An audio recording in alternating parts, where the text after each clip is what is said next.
All right, we're live, back with Warhammer. Today I'm going to be playing as Kustaltin, the Kislev campaign, with the goal to get all of the major settlements like Erengrad and so on, so that we may unlock Boris, not Toddbringer.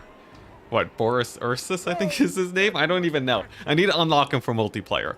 And I sort of want to do it quickly, but I also want to play on legendary difficulty because honestly that's just my jam. I can't play on any easier difficulty because then the game gets a bit too easy, a bit too boring. Today we'll be playing on patch 1.2, which means that the game has quite a few changes that should make things a lot more fun and interesting. Specifically, I am super interested in the auto-resolve changes, which will make everything, it should make everything super duper duper easy to move through the campaign. Hopefully.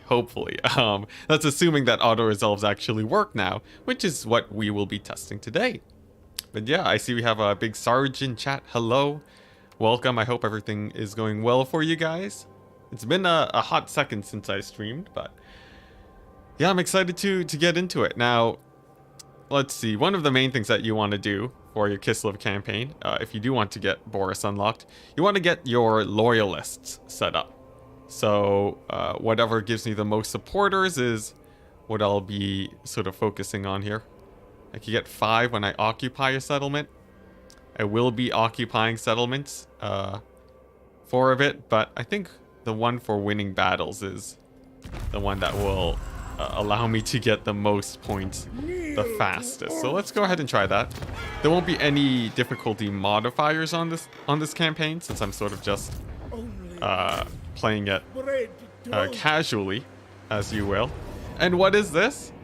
A decisive victory on legendary difficulty with low casualties. Can it be true? Can it be true?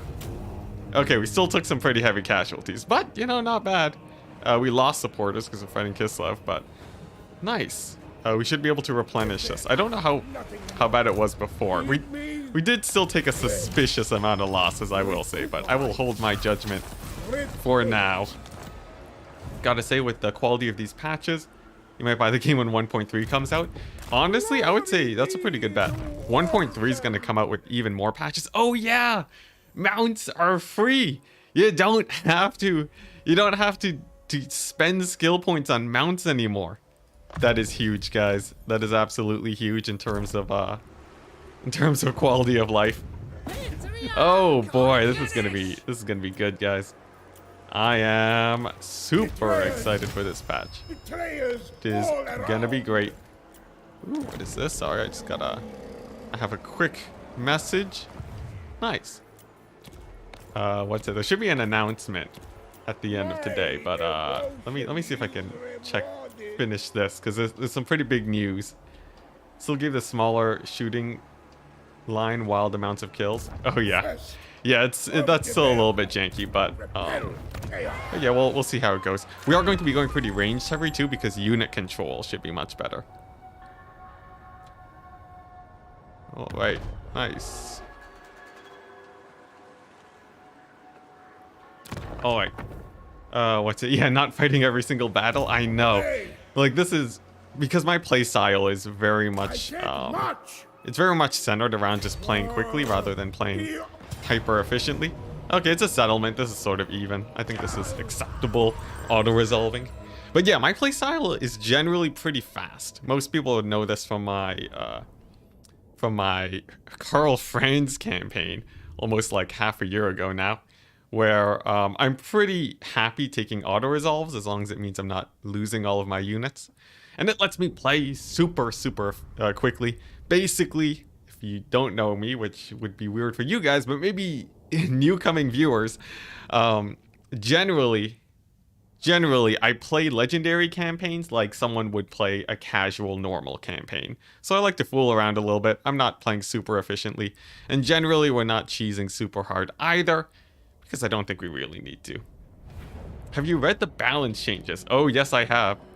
Yes, I have. Do you have questions about multiplayer, or are you talking about balance in reference to single player? Because I think the balance changes don't really change single player too much. I think that's more or less the same. But when it comes to multiplayer, I think there should be some pretty big shifts, I will say. All right, here we go. So here's another test. Here's another test. If we just get our range units and right-click like this, will they actually fire? My God, they actually fire. You guys don't know how much joy this brings me. That is amazing. Oh my gosh, it's been so long since I've been able to target fire with my range units. It's actually insane. This is, of all the changes, this is probably the one that I'm the most excited about. The fact that I can just right click on ×4 and not need to worry about my units just janking out forever. That is insane. Oh my gosh, and melee units should be able to disengage better too now, which is also bonkers. This is huge, guys. Yeah, we found the technology for proper unit control. They've unearthed the ancient tech of Warhammer 2. They finally added it into the game. Oh my gosh, look at this. I can just right click and they just turn to fire. Look at that. It's so good. Oh my gosh, I can actually control my units. Who would have guessed? In a strategy game using your units? Oh my gosh. This is so good. Honestly, like, I'm not even exaggerating. That actually makes me so happy. That makes me so insanely happy. Because Warhammer 3 up to this point has always been... It's never felt that good with range units. Because I just wouldn't be able to right click. Now, I can actually enjoy the game on ×4 speed. Jeez Louise. Oh, it's been such a long time coming. Oh yeah, crane gunners. So crane gunners have armor, like they penetrate units now, which actually might make them insanely strong. It seems like they sort of predicted this because they boosted up their price by a bit in multiplayer. But yeah, I think crane gunners are actually, they might actually be quite good. Can you defend them though in multiplayer? Probably not. In campaign though, however, insanity. Yeah, no, this is a great patch. I love it already. We had a decent auto resolve, and I can actually control my units now. Oh man, and the fact if the auto resolves are good enough, it means I can play challenge campaigns too, which rely pretty heavily on manually playing most battles, which sort of you need the break, you know, so that you can, like, you need a few auto resolves there, otherwise you do actually get burnt out eventually. So this is pretty sweet, guys. It's a big Sarge talking about smashing the like button. I don't talk about the like button much in general, or subscribing in general. I like to, because like my videos are so short usually, I like to keep it pretty clean. Otherwise, you know, it's just, otherwise it's like, what? It's like 20 seconds of me promoting myself and then like 30 seconds of the actual video. That is definitely not sustainable. But hey, you know, if we're on a stream, maybe we do promote ourselves today. Just passing by to say hi. Nice. Dovahkiin, happy to have you here. A very familiar face, frequent viewer. Pathing around the corner still looks a bit rough. Oh yeah, that might have been a bit rough, but I didn't notice that too much. They didn't say that they fixed that in the patch notes either, so it seems like that's sort of just that might still be janky moving around settlements, but range units actually firing over walls, insane. Actually insane. Can we win this fight? Can we win this fight? This is sort of a janky fight. I have a million Kossars though. They have a lot more guys than me. Oh yeah, we can get the ROR at level 20. That's pretty sick. What do you guys think? Should we take this fight? Maybe Scarbrand can auto-resolve against 3 bloodletters? Maybe. Maybe he can. You know what? Let's take the fight. I feel like a more difficult battle. This is a terrible idea, wasn't it? Now we have a bear. We have a bear in heels. We'll be fine. We're doing it. McWriter face. Yeah, I'm getting your messages like way late. Also be careful. You might get banned by Nightbot. Nightbot's aggressive, man. Hey, Jax Cogswell. Hello. Hey, I should do some unit renaming. Should get you guys in the battlefield today. Today's hype. Today's crazy hype. Also, I can't believe Nightbot didn't ban you. Merciful Nightbot. Oh, what's it? Balancing crane gunners for anti-infantry and at 1200 gold seems like a big mistake to me. Seems like the exact same role as a fire rain rocket. I would say probably not. I think fire rain rockets are I think they're different enough where they're not exactly the same as a crane gunner. Crane gunners are much better at sniping single entities, which is sort of a big difference. But all right, how do we want to take this? There is some water over here, but there's no easy position for my AI, for my guys to really get there, so I don't think we can really use that just yet. Did they say that they would fix single entity fighting in this patch? I'm not sure if that was this patch or next patch, but you know, we'll see. This seems dubious. I'm pretty confident. I'm pretty confident that we can win this. The AI, we can sort of draw their attention a bit with some of our cavalry. Then I got my strike squad over here, single entities to distract. I think that should be okay. Look at that, insane damage. But yeah, I would say crane gunners, they have a pretty nice niche. They're sort of anti-everything snipers, which doesn't really exist in the roster, so I'm down for it. Not to mention price doesn't matter in single player, not at all. That's next patch, dang.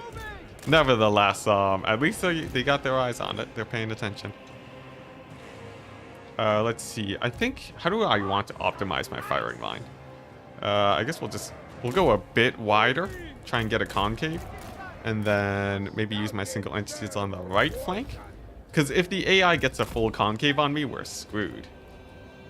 They did some behind the scenes work on single entity fights, but most visible stuff will be for next patch. Hey, nice. Is this like insider knowledge? How do you know about this? Was this testing? Did people, oh yeah, all of the other content creators, they must have released their videos at this point, right? About the new patch. I haven't actually had the opportunity to watch them yet, given that I too am a content creator that also must produce. Hey, it is going amazing. We just had an auto-resolve that didn't kill units. And we also right-clicked with our range units and they actually shot. It's insane. And as much of a meme as that is, it felt amazing.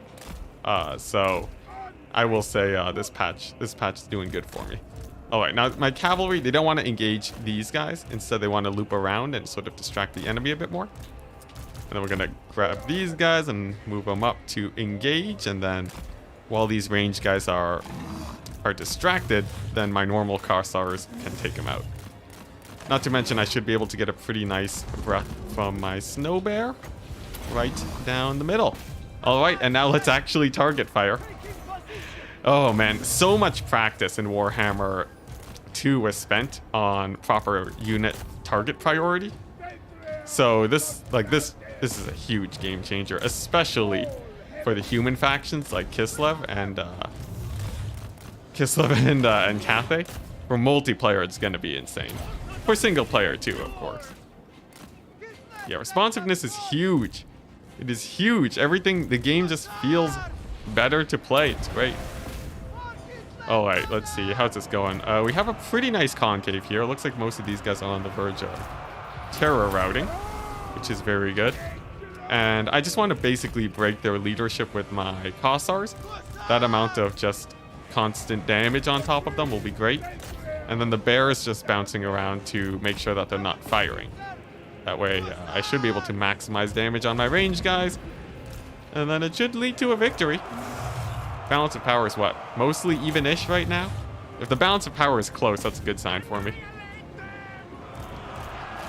Here's a good thing, right? These charging cavalry, I right-click them, and my guys managed to get a few shots off before they engaged. That would not have been possible in the previous patch. So, there's that. there's that to enjoy. I still need to kill most of their cavalry, though. I very much don't want my patriarch to die. So we'll just, we'll leave the big snow bear here to help him out. Maybe we'll bring in Castalton, too. Ooh, man, I'm not liking this enemy cavalry, but I will have my own in here in just a second. Oh boy, they're going for my patriarch. They're going hard on my patriarch. If he dies, that'd be a shame, but not the end of the world. All right, how are my Kossars doing? The cavalry's engaged on them. Armored Kossars, we don't want to shoot at them. That's not cost efficient. All right, nice. Is it out or is this a test server? It is out. The patch is live. If it's not updating yet on your Warhammer, then you, my friend, want to probably close the game. You want to close the game and then it should update. Yeah, then you should be good. All right, nice. Let's keep focusing down this cavalry. Oh my gosh, my range units. My range units are glorious. We're gonna go pretty heavy on the guns today.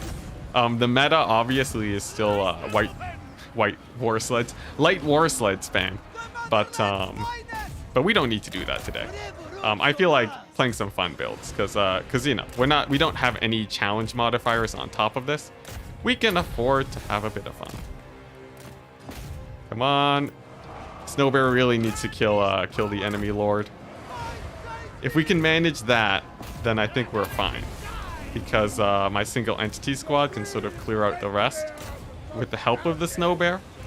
You know, Castalton has his heals for it too. Although, you know, it's gonna be very close. Balance of power hasn't moved at all since the battle started, which is sort of rare. I will say, it's sort of like usually you'll see the balance of power sway one way or another. But as long as I keep dodging with the bear, it should be relatively safe. You can tell where the enemy AI is focus firing. Oh my gosh, that damage. Oh, that hurt the balance of power a ton. Get out of there. Get out of there, bear. No. Oh boy, that's bad. That's bad. All right, well, you know, it's fine. It's fine. We might lose a patriarch too, but This is what you guys would be used to in these campaigns. There we go. We did snipe their lord. There's a chance that Castalton here could hard carry. It really depends though on how well him and the patriarch actually do. Because right now I have nothing else left. But hey, we'll see. Yeah, bear burgers for dinner. We don't need a big bear. It's a cost-saving measure, guys. It's a cost-saving measure. Oh, there goes the patriarch. All right, Castalton. It's time to go beast mode. He should probably, yeah. He'll disengage. Oh, the classic Enticity defeat. Although I think we were trading pretty well there, though. That AI, they really wrecked the bear. Oh, that's true. War sleds did get nerfed, but yeah, they're still just as strong. They're 100% just as strong. Like, war sleds are going to be great in campaign no matter what they do. They're amazing skirmishers. Yeah, we're stable, guys. Oh man, it's a good thing I didn't rename my units early. Otherwise, you guys would be dead now, my wonderful supporters. All right, Jack Cogswell and McWriterface, you will take the place of the survivors, and then we'll see if we get run down here. Run, Castalton, run! All right. Oh, he got a war horse. He got the free horse. Amazing. All right, here we go. Rename. Let's see, McWriter. Face, there we go. And then I think we also have Jack in here. Jack Cogswell. There we go, nice. All right. Oh my gosh, so good. The warhorse is going to be great for us, and we're going to go for Inspiring Presence so that we can get some red line buffs. Those are generally pretty good. All right, nice. And we'll just camp out in our settlement here. It'll be fine. It'll be fine. We'll go for the pistol Kossar spam. Armored Kossars are probably insanely good here. I put an extra name in McWriterface. Oh, it's McWriteface. Oh my gosh. Oh, did I even spell writer right? Whatever. McWriteface. Turns out I've been saying your name wrong my entire life. Who would have guessed it? Alright, anyways. Let's go ahead and clear these guys out. I got a settlement garrison. We're fine. Wow. I never knew. Yeah, no, I've been doing that since the beginning of time. And you never correct me. Wow, look at that. Alright. Horse equals quicker retreat. Yeah, honestly, being cavalry means you're probably a bit better. I'll be sending you into melee as human sacrifices, but you know what can you do? Rename Consultant to Rasputin. That's pretty great. I am very tempted, I must say. Alright, here we go. We got the cavalry force. We got these guys. We simply want to get them to focus fire. Snipe these guys one at a time. Let's get our cavalry up. And let's see. I guess we got Kossars. No armored Kossars. That's what really matters to me. Alright, sweet. Alright. Let's see here. See you later. Oh, is it infinite Scrubos? I have no idea what you're talking about. Alright, let's see how this fight actually goes. I guess we're going to focus on the flanks first, and then I'm going to lead with my Kossars and then have them try to tank a few shots for me. Sultan's just gonna go and snipe their lord, and that should deal with the most problematic side of them. Actually, we'll use our patriarch to do that. In fact, armored Kossars are probably better going straight into melee here, now that I think about it. Reason being, they will just, well, they're armored, so they'll just be able to stick in the fight, and generally melee damage is less than range damage, so yeah, that'll do it. There we go, Sultan has sniped their lord. Yeah, this battle's won. This battle's won. We can even get some cycle charging with the cavalry here. I don't want to commit them too hard though, because there are a decent amount of spears to worry about. But yeah, we're good. Nice. Oh man, I still can't believe that we actually have proper range units though. But I think the effect is finally wearing off. Things now just sort of feel normal instead of crazy janky, which is always a pleasure. Sweet. All right, we still have 9 horse archers, so I think we get to keep the unit. What happened to the big bear? Don't worry about it. Don't worry about it. The big bear went to the farm, and he's gonna be staying there forever.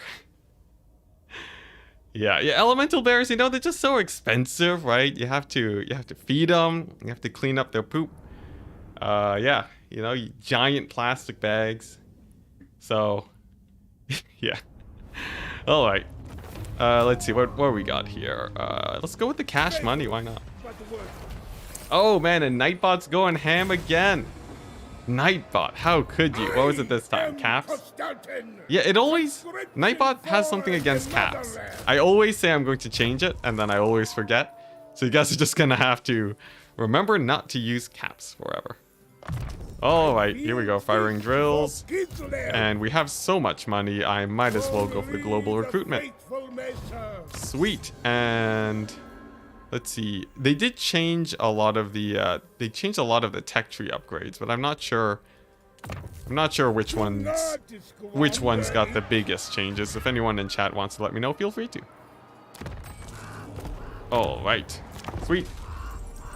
Yeah, no bear equals more archers, exactly. Cuz Sultan income can barely afford the bear, to be honest. Yeah. All right. Sweet. What is this?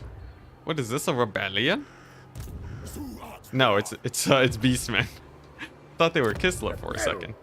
All right, and I think the meta buildings for Kislev is this the shrines to spam out more devotees. What's this? Hollowed wood for replenishment.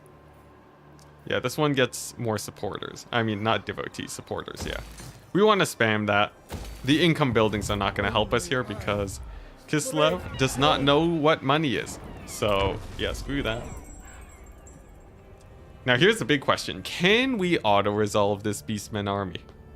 I would say, hopefully. But, I don't know. It's mostly Ungors. Come on. Oh my gosh. Okay, that's a good sign. This, people, would have been impossible in the last patch. Look at that. We didn't even lose that many units because beastmen are actually just terrible in auto resolve. Sick. That is amazing. Oh my gosh. I think, yeah, no, this Warhammer 3 in terms of game feel, amazing. Absolutely amazing. Yeah, that is just such a huge change. Are you kidding me? That is huge. You get no money for pardoning them? I guess it makes sense. They're beastmen. Okay, devotion. Actual low casualties. Who would have guessed it? This, and we're on legendary difficulty too. It's supposed to be pretty.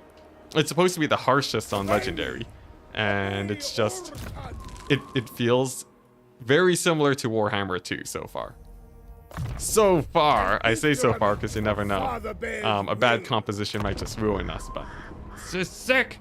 This is sick. We can actually play a campaign quickly and not have to play useless battles. The only battles that I've played have felt actually substantial. Who would have guessed that this makes the game feel better? All right, here we go. Let's see, one more group of recruiting. I love armored Kossars. And yeah, we should be able to take that fight next turn. And then we can make a new patriarch. So can this not upgrade? What the? When you click the gold thing, it doesn't upgrade? CA? CA, how could you? All right, next turn. Yeah, we're spamming out armored Kossars. Is it battle? Yes, everything is. This should be legendary very hard.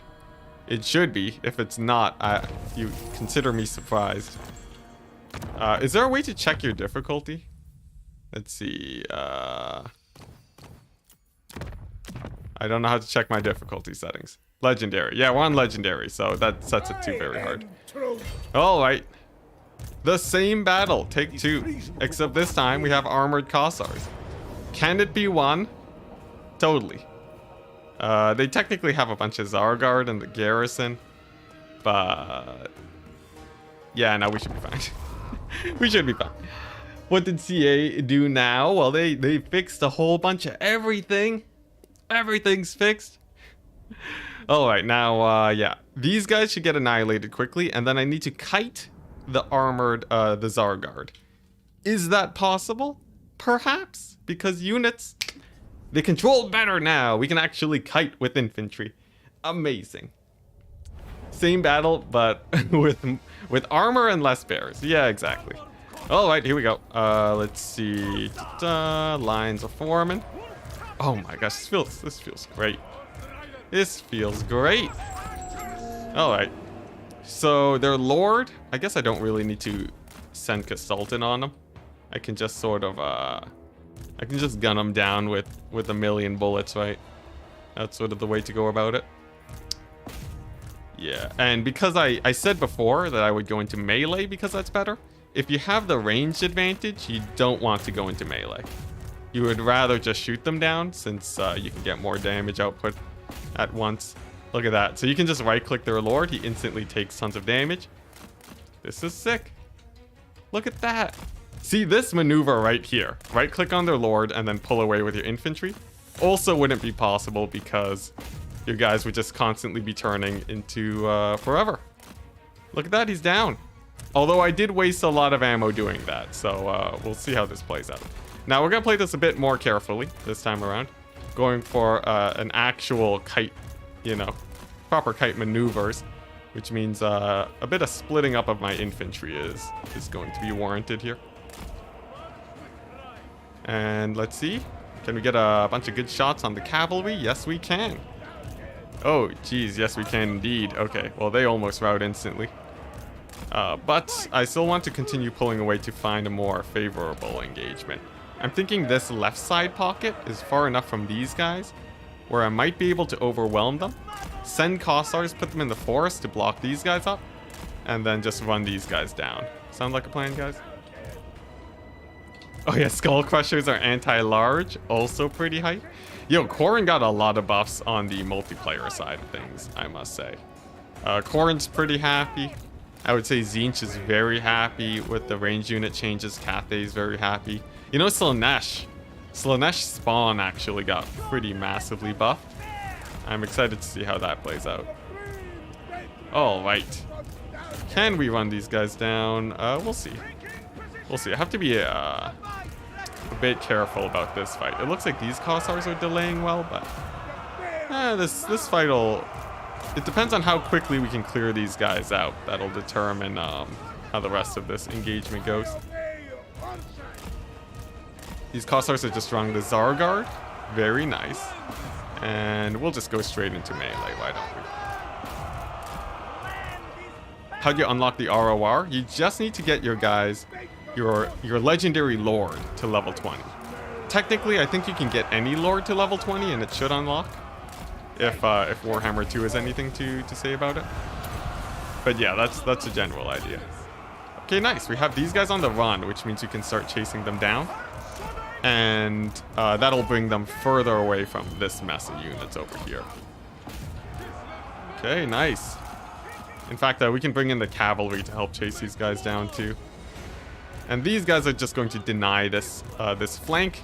Classic Sun Tzu. Sun Tzu? Is that how you say his name? Anyways, you know, the war general guy. And that's gonna help us over here. Since we can really focus our forces on this area of the battlefield. We're gonna send another sacrificial Kossar. They're out of ammo, so they are much less important to me. And then these guys should be routed off by a charge to the back.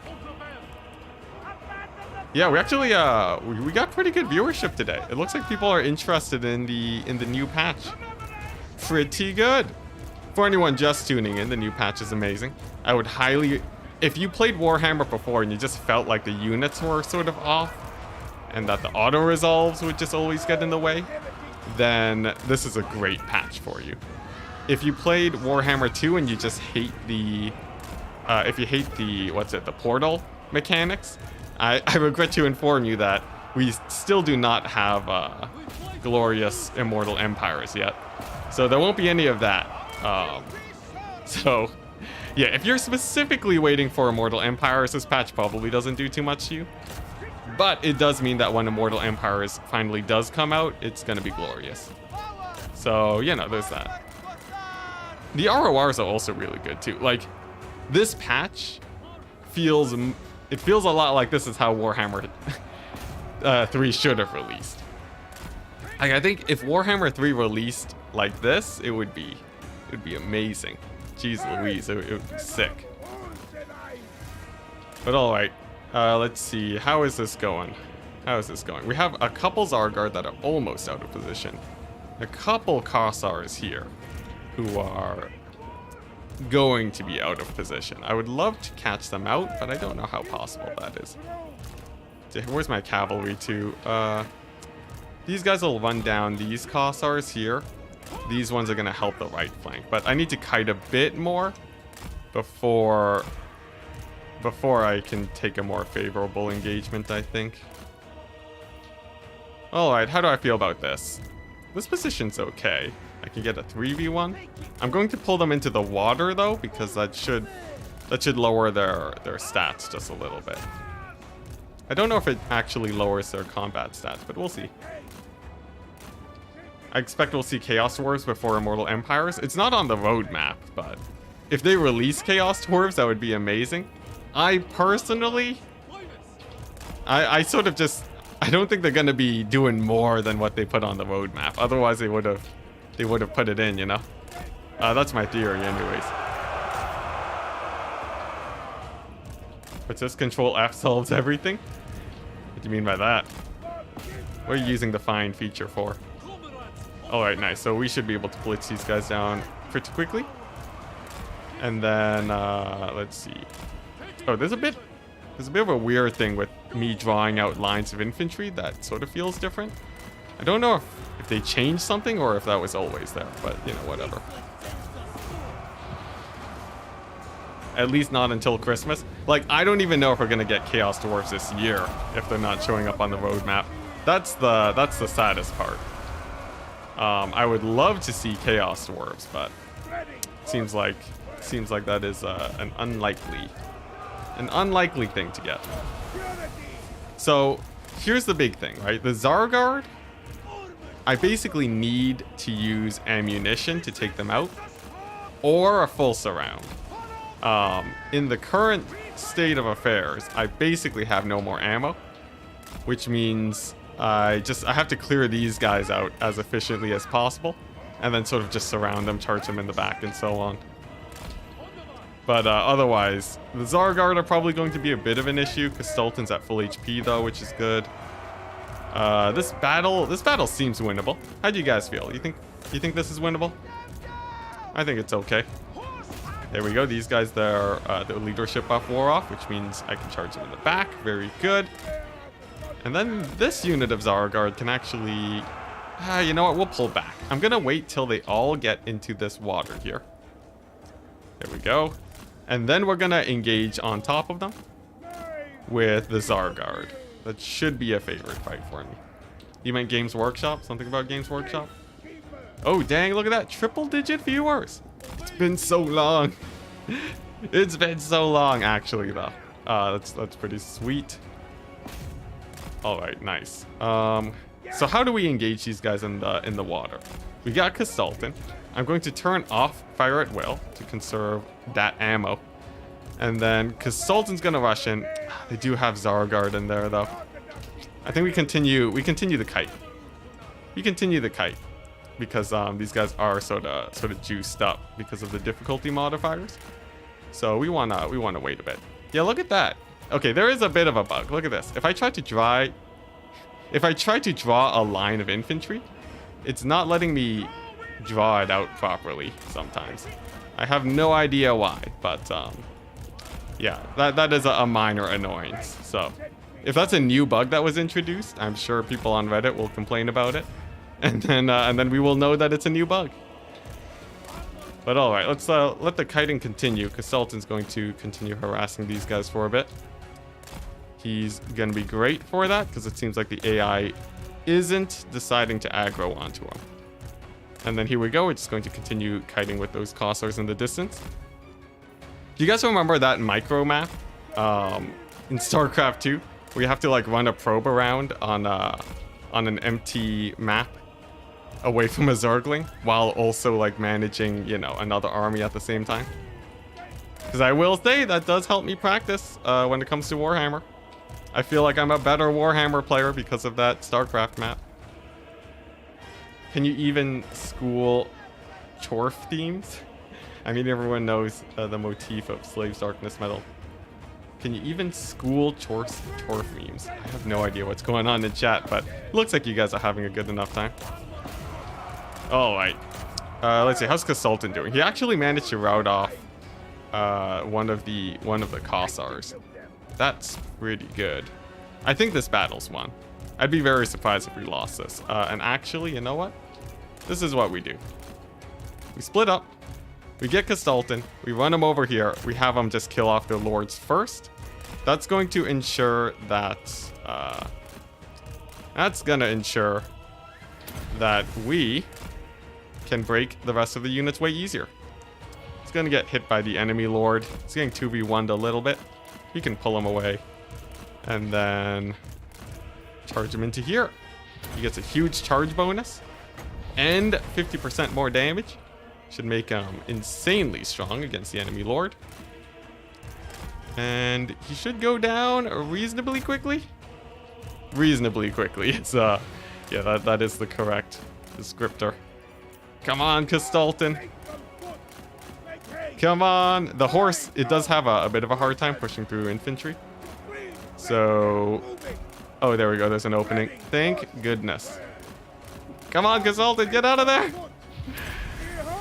Oh my gosh, not even close. Not even worried for a single second. That obliterated my balance of power. That was an oopsie, but we can still continue the killing of these guys. I just gotta do it on a slightly slower speed. Oh, autocorrect. It was meant to be spoil. I see. We'll complain on Reddit regardless. So true. All right, nice. Let's see. So these guys gonna go here. I have all my guys over there. We should be able to take on those Cossars with my armored ones. These guys will move in just to flank. There we go. And now Kasulkin can finish off these lords. We'll use this charge bonus to run them down. That should make life a bit easier. I don't think we can lose this. The most famous words in history. Also very true. Come on, Kasultan. It's just one man. It's just one man. And there we go. He should be down. Nope. This attack. Oh, he kicked him down. He kicked him down, but didn't actually kill him. There we go. Nice. Oh, look at that. Now they're running. The second I turn to engage them in melee, they start running. All right. Second Lord's going to go down, and that's going to make life way easier for us. Way, way, way easier. Yeah, and he goes down way faster, too, because he's just a patriarch. Very good. The missile unit tech tree buffs look insane. Oh yeah, I saw there was one thing, right, that increased the missile damage of your Kossars or something. That is most definitely insane. Okay, there we go. The moment I turn around, they go to melee again. What strange behavior from the AI, but not bad for us. Means that we get to take a fight. Sultan should take this guy out. He can rout off these archers. And then we have 1 unit of Kossars at decent HP and 2 units of Zargard. That are probably our scariest threats. My bad. About 4 units of Kossars with ammo and HP. There we go. If your Lord is just pushing around the enemy Lord a bit, if you want them to get to actually attack them properly, what you can do is you can hit this halt button, and then that'll make sure that they don't run around too much. So you basically you hit the halt button, and then you go for another charge. There are some circumstances where they'll sort of just be like hugging the enemy Lord a bit, and yeah, you want to get out of that loop as fast as you can. Hey, Marco, hello. How's the patch? The patch is amazing. Also, sorry for the chat being white text on white text. I should get that looked at. But anyways, yeah, the patch is amazing. I've played it for like almost an hour now, and it's feeling very good. It's feeling very, very good. The range unit control is great. Like on this battle, I was able to kite on ×4 speed with relative effectiveness, aside from my usual misplays, which would not have been possible before, which is what I am really enjoying about this patch. It seems like ranged infantry they just move better now. Yeah, white text on white text. Oh man, there should be an option for me to get like a black outline on the text. That should probably do it. Alright, so I have 2 units getting chased down by Zargard now. Totally fine. We'll use Kasultan to finish off all of these stragglers. I do have some cavalry too. They'll be able to do some cleanup. A little bit of arrow dodging there. Basically, if you turn around as soon as the volley is shot, you should be able to dodge the attack. Nice. Cavalry's gonna take out this tiny group of units. Zargard will chase those guys into infinity. I'll have them chase them into the corner, and then I'll put my main infantry corps towards the middle here. That should do. Can the Zargard win? Win it for the AI? I'm not sure. It really depends, right? They have pretty nice leadership, especially on this difficulty setting. But I do have a Kasultan. He is out of abilities, though, which does make life a bit harder for him. But with enough janky cycle charging, I think he has a chance. Not to mention, you know, I got like 3 more ammo on my Kossars. So there is that. Kislev cavalry only campaign. I'm tempted. Today I just wanted to play a casual campaign because I do actually really enjoy non-challenge campaigns when I'm still, when I'm still figuring out new systems and such. But a cavalry only campaign would be quite hype. There's also the dreaded Slaanesh ×4 speed campaign, which will be insane. But I need to wait for my PC to show up before I can do that. Because what's the point of a ×4 campaign if your PC can't handle the speed? But yeah, that's definitely on the chopping block.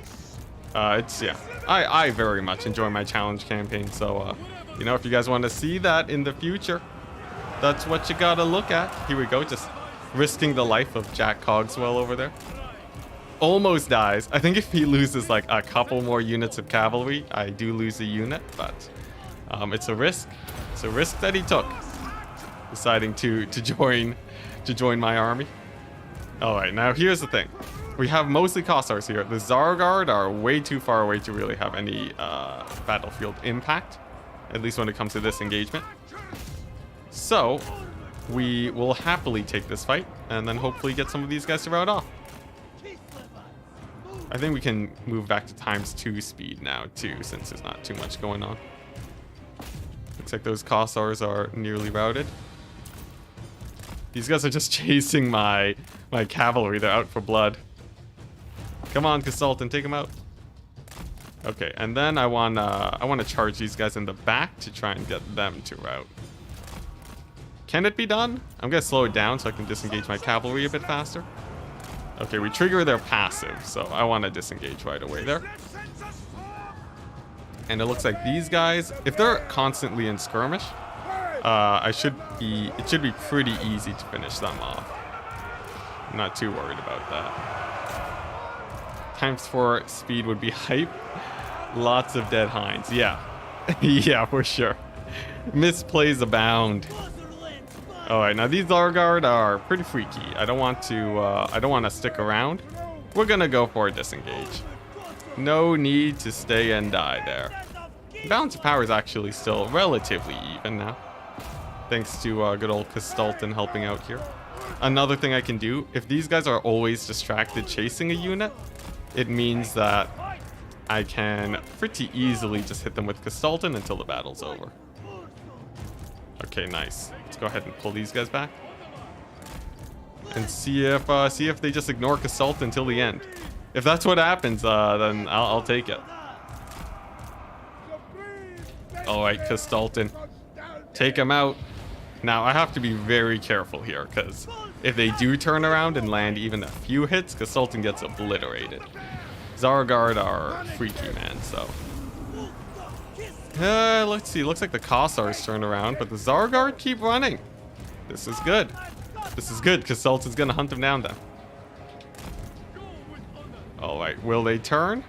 Oh, they turn a little bit. I have to be wary. I have to be a little bit wary. But I'm not too worried here. Not to mention I have these guys with their range attacks. They should be able to fire a bit into the Zargard. Yeah, I did a little bit of damage there. This is it. Oh boy, that's not good. Okay, thank goodness. That charge from these guys totally saved Kastalton. Big time saved Kastalton. Okay, nice. If the AI keeps up with their sort of janky maneuvering, we have a chance. We have a chance. Here's the thing though. These Zargards still win against my armored Kossars here. I'm going to see if I can get them to keep on chasing. There we go, big buff for a huge charge on these unarmored Kossars. And then it comes down to how well we can actually surround this unit of Zargard, and if we can actually break them. They're like already at half leadership, what, 50 leadership? So that's -10 for charge in the back, minus like 5-ish for having the flanks broken. I need to get them to about a quarter leadership before I'm sure that that a charge will break them. Enticity, in your opinion, should CA port the Vortex campaign and mini campaigns into Warhammer 3? I would say it's probably more time than it's worth. I did some polls before, and it seems like people almost universally enjoy the Warhammer Immortal Empires experience over Vortex. So yeah, it just seems like it would take so much time, and then like if they're spending their time on that, like we might just get one less DLC. So like I would much rather have other content. Now, if it was very easy to port over, then yes, of course. But yeah, there's sort of no reason to believe that it would actually be easy just yet. So here's the thing. This Zargard, I'd be much more confident taking the fight against them if there wasn't this unit of Kossars. I'm going to need to finish them off first. And I guess I can just use Consultant to bounce around a bit while I do that. And we're finally out of ammunition. So it comes down to this. See, can I aggro them? Can I aggro them? They don't aggro. Alright. Actually, yeah, they're not aggroed. Yeah, we have to rely on Consultant a little bit more. But at the very least, I can ×2 speed it while I do these shenanigans. Maybe take a look at chat a bit too for a bit. These guys basically won't really engage on Consultant much. So I'm mostly safe on that front. These guys can just draw the Zargard off into the distance forever. There we go. A little bit of charge bonus. And I think those guys are routed off. Just tuned in to watch me play Whack-A-Mole. Indeed. Hey, Rocky. Hope everything's going well for you. Yeah, we're having a pretty intense battle. Just because I sort of felt like taking the fight. I honestly could have sat back and recruited a bit more, but this is pretty fun. Especially the new unit control is great, by the way. It is amazing. DLC Vortex custom campaign gold. Oh yes, that's true, yeah. Really, that's a great thing about the DLCs. DLC victory conditions on the smaller maps, the non-Immortal Empires maps, tend to be done way better than everything else. So that's why I'm looking forward most to just having more DLCs. Because I feel like CA really know how to knock it out of the park on that front.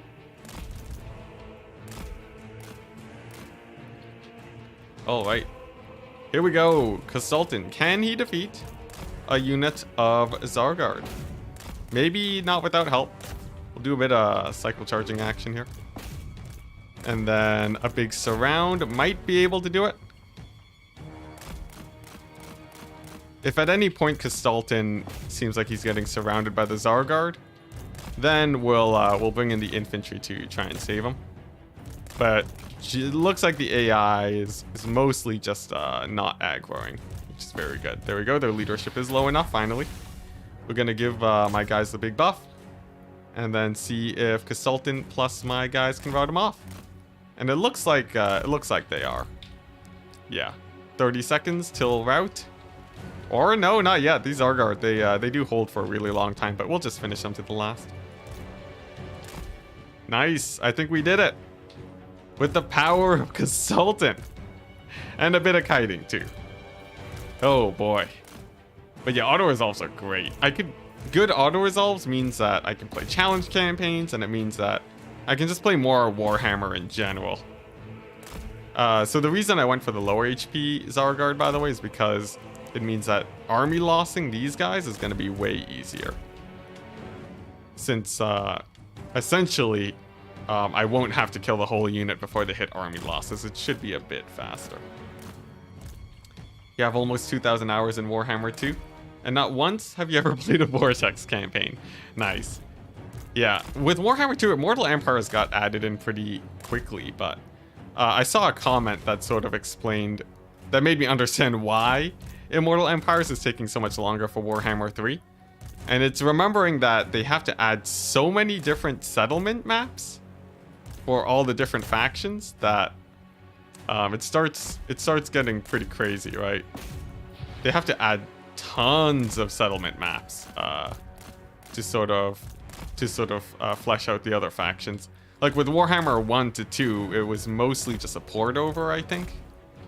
I don't think the older factions had too much that they really needed to add. So I think there's a little bit of that. Okay, these guys are nearly low enough, right? I can just right click and win it now. Let's see. There we go, big buff. Yeah, this is looking good. Consultant has enough damage to kill him off. Nice, and there's the army losses. Sweet! We did it! We won the second settlement battle, guys. Some people enjoyed the Vortex. I think the Vortex didn't do too well in terms of the sandboxy side of the games. I have to finish these guys off, otherwise they'll stick around for the settlement fight. Yeah, I think Vortex was okay. It was like a good one-off. Sort of like the mini campaigns.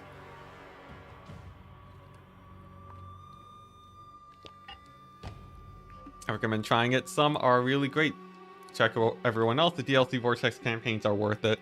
Yeah, I especially liked Marcus's campaign on the Vortex map. Even though most people would still play on the Immortal Empire side of things.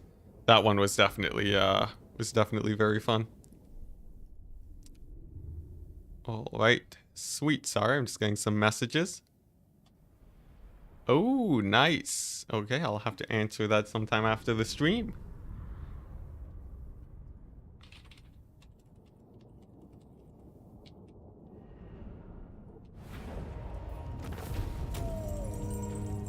Let's see.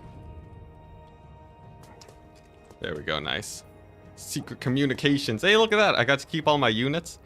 You guys lived. You lived. Hey, we got Luperton in here too. Hello, welcome. All right, nice. That means you have some units to rename. All right, let's see here. Lupard, and you're in there. And then Rocky Balboa. I'll add you into Rocky Balboa. Nice. Yeah, so this is the state of the campaign right now. We had an extremely close battle, and we're on turn 9. But, yeah, such is the way of things. What is this? Extra. Yeah, we're going like full Cossar today. No reason not to go full Cossar, right? Ah, darn it. Darn it. But this is sort of the same as how it would happen in the Warhammer 2 also. That would have been great, though. If I could auto-resolve there, that would have been like... I don't even know what I would do. I would donate CA all my money if that auto-resolve had worked. Any tournament soon? Turn is actually hosting a tournament like in 2 minutes. The reason I'm not playing today... Yeah, sorry, it's really hot in my room. I'm opening the window. Yeah, the reason that I'm not playing in Turn's tournament today is because, honestly, I'm pretty excited to make some YouTube content with this patch. Especially when it comes to the RORs. That's pretty hype. There's a lot of video topics there to go over. And not to mention, you know, we can't win every tournament, right? We gotta leave a little bit for the rest of them. But yeah, the main reason is because I really wanna cover some good old niche topics that have arisen with the most recent patch. Yeah, there's a bit that I want to do on especially on crane gunners. Crane gunners is a nice sort of topic to go over. And then there's a little bit on Tzeentch. There's the stuff on the unit control stuff. Like I can teach people how to kite properly. Now that units control better. Sort of that type of thing. Hey, nice, look at that. Did they move that point? It looked further away than usual. Did they change this map? Was that a map change? What happened there? But yeah. Oh, hey, Phil McDonald, hello. Yeah, if you're a mod in my chat, you get an honorary unit named after you. Regardless. This army looks kind of shabby, just a little bit.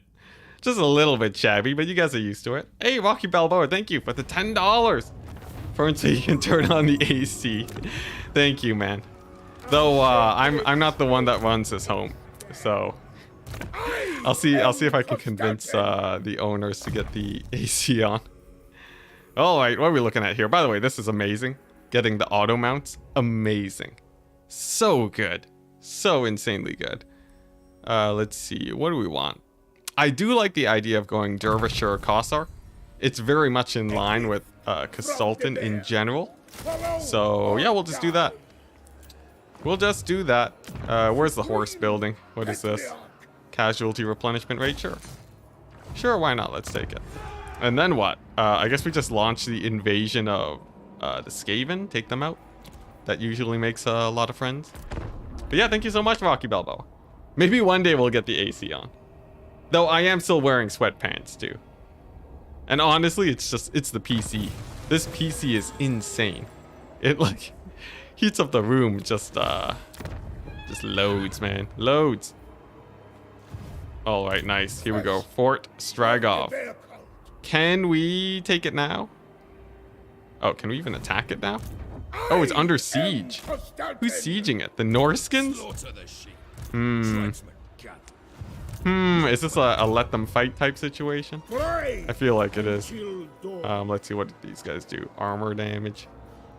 You know, armor... Oh, look at that. This is new. When you hover your units, it Wait, no. Wait. When you hover the chevrons, it tells you the buffs that the unit gets? How long has this been in the game?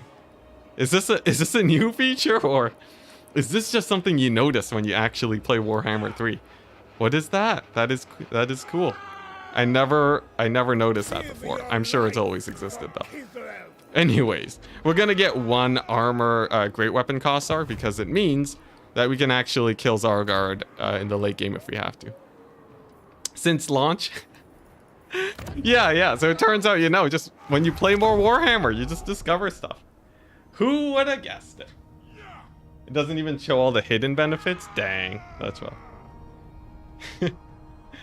Man, yeah, Warhammer 3 has so much stuff. So many, like, minor changes that were added.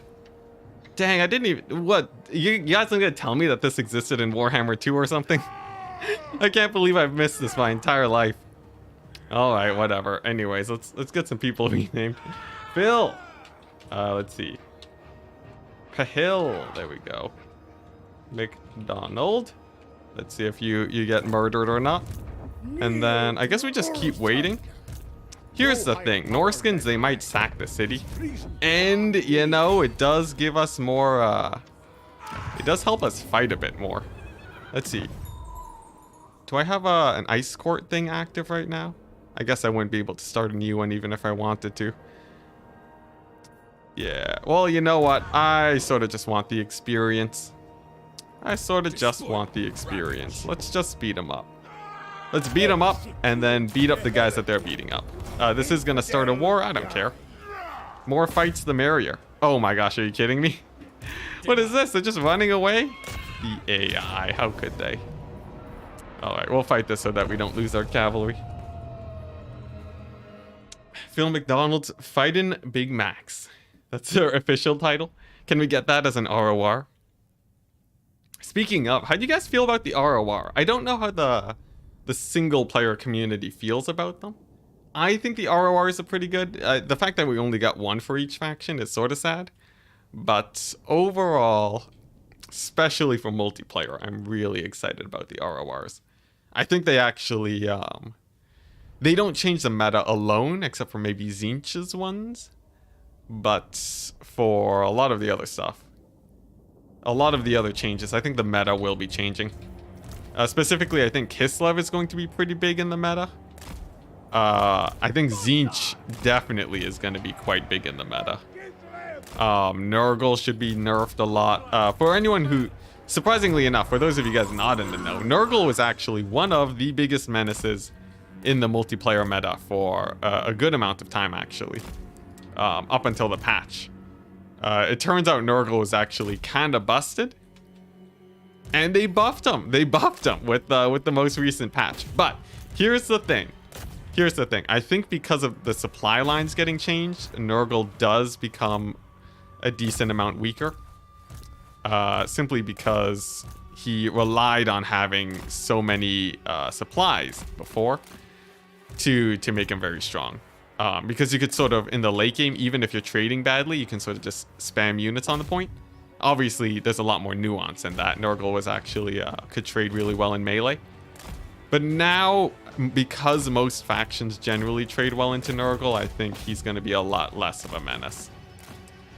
Despite the buffs. Like, you know, Kugoth. Kugoth has a Mortis engine in, he's always had a Mortis engine in campaign, so most of you guys don't care. But for you multiplayer viewers watching, that is quite big. That is quite big. You're gonna see a lot of Kugoth in Turin streams. It's gonna be amazing. All right, how is this fight going? I've sort of just been autopiloting through it, but I think we're winning it. Yeah, cultists are more expensive now. I think everyone is sort of happy about that. Just because you would see them all the time in the meta, so people are sort of just sick of them now. So I think that's quite nice.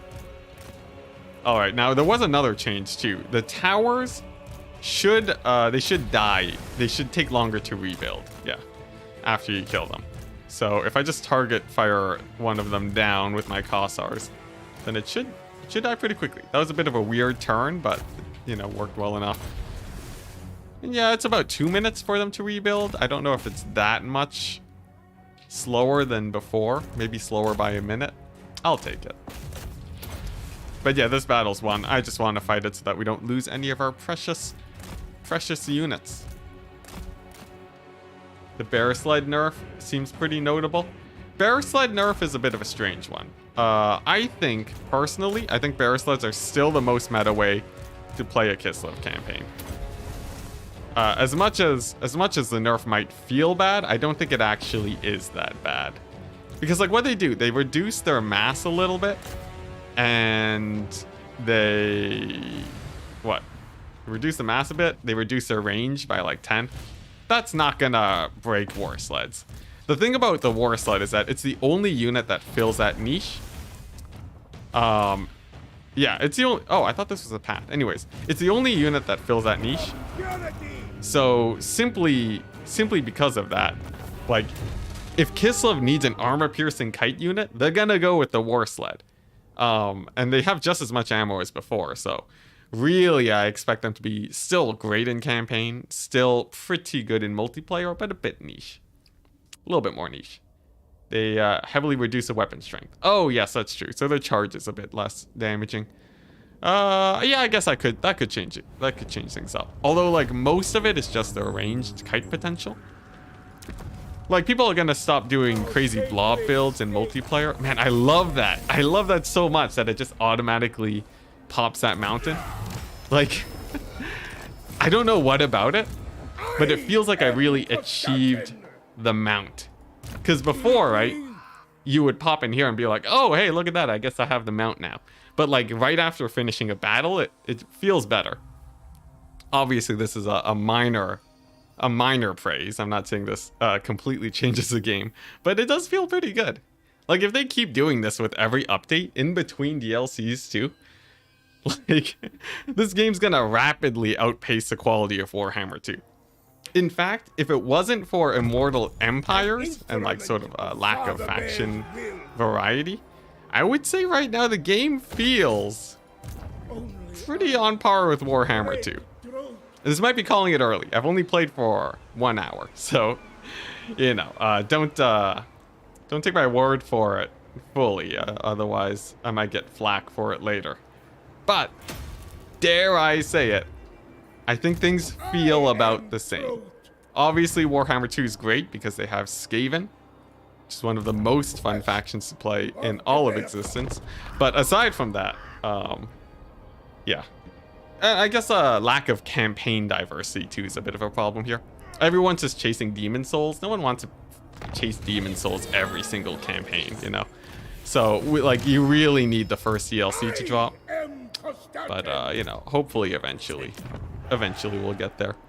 If these guys siege this, I think we win it because I have Zargard in my garrison. So I'm not too worried about that. We're just gonna continue our trek towards Hell Pit. We can't siege it next turn, so we're gonna march so that we can.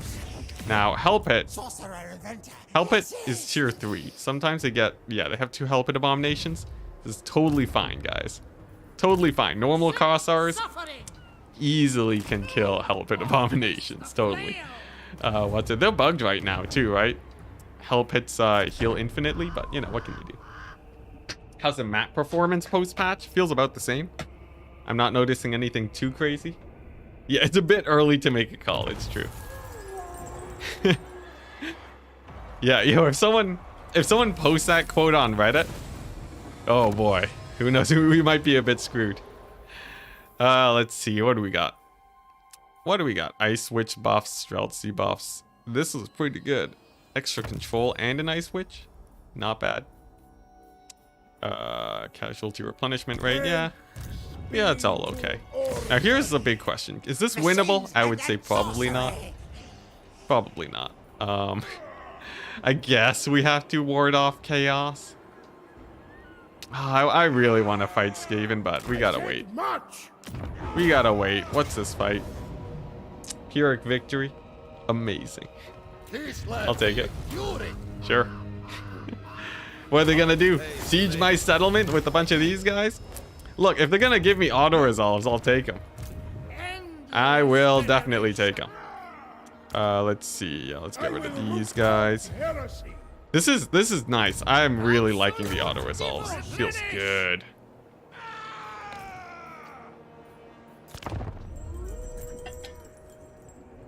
Pirate weapons. It's a good early tech. I'll take a look at it. What does it do? Well, I guess I can look myself. Let's see. You said pirate weapons. Pirate weapons. I don't see it. Pirate weapons. Am I blind? Let's see. Prague veterans. Norse. Oh no, we already got it. Okay, never mind. We're good. Yeah, that one's sick. Exclamation mark patch. If we have a mod in chat, you guys can put a link to the patch notes. I'm sure many people would appreciate that. All right, here we go. Back to scaring the Skaven. We'll just go right here, and yeah, we can probably take the settlement next turn. I can also wait until after they trade with another faction. Casually at 98, at 89, public order. It's fine though. Let's see. Do we have the money to upgrade? Yes, we do. Amazing. Is this even worth it? 50 gold extra a turn for... How long does this take? This takes like 40 turns? Is it 40? What, 50 gold a turn? Times 10 is only 500. Yeah, that's 40 turns. Jeez Louise. No, I'm not doing that. Screw that. Screw that. Do I even want this building? Jeez, Kiss of Economy's the worst. Yeah, screw that. I make more money demolishing this building than keeping it alive. Alright. Oh, Phil McDonald, thank you so much. Thank you so much. I'll work even harder to make sure you don't get dunked in the face by a Hell Pit Abomination. Alright, so it looks like Skaven, they're chilling. They're chilling. Can we provoke them? Can I just pretend I'm the AI and just be super annoying and just chill right here? Because if they do attack me, even if it's an ambush, I think I win it. Can we declare war on them? Maybe we can get some diplomacy buffs with the other Kislev guys. If I join WoW 0, you guys don't even. Oh my gosh, you know what? I begrudgingly accept your offer, but I still hate you. These guys, I would invade them, but last time I did that, I got destroyed. So, we'll keep waiting. Oh man, that gold number always gets in the way. All right, well, what did I want instead? I think I wanted this one, the plus control and growth. That seems a bit better. Then we can upgrade this. Nice. Nurgle joins chat. Where's the Nurgle at? Oh, Bubba's Big Blast. I should rename a unit after you. Kislev Economy is good when you have like 50 cities. Yes. Yeah, Kislev Economy is great when you control the entire map. There we go, Bubba. For your comment, Bubba's Big Blast. Did I already add you? If there's 2 of you, that's fine. Nice. Oh, yes, look at that. We got all the representatives in chat. All right. Now the big question. Do you have a city? We have 1 million clan rats. Inside the city. Most of these guys won't even trade well into my Cossars, but the artillery and Hell Pit Abominations will. Yeah, there's no sieging it easily. I could do some shenanigans. But it might be safer to just wait it out. It's like a little bit sketchy, but you know, I'm making -1 a turn. That should be fine. Oh, Legions of Chaos, hello. Just boost your economy by sacking and raiding the Empire. Exactly. Exactly, the raiding economy. Oh, and the dwarves are friendly? Hey, look at that. This is nice. This campaign's going well. Sultan invades Hell Pit to cure his baldness. I don't even know if the technology of Hell Pit can save him there. Thank goodness they weren't ambushing. Thank goodness. All right. Now, here's the thing. If we do get ambushed in the next fight, we're totally screwed. But if we don't, we should be able to siege this. Or they'll sally out without sending the other smaller army back. We'll see. We'll see. I'm willing to risk all of your lives for potential gains. Let's see. These upgrades are pretty good. I'll go with the replenishment rate because I assume we're gonna need it in a second. So let's just do that. Here we go. Can Castalton do it? Place your votes in. Yes. No, they sent in both armies. Darn you, Skaven. What does a man gotta do to get an uneven fight? Here, I can retreat. I can ambush them. That could be something. Yeah, some of you may die, but that is a sacrifice I'm willing to make. I need to watch that clip. What does this do? Let's see. Why is there a do nothing option? I think if you do nothing, like eventually there's like a cult that happens. Sure, we'll wound our patriarch. Maybe I should have waited a bit. Whatever, it's fine. It's fine. Let's just get the shenanigans going. Here we go. We'll go right here. We're gonna set up the ambush. They'll never see it coming. Come on. Yeah. If they walk into the ambush, I'm set. If they don't, it's sort of janky. Dang it, Skaven. How could they have so much forethought? How did they know? Alright, there's a rebellion here. Okay, you live today, Skaven. But I'll be back. This isn't the last you heard of Castalton. I should probably do this quest battle too while I'm waiting. Spend, it's more if you don't later. What do you want me to spend? You want me to spend, spend, it's more if you don't later. I've never seen a comment so not specific. What was that? Raise or sack a settlement belonging to any of their enemies. Oh, well, if we do that with the Skaven, that works, right? Do you have any other enemies? Literally just the Skaven. Alright, we're sacking Skaven Blight. It's the only way. In the meantime. Now, if this isn't an auto-resolve. I love this game. I love this game so much. Oh, glorious. Glorious. Oh my gosh. And look at that. Pro-Castalton tactics. Just let there be a rebellion and then take it out and everyone praises you. Amazing. Replenishment rate? Amazing. Castalton, you're doing good. Alright, back to annoying Skaven Blight. Or not Hell Pit, I mean. Also, what is good here? Is wine good? Is Zargard good? I sort of wanted cavalry. I said that earlier, so I'll probably tech into that. Yeah, let's do it. I love cavalry. In fact, against Skaven, that would actually sort of crush it. That would be sort of sick. Spend on the dilemmas. Otherwise, you get a more expensive... Oh, I see. The dilemmas. The dilemmas. Yeah, the chat delay really messes up with me being able to talk with chat. I think there's like, what, like a 5-second delay? So I'll never know what you guys are talking about. But yeah. Tactics. Oh, geez, that's... Tactics. Jeez, I don't know why that took me so long. Where were we? We were raiding Molder indefinitely, right? Now the big problem is if they get to tier 4, then we're sorta boned. Not to mention they just recruited a few more guys. But I can keep up the ambush shenanigans for a bit. You know what? I could get the cavalry now. Who would I get rid of? Yeah. You know what? Let's just get rid of these guys. This might even coax them into attacking me. And then we can show them who's boss in the field of battle. With our superior cavalry control. Skaven do really hate cavalry though. Actually, unironically, cavalry is great for Skaven. Alright, what's going on here? War sleds. Campaign movement range, I'll take it.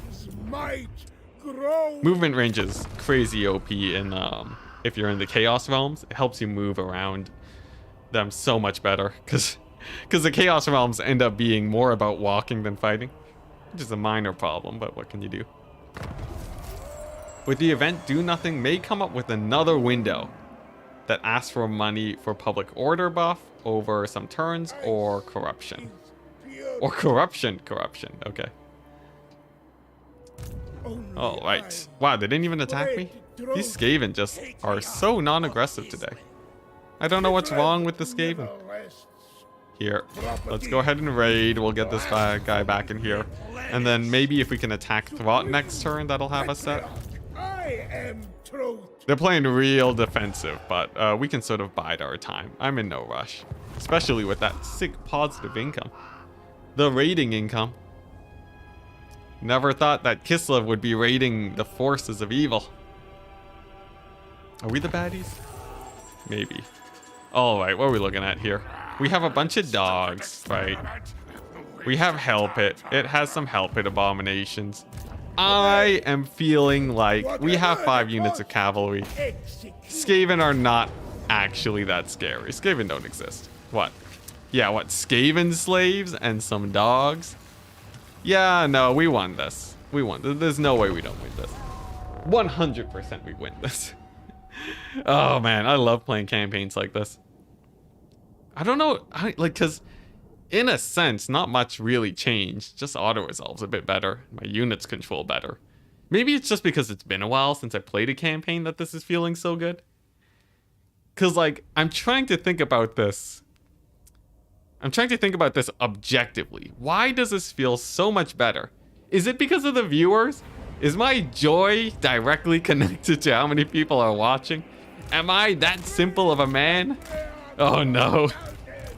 Oh no. All right, well, that realization aside, we'll just continue playing. Oh man, yeah. It's you guys. You guys are what make Warhammer great. It's the people. See, at some point that starts getting hella cheesy, but yeah, no, it's just the archers, yeah. It's just that the archers work now. Oh, look at that, we got a Skaven summon. It's been a while. You guys are supposed to be in Warhammer too. What are you guys doing here? All right, here we go. Some proper cavalry. Oh yeah, cavalry should disengage better now. They said something disengages better now, and I'm willing to believe that it's cavalry, even though I have no other thing that says that should be the case. But what can you do? All right, nice. Let's get these guys in, and then a big swift charge to the back. This is why cavalry is so great. And then a big ol'. There we go. Yeah, this is huge. This is a hammer and like a bed of nails. Doesn't sound as good as hammer and anvil, but man, is it just as effective. Although it didn't actually break a lot of them, sadly. Now these reinforcements, they do have catapults. I'm basically just going to pull back, let them advance, and then use my cavalry to hit that up. I think that should be the best choice here. And then I can use my hero squad to deal with the rest of them. Nice. Now we are getting hit by a bit of warp lightning, but that's okay. Accidentally used two of the same buffs at the same time there. That is a misplay because they don't sack, but it's totally fine. Oh, and there's the army. All right, let's get away from those catapults. Come on, guys. What? Oh, I think it's lag based. I think it's lag that's making that happen, but it's totally fine. You're keen on seeing the Griffin Legion? Oh yeah, Griffin Legion got an armor boost. That doesn't actually change them too much in terms of campaign. For multiplayer, that it actually is rather impactful. Griffin Legion should actually be a bit more of a common sight than they used to be, which I am very excited about. Now here they are. The Hell Pit Abominations have arrived, along with some Rat Ogres. We have our Patriarch, who is alone in the woods, getting chased by a Hell Pit Abomination. Let's see if we can save him. Also, bring in these guys, because Stalton can move in to help. I forgot that he's on foot and that he can't disengage as fast, but I think just volleys of lead should be enough to deal with these guys. Here we go. We're going to give these guys the slip by with the cavalry. Nice. And then with Stalton tanking, I think we should be okay. This other help hit's going for my Patriarch. That's a big hit. If he does die, we can bring him back, though. I'm not too worried. We might lose our horse archers, too, but that's okay. Come on. Fire. Focus them down. Okay, so the catapult should be down. And then we just have hordes of Skaven that we gotta deal with. Honestly, a little bit sketchy. Just a tiny bit. Let's get Consultant out of there real quick and see if we can take this out. Oh yeah, this is sketchy. Look at that Skaven infantry. They're really getting close. I'm gonna sacrifice one Kossar. You served well. You will now hold the line for as long as you can. And then, yeah, there we go. This guy can run for his life too. Looks like we're doing okay against those catapults. It's gonna be a little bit sketchy. It's gonna be a little bit sketchy, I'm not gonna lie. But we'll see. We'll see. We have taken out the bigger threats, and it is just Skaven left. Most of my cavalry's pretty beat up, though. I think those reinforcements catching up my my Kossars is not great. But we're down to about one more Hell Pit Abomination. This one's gonna rally, but we can right-click and finish that off, so that's not too much of an issue. Yeah, the cavalry is chaff. It's true. There's the big heal. Can we take it out before another big heal? Did they fix that bug where Hell Pit Abominations would always heal to full? Because it looks like it still exists. That's totally fine though. Come on, finish it off.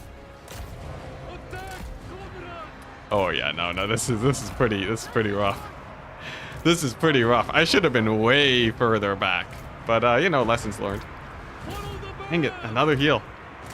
Here's the thing too, we don't, at this point, we probably don't even really want to focus the Hell Pit Abominations, because they're just gonna come back later, right? I should be more worried about the army chasing us down. On the plus side, here's the thing. Here's the great thing, right? Oh, our Patriarch's gonna die. Here's the great thing. If this has softened up our army enough, the AI might sally out and fight us, and then we can win the battle. So let's just try doing that. Let's trigger an army losses so that our guys can escape the battlefield, and we'll see how this plays out. Yeah, we sort of got wrecked there by the Skaven. I'm not gonna lie. I sort of times forward my way into them overrunning me. But now we have a bit of a smaller army. If they sally out, it's mostly Skaven slaves. I have 3 units of cavalry and Castalden with a bunch of heals. That might be pretty easily winnable.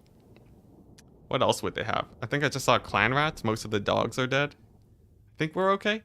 And then after we heal, we attack Hell Pit again. And then we're set for life. Alright, let's do it. And I can move over here too, so that I heal up over the end turn. Yeah, this is good. We lost one of our members, but that's okay. That's okay. Your sacrifice was totally not in vain. What do we want here? Blaze of Devotion, fire attacks against the Hell Pit Abominations, not bad. And HP, very good. Very good. Alright, nice. Let's see how this goes now. Yes, replenish troops. And yes, I would like to eventually get heals on that guy. So fingers crossed the Skaven attack us. Is a unit responsiveness noticeable? Very much so with... Nice, they did it. Yeah, we should be able to win this, assuming their heroes aren't too scary. Thought might be. Unit responsiveness feels very noticeable for range units. I haven't tested it a ton for cavalry and flying units. I don't even know if they changed that. See, this is the thing about the roadmap. I'm getting all the patches mixed up constantly. Was flying units should be fixed too. But unfortunately, Kislev does not have too many flying units. But I haven't noticed any real jank with my units yet, so I think it's all good. All right, nice. So we're just gonna start the battle. We're gonna heal up, get our cavalry over here, and hopefully aggro some dogs. Yeah, we haven't seen archers stare into infinity yet. Always a big plus. All right. So a couple clan rats, not a problem. We'll hit up those wolf rats over there. Why are the enemy banners so small? Wait, sorry, 1 second. Unit banner scale. Apply changes. Yeah, there we go. They should be much easier to click on now. Alright, anyways, where was I? Some slings are over here. The biggest thing is that Consultant needs to deal with these guys. I think if I just I use him for a bit of harassment, I should be fine. In fact, if these heroes get ahead of themselves, they should get gun line down. I'm going to intentionally form a concave to hopefully catch them out early. My cavalry should be more than enough for some night runners. And then we'll see how this battle goes. Looks like these guys are getting sort of pulled towards Castalton, but that's okay. A couple of the casters are way in the back too, not a problem. Oh, and they don't have their summons because they're fighting on my lands. We don't have any Skaven corruption. This is good. All right, let's see how this goes. Night runners are getting beat up. And then Consultant wants to tank and slow down the infantry lines as much as he can. Although, I probably want to get my cavalry in here as soon as possible to hit these guys in the back. Overall, I think this battle's going okay. I will have to play it on normal speed, though, lest we get ruined. Okay, that's one of them down. It's one down. Oh yeah, Thwat has a rat ogre summon. Terrifying, but we're still good. And then soon we can start hitting these guys in the back. Yeah, these are great concaves. This is great. Look at that. Even the rat ogre is almost getting mulched there. We did lose one cavalry unit to the dogs. That's okay though. We'll send another one in and hopefully take him out. Yeah, look at this. Good lines of fire. Very good. Castalton can pretty easily chill in combat, and I'll back up with the Patriarch. The blog noted that they changed stuff like in between animations. Yeah, they changed that for the range units, so that should be pretty noticeable. Okay, so Castalton plus the Patriarch might be enough to beat up this guy. Let's have a test at it. I want to be careful with my cavalry though, as they are going down. That's a bit sketch, isn't it? It's a little bit sketch. My cavalry's having a harder time than I would have hoped for, because of those because of the dogs. Those darn dogs. It's fine though. Oh, we don't have a retreat option. Whoopsies. It's fine. Consultant has his he has lower wound time, so he'll be back a bit faster. We'll eventually get Skaven Blight though. That is my #1 priority. See, these guys are out of ammo. We'll move them up. And then, yeah, I guess we just send some volleys in. Yeah, those dogs are scary. Anyone remember the dogs only campaign? That was pretty hype. Come on, Patriarch, live. Okay, nice. He lives. He lives. So here's the thing. We might lose this army entirely. It sort of depends on whether or not the game thinks that this is the second battle that we lost or the first. If we do lose the army though, it's all fully replenishable. Are you winning, son? I don't know. Well, we're sort of feeling it out. Get out of there. Run for your lives. All right, plan B. Plan B. We're still not going to war sleds, though. Screw war sleds. War sleds are far too meta. Also, I love range units. Yeah, man, getting overrun by Skaven. Dang. Now, I am running to the edge of the map, even though it's not giving me a retreat option.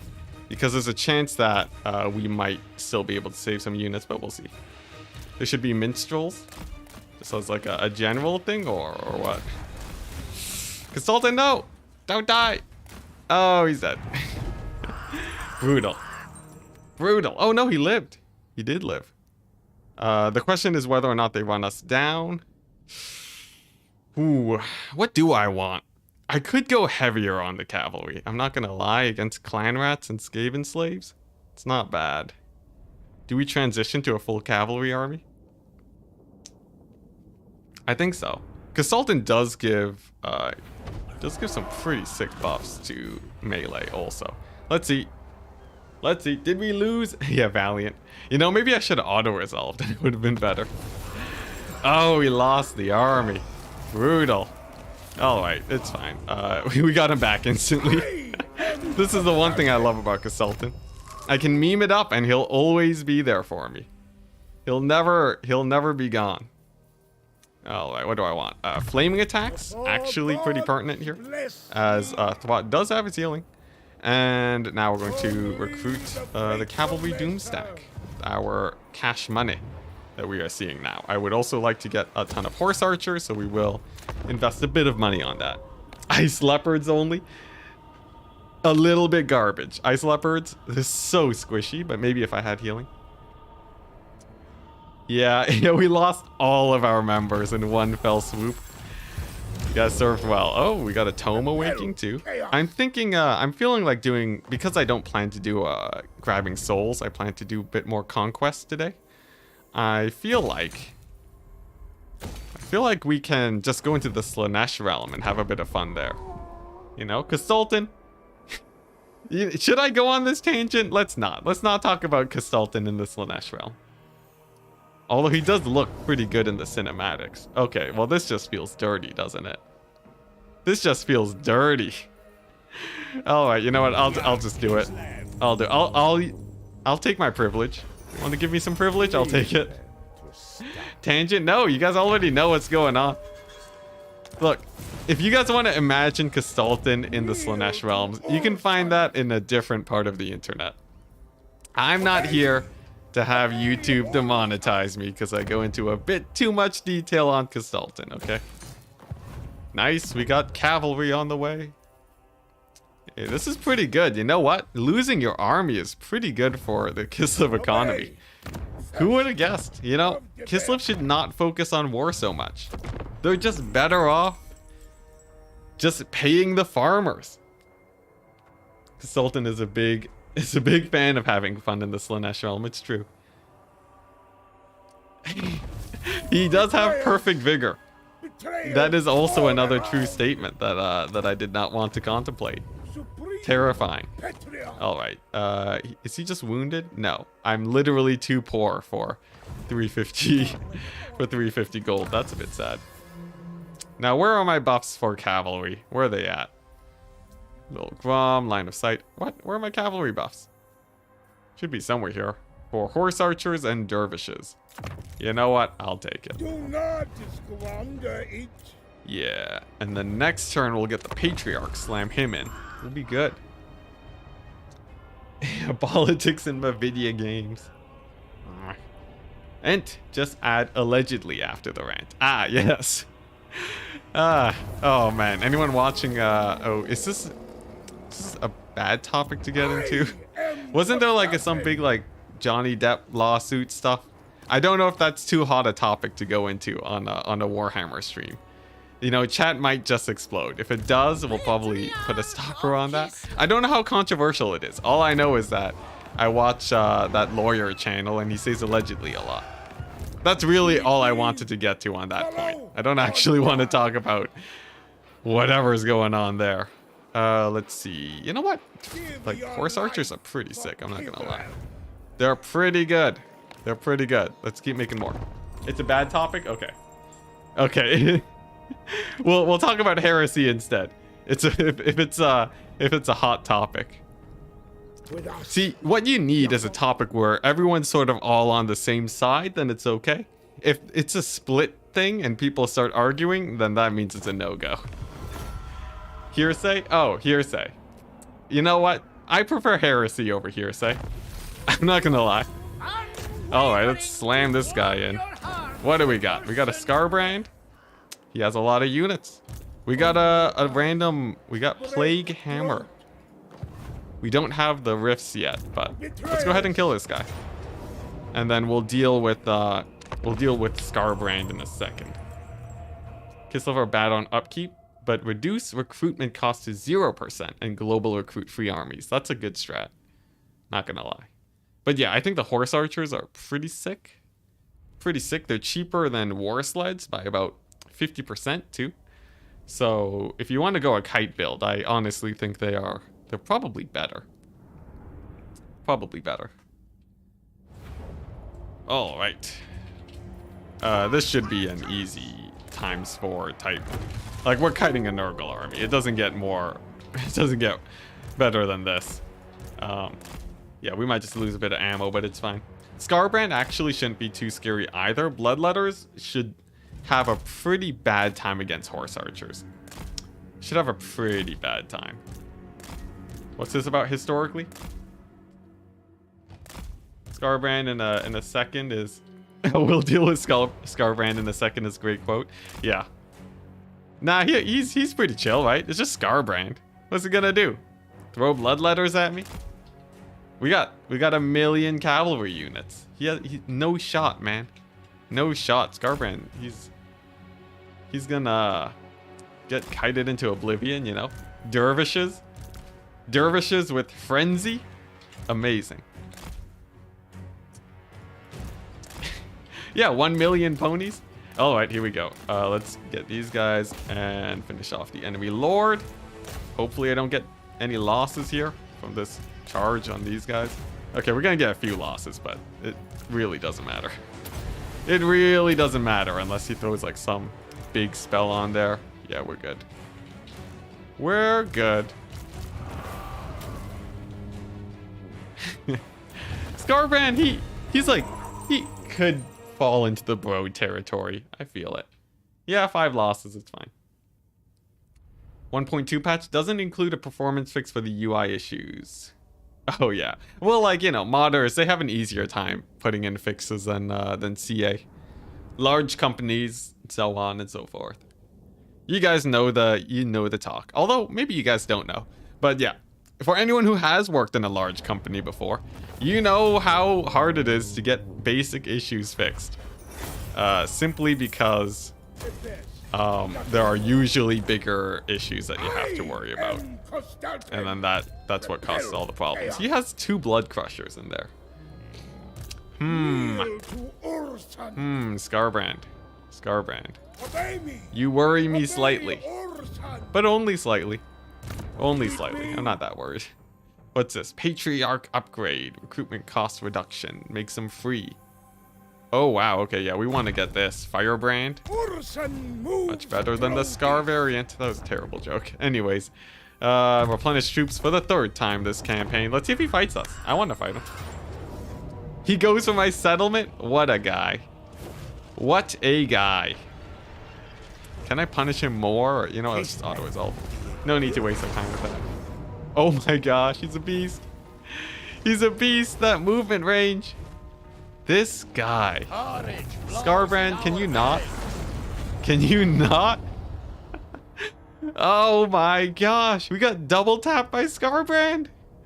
Amazing. I love this. Alright, here we go. Yeah, user acceptance testing, etc. etc. Alright, well. Oh, this guy. This guy. The max range. The max range, we can't even attack him.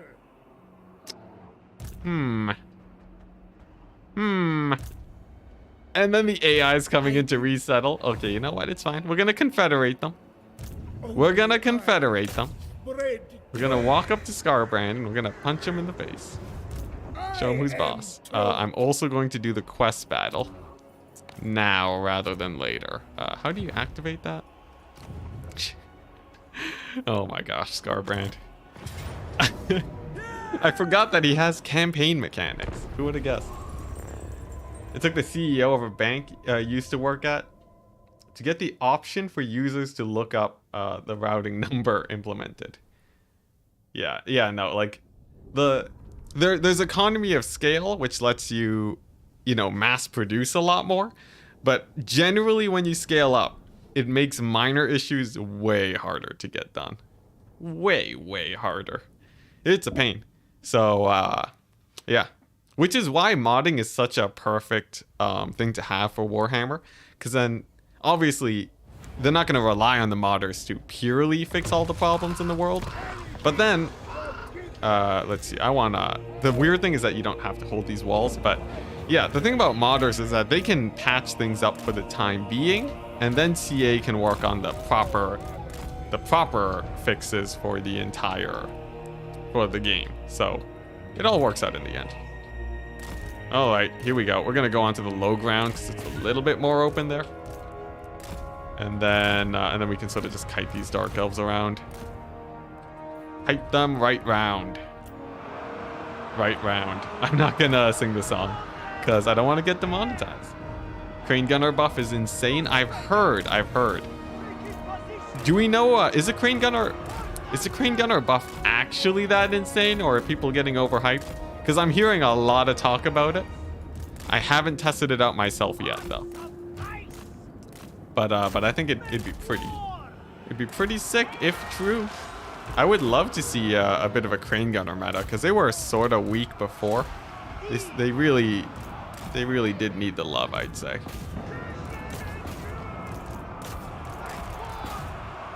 Thoughts on the Nurgle buffs? What? Nurgle got, Kugoth has a Mortis engine now, which is sick. I think that's amazing for him.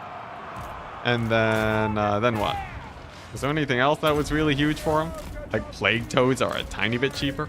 I think the Nurgle buffs leave a bit to be desired, but he actually was in a pretty good position earlier.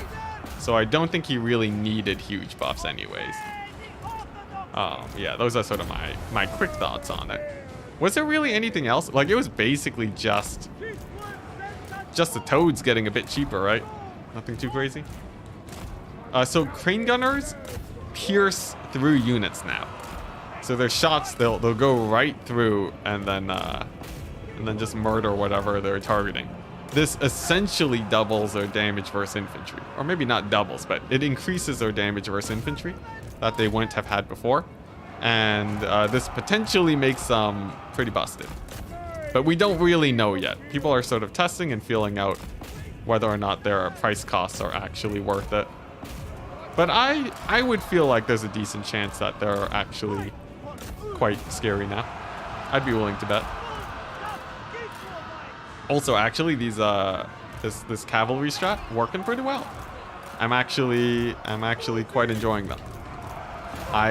The actual control on them, I can't tell if it's actually better than it was before. So I'll have no comments on that. But like a Nurgle ROR consisting of Plague Toads with a Mortis engine, that would be terrifying. And I think the multiplayer community would sadly never let that happen.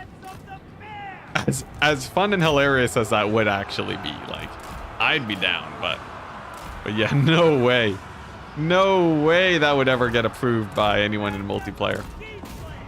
Plague Toads with the Mortis engine. I don't even think it would be that bad. I think it'd be a bit bad, but like, not the end of the world. The bullets buff Slaanesh troops now. The bullets. I'm not understanding the joke. I'm sorry. I'm so sorry. All right, let's see. Those Hydras actually aren't engaging me. I am cool with that. But yeah, the Nurgle ROR is very good, I would say. It's insanely high stats, regeneration. You basically have the tankiest unit in the game, which is what you would expect when it comes to Nurgle. So I think like thematically, it all checks out. Yeah, I enjoy it. Overall, pretty good. Okay, we're blobbing up a little bit too much with our cavalry here. I'm going to do a bit of a disengage. Just a wee bit of a disengage. And then do a bit of proper splitting here. Anyone notice that the player bias reduction helped? Well, Scarbrand just sacked 2 of my settlements. But I don't know how the player bias actually works out. Honestly, I sort of hope that on Legendary the player bias is more or less the same, because I love that type of challenge. But I'm not sure. The true test that I would be able to to tell a noticeable difference on is if you looked at the player bias in a Kairos campaign. The question is, will Kislev move to attack Kairos? And for that, I would say I don't know. I don't know how that would actually play out. Like, you know, the patch has only just come out, so I guess no one really knows yet, except for CA. How forward are you looking for? How much are you looking forward to Immortal Empires? I am insanely excited about Immortal Empires. If I am excited about units just controlling a bit better, and auto resolves being a thing, Immortal Empires is actually just gonna make me go crazy. It's just too exciting. There's just so much, you know, especially if the map leaks are real. That would be huge, because it's just so much content. Like, I could stream Warhammer like every day, and I would just never burn through all that content. There's just so many campaigns, such a backlog of different factions and so on. It's great. All right, nice. So this battle's basically won. The biggest threat here now is, like, I guess just the Hydras a bit. We'll see how well they fare against Gestalten. He's pretty scary, but he's not Hydra killing scary. I sort of need to have my horse archers here firing away if I actually wanna take this beast down. Yeah, and then we'll just have a bunch of cavalry to bog it down. That should be enough, I think. So many legendary lords, yeah. I think legendary lords, so many different positions on the map. My patriarch is totally dying. Yeah, there's a lot to look forward to there.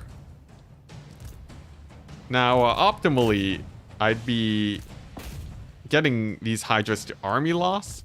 I don't know how easy that is. I think after this one route, it should be a bit easier. There we go. There we go. There's the army losses. Yeah, we only had to route one Hydra. If we had taken the fight against them, that would have been pretty bad. Thankfully, it was way easier, though. Whew. Yeah, I didn't see the snack. Yeah, they almost made things pretty rough, but we got there. We got there.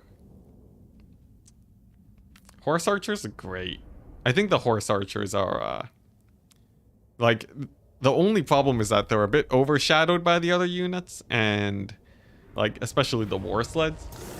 And the fact that in domination, skirmishers are, they see a lot less play. But I think they're great. Hey, and he has a horse. Good for him.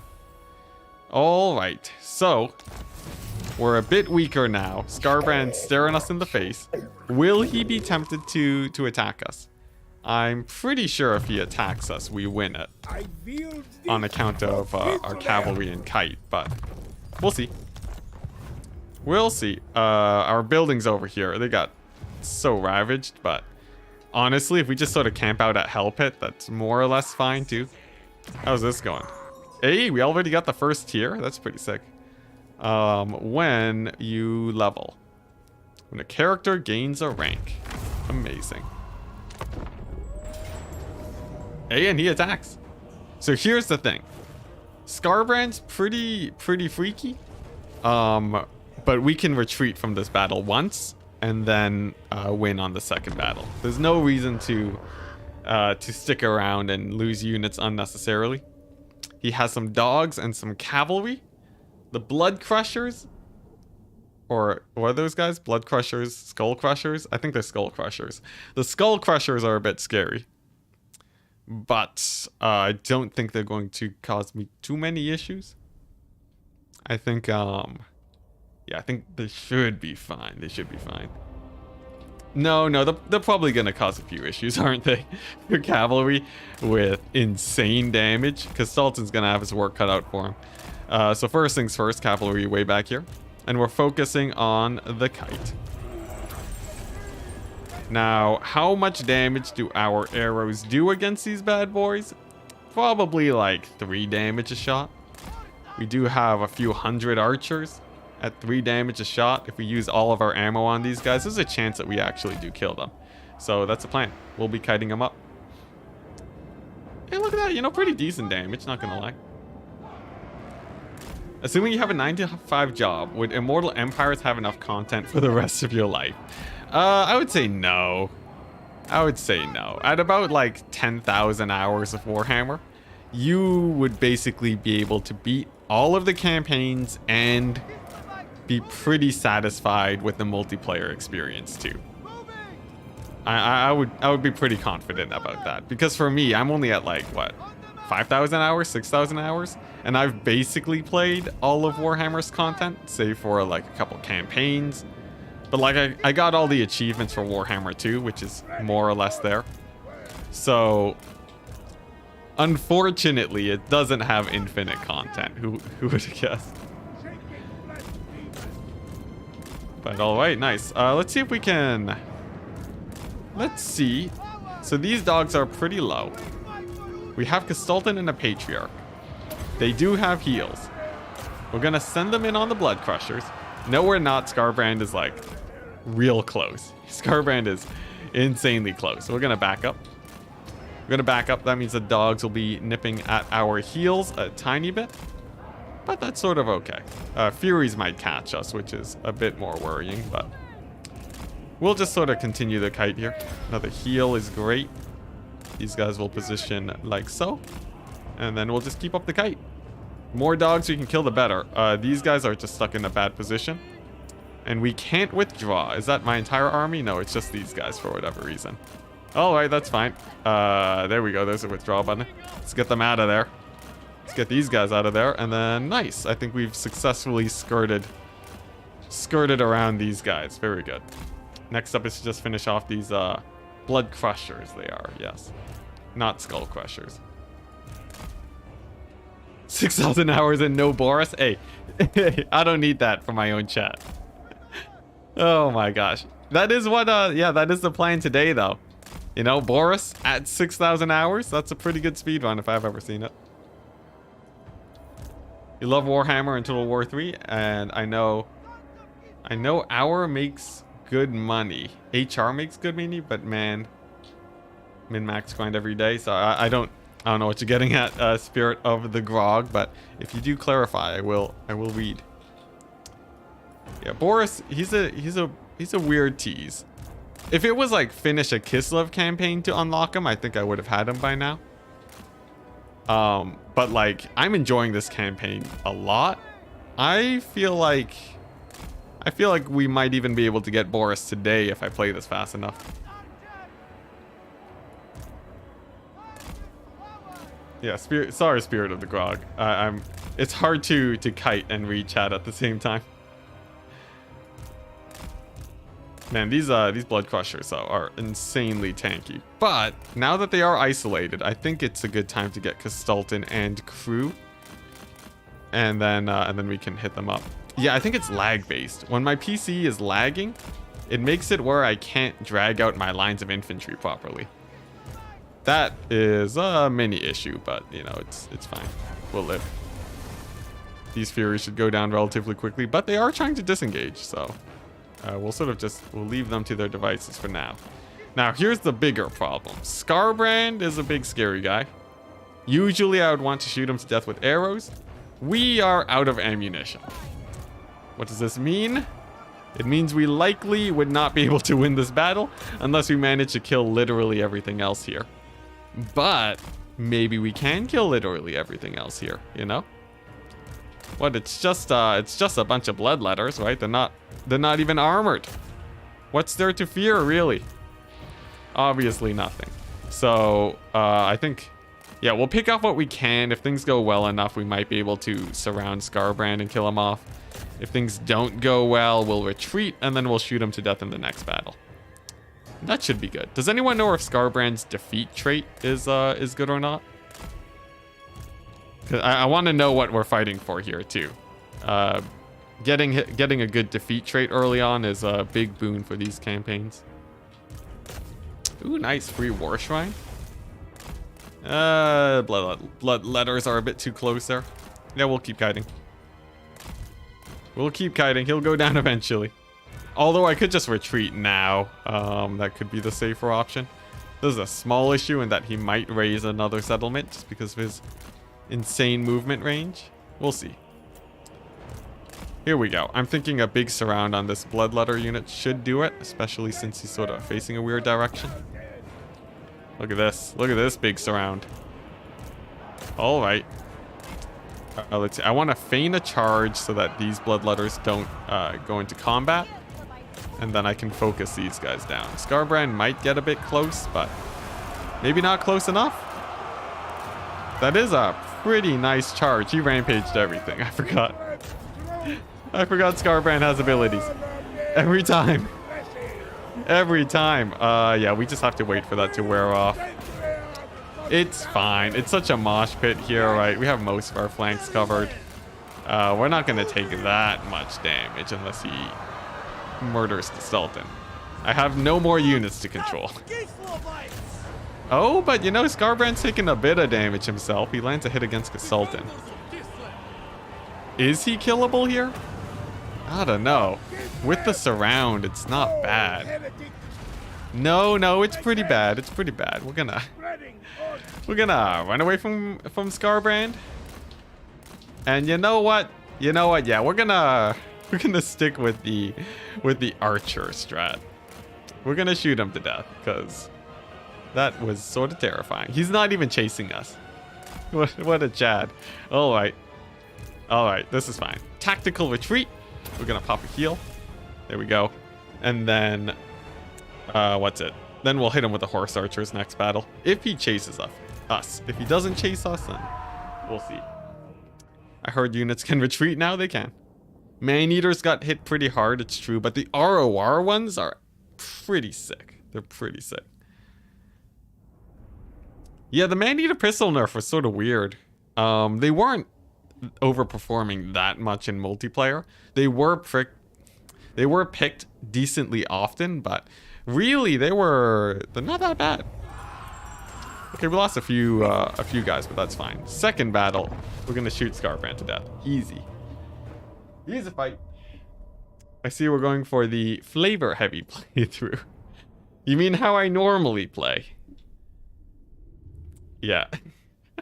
These insults, man. The flavor heavy. I'm trying to win. What are you talking about?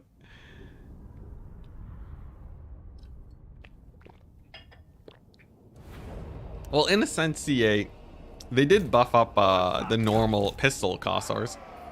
So in that sense, they did buff up a multi-role unit. Maybe they just have something against man-eaters, who knows? Hubris Kislev 2022. Indeed, but you know, it was part of the plan. We are Kairos, so yeah, we can just finish him off here. Big volley from our horse archers and then back up. Let's see, I think if we turn fire at will now, Scarbrand should be the target for these guys.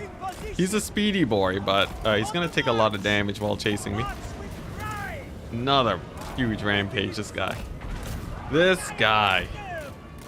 Alright, well, they're gonna be in rampage for a bit. I think it wears off before the bloodletters show up. I think it wears off. Every time. Oh, come on. Come on, get out of there, guys.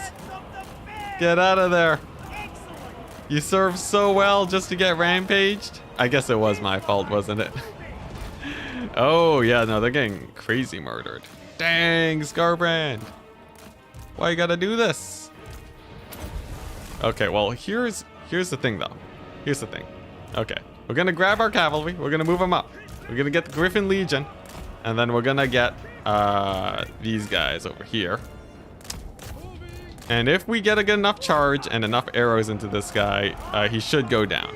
He's sort of gone ahead of the rest of his infantry.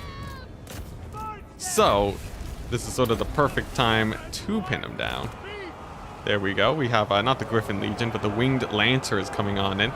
They will do quite a bit more damage. And then now it just sort of comes down to whether or not we have enough DPS here. He is taking a lot of heat, so I think he should go down, and then it's just a bunch of bloodletters left. Yeah, and then we can sort of harass them with our cavalry here. Are we on Legendary? Oh, yes, we are. We're never not on Legendary for this channel. Whether we're playing challenge runs or... Well, for some challenge runs I might go off Legendary, depending on how challenging they are. But generally, yes, we like to play with this style. There we go. Looks like Scarbrand is going down, but not before he gives a whooping to Castalton. Oh, thank goodness he turned the other direction. Come on, he's so close to dying. Just take him out. Just take him out. He's very low. He got another rampage. Oh, thank goodness. The beast is down. The beast is down. Okay, there we go. There, the minor nuisance has been dealt with. All it took was everything I could bring. All right. So now it's just bloodletters and a shrine. The shrine goes down to my heroes. Nice and easy like. There we go.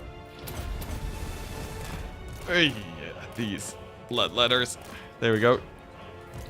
The motorcycle's going down. Actually, it recovered. Good for it. And then, let's see. There we go. Another big charge. Now it's dead. And now we can abuse infantry for a bit. Jeez Louise. Sometimes you forget. Yeah, retreat again. Pro strats. They'll never see it coming. So, man, I forgot how fun it was just to play janky legendary campaigns. All right. This should be a pretty big just charge into him play. I believe so. There we go. Big charge bonus buff. Followed by a huge heal on everything that I have. That should crumble away at least one of these guys. There we go. Now these guys can pull back, and then I think a big disengage and recharge in on these guys should do it. Castalton and the Patriarch are great too, of course. And nice. So we got two of them to crumble. Now we can disengage. I still don't know if disengaging is easier on this patch, but we'll just pretend that it is. Nice. Okay. And then rinse and repeat a little bit. Woo. What's going on in chat? People talking about Greasus? Oh yeah, Greasus getting the tiniest of buffs. Poor guy, man. Yeah, heads up, guys. Greasus is not significantly stronger than he used to be. Still, do not send him into combat. He's not going to win you any fights. Alright, there we go. Another big HP heal for these guys. And then we're going to do the same strategy. So pin these guys down and then get some cavalry surrounds. I have to be careful about the timing, though. Especially with all it... Actually, can I get them to split? I think getting them to split would be easier. Let's see. Yep, there we go. There's the split. There's the split. Yeah, nice. This is getting into a little bit of cheese territory, but I don't want to lose Castalton for the millionth time, you know. The first few times it's great. After that, then you gotta start. Then you start wondering, you know. Greasus is now daddy. Enticity 2022, it's on record. You can't find a clip of me saying that except for just then. Alright, here we go. What are these? Normal bloodletters. I can deal with that. They don't have too much armor, so they die to our cavalry pretty fast. Nice. Only a few more guys, so this last engagement should be pretty easy. They're close enough to army losses where I think they'll just hit it with this last charge. So I'll just wait for them to sort of blob up on my heroes, and then a big surround should end it. Here we go. Big charge bonus buff. Send them all in. And then, nice. That's a pretty good surround. I like that. I like that indeed. It's been clipped, all according to plan. And no one watches clips of me, right? We'll be fine. Nice. We did it. Oh, jeez, I said we'll be fine. I said the cursed phrase. Alright, Scarbrand's finally down. And we get to see what trait we get from him. Hopefully it's not terror against terror versus Corrin units. I gotta say, those Lord defeat traits that just give terror, worst defeat traits I've ever seen. Why would you ever need that? One must wonder. Alright, pretty good. Tons of money. So that actually lets us resettle one of our settlements, not this one, because the AI got to it first. But we can get Fort Stragov. There we go. Let's just pick that up. And we do have just tons of cash right now. I'm thinking we go pretty hard on the winged lancers, but first we'll go pretty hard on the horse archers first. They've done very well for us. Then we can get the horse master buff. Let's see, does this one give... Oh, there's nothing that makes our horse archers better? Kossars? Are these Kossars? No, they're just called horse archers. Well, that's unfortunate, but I'll still get these two, I think. Yeah. And then stand your ground will help us a lot too. Over... Oh, hey, it's grayed out now. That's new. Nice. And we have more heals. I'm late. How's the patch? The patch is amazing. I have no complaints with the patch so far. And honestly, it's making me very excited to make new Warhammer videos. It's also making me very excited to play more campaign in general. Because this campaign, I'm not gonna lie, I was feeling pretty tired of the old campaigns, having to play through so many battles. But the auto-resolves for this run so far have been going very smoothly. I haven't really noticed any problems yet. That's a pretty good upgrade. We're gonna work our way towards that. Hey, Tariff, hello, how's it going? Have you had a good chance with the update yet? I will say I'm enjoying it quite well. Are you making I'm ready for one of your videos to come out today about the update. If you haven't found a meme somewhere in that patch, in the patch notes, I would be surprised. What?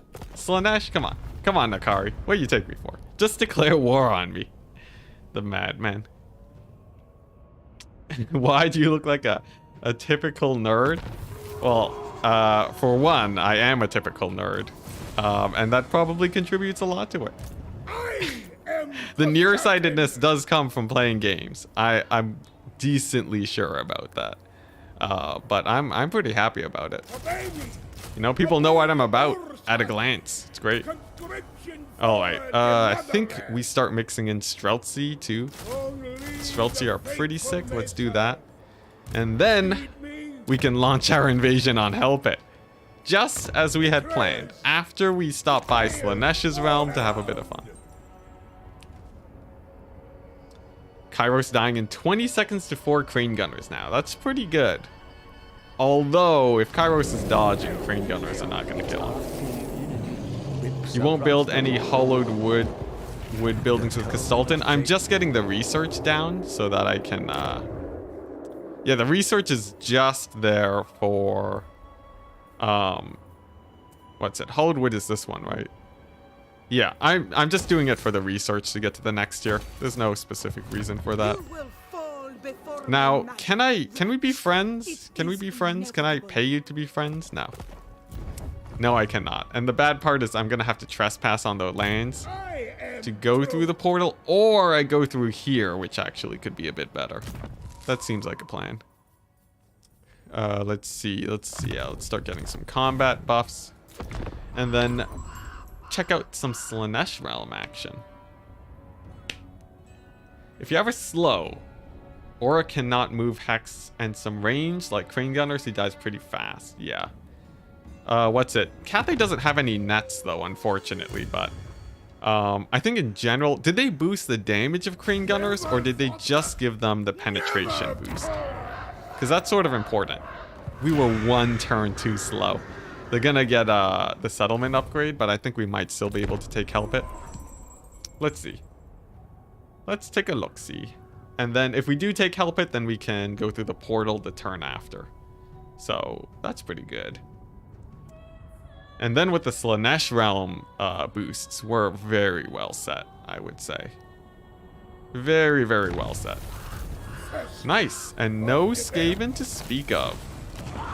Now, there's the upgrade. But we can siege it now. We don't have any artillery. We can't... Yeah, we don't have any artillery to kick down the gates, but if they sally out, we're definitely fine. So I'm not worried about that. Nice. And then over here, I guess, I don't know, we'll get a palisade since we're sort of not nearby anymore. Hopefully Scarbrand kills these guys and then we can resettle the ruins. The race for the ruins. Crane Gunner AP from 30 to 35. So what's that? That's a 1/6 more damage than they did before. That's pretty good. It's pretty good. Plus it pierces units. The thing is, they're more expensive. So it's sort of... Increased accuracy is good too, yeah. It's a mixed bag. It's a mixed bag. If you don't care about the cost, I think you're pretty well set. Ice Court Confederating. A little bit terrifying. How is the Ice Court, by the way? They are catching up a bit. Let's see. Okay, so this one's still invoked. Yeah, so we just gotta gain a few levels on these guys, and then we're set. And we will take this fight. It's a bit janky with so many cavalry units, but I think we're good. And you already hated Crane Gunners? You know, Dead Fox, Crane Gunners were pretty weak in multiplayer before. Yeah, they were pretty weak in multiplayer. The main thing is you just need some sort of mobility to jump on top of them. So you have like Furies or Cavalry, you can shut them down pretty easy. But of course that is easier said than done. Yeah, in multiplayer, I think seeing a Crane Gunner meta would be quite interesting though. Oh, jeez. All right, now here's the play. We'll just full deploy here and then rotate real quick. And then that should give us an easier entrance. Like I'm thinking over here, we can send in Consultant. We're going to drop the siege equipment and just walk it. We'll leg it over here. So, my goal, grab the walls with the Streltsy, then just sort of fire on in onto the low ground. That's going to be the plan. Hopefully my winged lancers can kick the door down a bit faster. And then we'll also use these horse archers to sort of act as my range units for now. Crane Gunners are friendly. Crane Gunners friendly and still hit enemies. I'm not sure what you mean by that, good sir. But generally they shouldn't friendly fire too much if that's what you're asking. Looks like my Streltsy got caught up a little bit, but I think this is pretty good position, especially once that door goes down. We might even be able to just capture all the points here. Look at that, the arcs of fire on the horse archers is doing good. It's doing real good. Okay, I think my cavalry's actually getting in the way of Consultant and the Patriarch. We're gonna pull them out of there and then let them kick the door down. Seems like a better idea. You're excited for the ranked ladder reset. Ranked ladder reset. That should be out now, right? I'm pretty sure that's out. If it is, then yeah, that should be quite fun now that the bug is fixed. Thought there was no matchmaking. Is that new too? I think they said there was matchmaking before, or it was planned. I'm not entirely sure. Alright, so horse archers are pouring in first, just so that they can get good line of sight on stuff like the rat ogres and so on. And then we just want to cap as fast as possible. Question is, if you can pierce through your own units and still hit enemies. Oh, I would assume so. I don't see why not. Yeah, I'm pretty sure piercing, it just doesn't care about friendly or not friendly, but this hasn't actually been tested in full, so you know, don't trust me fully for no reason. Man, they will not stop summoning units over there. My Streltsy are never gonna see a fight this battle. Okay, a couple plague monks. There is the hell pit abomination. Not to fear. Not to fear. Although I do wish that I had my Streltsy here supporting that fight. But this will do fine. I'm not a fan of those plague monks sort of just chilling in my lines too. Hopefully a big charge bonus buff will take them out. Nice, Streltsy are moving in. I don't have to babysit them anymore. Another summon. I think they have like, what? They have like 10 summons almost. It's crazy. Okay, but now that we've sort of made a proper breach here, the Hell Pit Abomination is not going to slow down our cavalry pouring in. So we're going to start just waltzing right through and capping some points. That's also going to help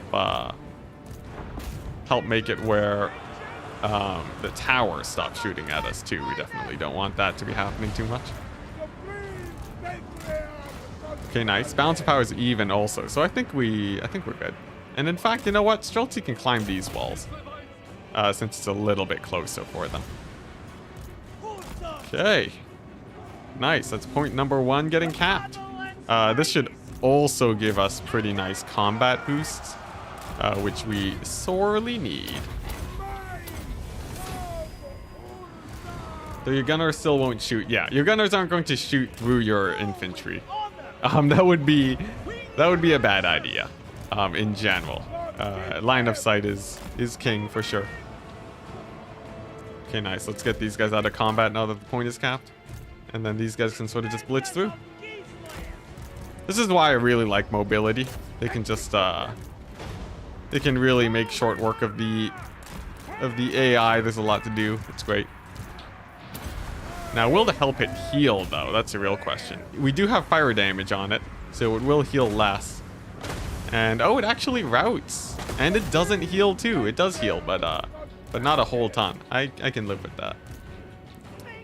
Okay, so I'm going to take these 2 guys, put them on the low ground. And then I'll take these 2 guys and then bring them up over here. Nice. Then these ones are going to go for the back point. How's this fight going? Hell Pit is being chased off. Very nice. The Kraken King cast. I love it. Yeah, it looks like the Hell Pits, they heal at the last second when they're at very low HP. So it's pretty hard to get them actually killed, but it's fine. In fact, there might be a chance that we just full cap this settlement, depending on how smart the AI is about this capture point. Which they might not be. Okay, Consultant, you can back up. And then I think we're good. Let's see. A couple Skaven slave slings. Nothing to worry about. Looks like that point's going to be capped in a second. Is there a third point that I'm missing? Where is this? Oh, yeah, there is. And by third, I mean another point. Okay, so I'll need to find some way of getting over there. And then we'll be set.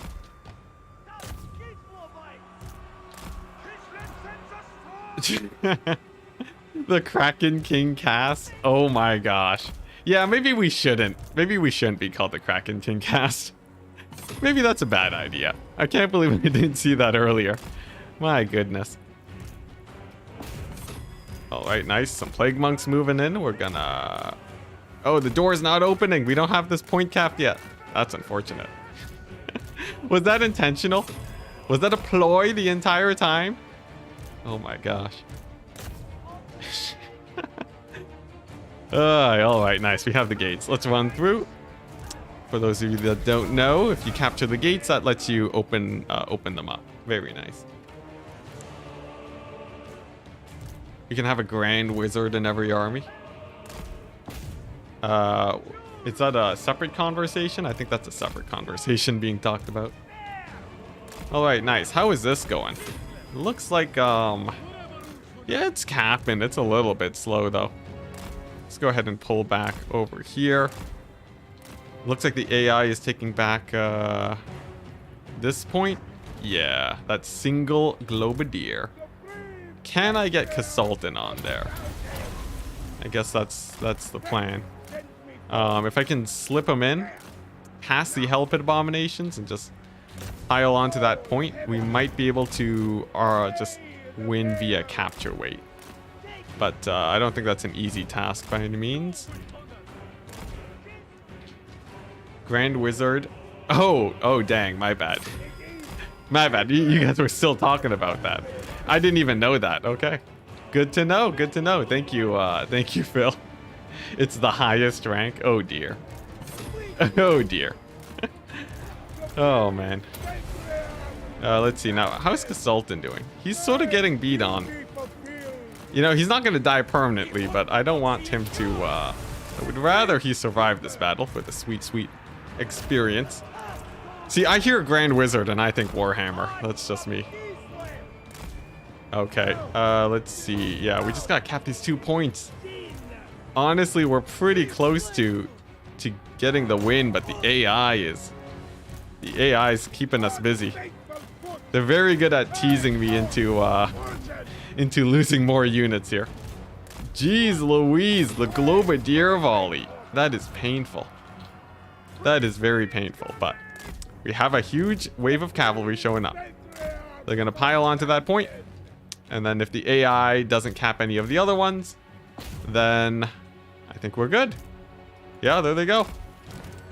There they go. My Patriarch's gonna break. That's actually almost better for him, since it means that he will he'll take a little bit less damage while they chase him. And nice. Here we go. We managed to triple cap them. Barely. Barely, but we got there. Sweet. When you try to break the gate down in melee, summon units on the other side is huge for stopping them from opening it. Ah, I see. That's pretty cool. It's a good strat. Oof. I thought the highest rank was Super Dragon King. Oh, anyone watch, what's it? What was it? What's that show? Oh, what's that show? What's the one with the white dragon? Come on. I watched like a million clips on it. It's, oh yeah, no, it's just called Peacemaker. It's literally the main character, isn't it? Yeah, that one is pretty sick. I guess no spoilers in chat for anyone who hasn't watched it, but pretty fun show. Look at this, we finally got the ROR Zargard. 1 million leadership, fire damage, huge stats, very fun unit.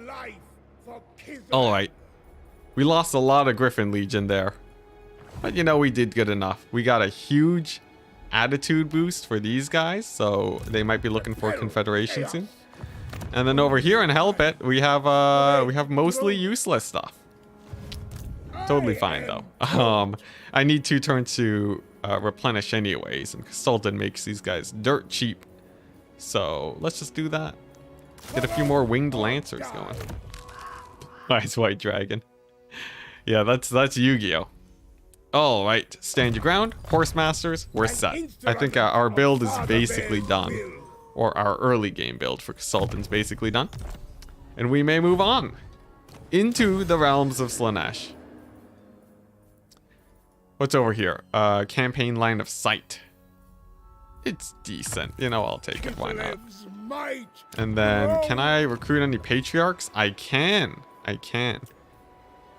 guess, leadership 5 when in own territory. Strider is actually pretty fun, considering how often I send these guys into the forest. Nice. And then a few more upgrades, and hopefully Scarbrand doesn't show up and ruin my day. This is good. This is good. And a commandment. I couldn't have asked for more. Sweet. Now, the plan is to go into the realms of Slaanesh, level up our guys a little bit, win the race against Katerin, and then confederate all of Kislev, unlock Boris, and we're good to go. What's this? Non-aggression pact? I love it. Do the Zargard ROR have a special ability? I believe they do. I think they have an AoE ability you can use that restores vigor to full, which is sort of insane. The Patriarchs also have this ability, but it's nice to have that with your infantry. They also have an encourage aura. They're basically Patriarchs. Yeah. Look, 100% vigor per second. So they'll max you out in 1 second.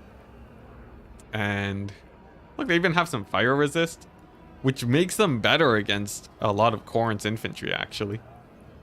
Not bad. Not bad. So yeah, I would say they're pretty cool. I enjoy them. Let's go ahead and get this Patriarch in Kastaltan's army. We'll cut one. Yeah, we'll cut a Dervisher, as painful as that is. I need my levels to win the race here. Okay, nice. And then what's this? Pretty useless. Pretty useless. Is there anything better I can replace it with? Let's see. We could go get control, which is nice, I guess. Control's decent, but I guess we might as well keep it. I'm going to not upgrade that just in case we run out of money. But yeah, I think the ROR Zargard are actually pretty nice elite infantry. There's a few spells that will still wreck them, but against most factions, they should be quite nice. I think Kislev, they do want elite infantry in general. Whew. Happy belated birthday to Waffle. Thank you. My birthday is in all the way in December. So you guys have like half a year, a bit more than half a year to wait before that shows up. All right, here we go. Dark Prince's Realm. We're entering pretty late. So there's a chance that the AI's a bit more ahead.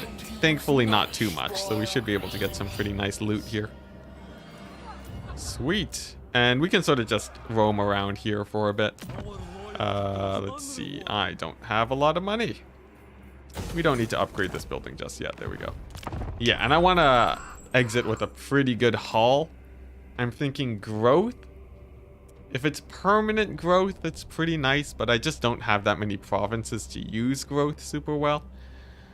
I think just raw cash is sort of what we want from Slaanesh's realm. Looks like Thrott's coming in to give us a hard time, but these settlements honestly aren't too important for me. I'm not too beholden to them. Does recruitment cost reductions for Kislev stack? I believe they do. Someone in chat said that you can bring it all the way down to 0. Faction destroyed. All right. And let's get to Kastaltan. All right, what's in door number 1? Nothing. All right, we'll go to door number 2 then. Excuse me. And then on to the next turn. I think this should be able to hold against Thrott. If he goes, the AI should be a bit more aggressive with its sieging now, so we'll see how that goes. Whew. While we wait, I'm just gonna go grab some water. I'll be back in a second.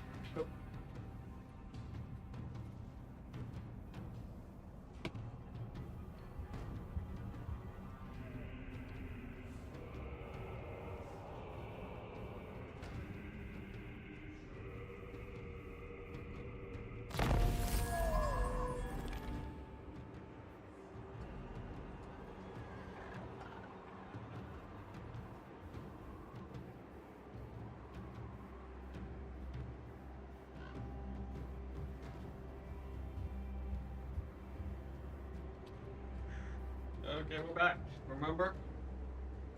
Stay hydrated, stretch your legs, so on and so forth. Whew. Alright. What are we looking at? What's here in the research? We'll take this. And let's take a look at these prizes. Pretty useless. We'll move on. But yeah, for anyone who's tuning in now, the goal is to unlock Borris today. Because honestly, for how much time I spend playing Warhammer, not having Borris unlocked, a little bit embarrassing. So that's sort of the goal. These guys, they almost love me. If I join war against these random factions, yes, you will give me the military access. Very good. Sweet, I'll take it. Maybe I should have gone for the other ones too, but military access means they won't hate me for walking on their lands. So that could help a bit. Get dehydrated and compress your legs. Yeah, I guess there is no opposite to stretching, really.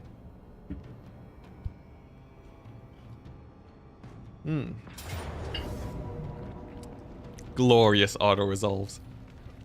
Glorious. A reasonable amount of losses. I've never seen this before. Pretty good.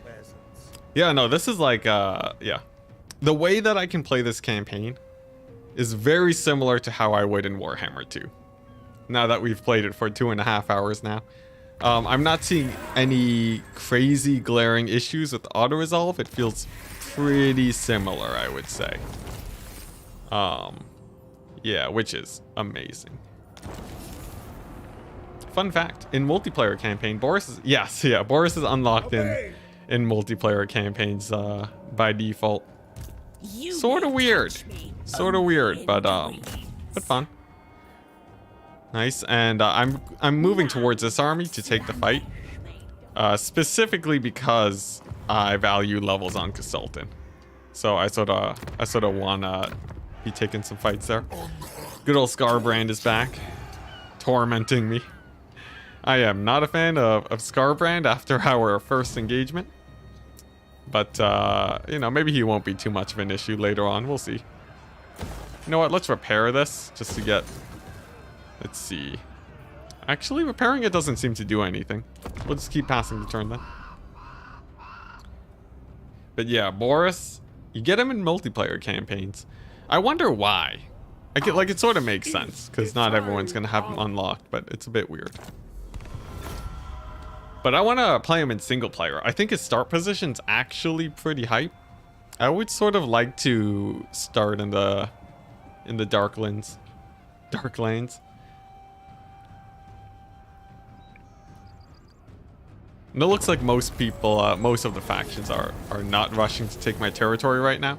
So we can actually have a pretty chill time in here. Looks like Katarin's actually catching up to me. I'm not liking that. Here, if can I fight this? Dang, I touched the thing too quickly. Ooh, oh man. That's pretty good. That's pretty good. We can get so much more money though. Each turn we're in here, it's like we're making an extra 50,000. Yeah, we can wait a turn before we go into Katarin. Before we slow her down. What? We're not losing too many buffs here. Is this risky? Is this risky? Am I getting greedy in the realm of Slaanesh? My god, they've done it. Boris auto-resolve with bear cavalry. Oh, look at this. Oh, it's Scarbrand. Okay, we can win this up. That'll give us some money too. What's this? So Dark Watch saying Boris auto-resolve with bear cavalry was really good even in the old patch. Oh, it's probably insane now, yeah. Because in Warhammer 2, you could, if you had a Doom stack, you could auto-resolve basically all the time. So I would say it's pretty good. By the way, Gorby's chariots got a pretty massive buff. They are about as heavy as ice sleds now. Not as heavy, but almost. This makes them terrifying versus infantry, though. So the AI controlling them effectively, probably going to be a bad time for me. If I can get good crossfire on them, though, maybe we can just shoot them to death. Plus, I do have cavalry, so maybe it's not the end of the world. Alright, so here's mostly infantry and the chariots. I think we're just going to focus down Scarbrand. And sort of just ignore these guys for now. Like, I can set up a wall here. And a wall here. And these guys will take a while sort of looping around the side. And then, like, maybe a single cavalry unit here. Yeah, settlement deployment's still a bit weird, but... This way we're all walled up. And then over here I can just focus down Scarbrand as fast as possible and I'm set. I think if I put a wall there, they'll funnel into this area too. And then we're good? Question mark? How do you guys feel about this deployment? Can someone call Legend? Have him rate my my city defense? Honestly, I'm pretty sure for most of the things that I do, Legend would just be mortified. Just so many inefficiencies everywhere. Alright, let's see. Patriarch over here. Slam him down. Nice. And then, yeah, Zargard to sort of block him up. There we go. Nice. This feels pretty good. This feels pretty good. The thing I'm worried most about is the side army. If they get in too quickly, then I'm in a bit of trouble. But let's see which direction they take. It looks like these guys are going for this wall. Oh, maybe not. Maybe yes. Yeah, they're moving there. So at some point I'll want to get my Zargard here to block them up. But the main priority is finishing off this bad boy. It's true, you only need to be efficient enough to win. It's true. I'm mostly just joking about the fact that my play style is so different from him. Let's see, I guess we'll just go for an arrow tower here for now. Nice. Alright, and with the power of right click, we can actually focus down Skarbrand as soon as he gets into range. That should be good. Iron Hail Gunners should properly fire now, but I'm not 100% sure. This hasn't been tested yet, but I think they should fire properly. So that's a pretty big plus. Alright, I have to be careful that this wall doesn't die with my guys on it, otherwise I think they fall down and take damage. But I think my Zargard should do well. Looks like Skarbrand's taking some heat. That is good. All my archers are, yeah, there we go. He's getting pummeled. Nice. These guys are way too slow. Okay, I think we're set. Because with Skarbrand down, it should be pretty easy to rout off the rest of these guys, I think. Yeah, and then we want to get some archers firing on those spawn now. Look at that, effective target firing, and it didn't break up the formation. Glorious. Just glorious.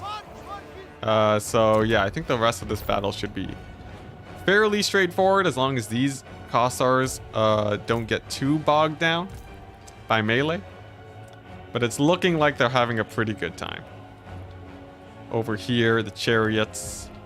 Yeah, not even able to find a good target. Very good. Although the balance of power saying that it doesn't like me is a bit scary. I'm not sure why though. Maybe it's because of the Gore-Beast chariots? And because there's so many of them? That's really the only reason I can think of though. But if I spam these arrow towers, that should be pretty effective for some. Yeah, I can't wait to run Iron Hail Gunners as Cathay. That's gonna be very good. Ooh, look at that. Look at that reforming. Now, the Chaos Spawn, they might still cap the point. We'll see. Oh my gosh, not even close. Okay, nice. So now I got charged a little bit, taking them off the point, but holding that is very good for me. Sweet. And a better arrow tower. Yeah, the click and drag feels more glitchy than it was before. I don't know about you guys. I don't know if it's just because I'm playing on a faster speed or what. But clicking and dragging, it seems like it's dropping a lot of commands. In the days to come, I feel like that's going to be the main talking point on Reddit. At least until the next patch comes out, like 1.3. And yeah, that's just something we're going to have to live with. It's just something we'll have to live with, because, yeah. And the thing is, right, on the, what's it? On the, oh, what's it called? Oh, I can't think today. The thing where they talk about the future patches. The time something? No. Oh, geez, now I just feel silly, don't I? But yeah. They said that the next patch is coming in like what, 2 months from now? So that's a bit of a problem, but what can you do? Yeah, conclusion, game sucks. Feels bad, yeah. Everyone uninstall. The something path, or yeah, it's the you know what? I'm just gonna give up. I'm just gonna give up. Oh boy. Is this a streamer curse? Is this like when you tried to do math on stream, or is this just me? I can't tell. The road map. Thank you. Thank you, friendly space dragon. Strangely enough, I would have never gone that. Oh man, I haven't even been streaming that long, but I guess I don't even know what happened. It was just completely lost on me.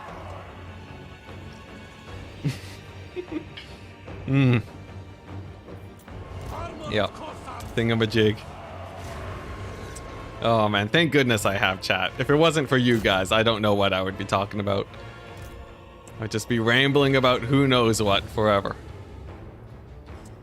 Now, why is the balance of power hate me so much though? That's what I'm wondering. Seems like the balance of power is really against me. Is it just because of these exalted bloodletters, perhaps? They are scary. Especially with how much damage they do to infantry.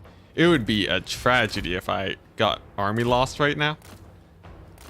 But yeah, in the worst case scenario, I can. Oh yeah, there's 2 units of pretty elite infantry also that are sort of hanging around. Yeah, I think I should play this a bit more carefully and let my towers do a bit more of the work. Otherwise it could be a little bit sketchy. We might just get army lost. So yeah, low ammo is pretty bad for us too. Yeah.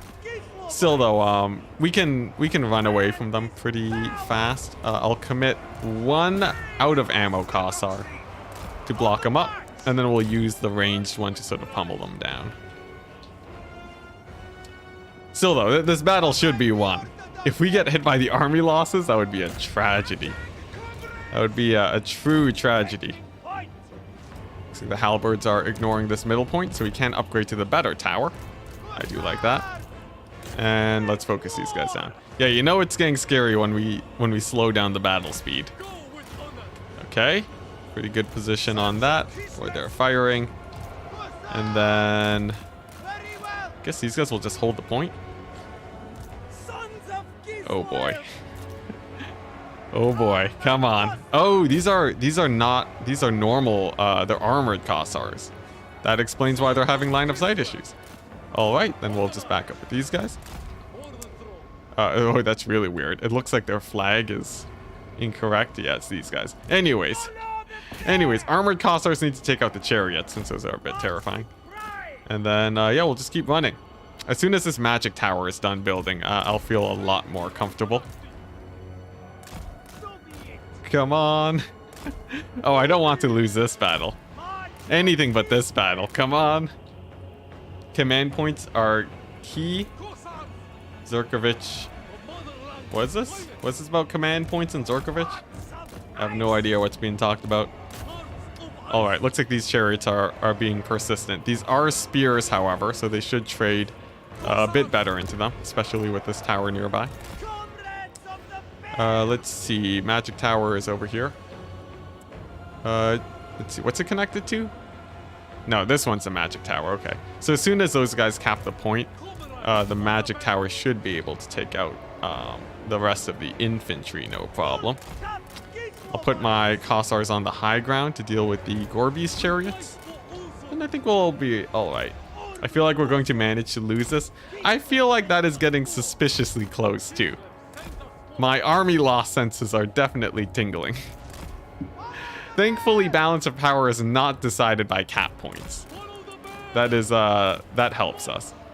There we go, Kossars are firing. That should be an increase to our overall, balance of power. Okay, chariots are routing. Yeah, okay, we're good. We're totally fine. Magic Tower is going to clear out the rest of the infantry. Although this was suspiciously close, but I think we need to go a little bit further before the army losses would actually trigger. I don't think we were that close to it, right? Right? I think so. Command points dictate... Oh! CP. Ah, yeah. Zurkovich. I remember watching that video. Yeah, it's really weird. Some of the... I made a side video off the back of that.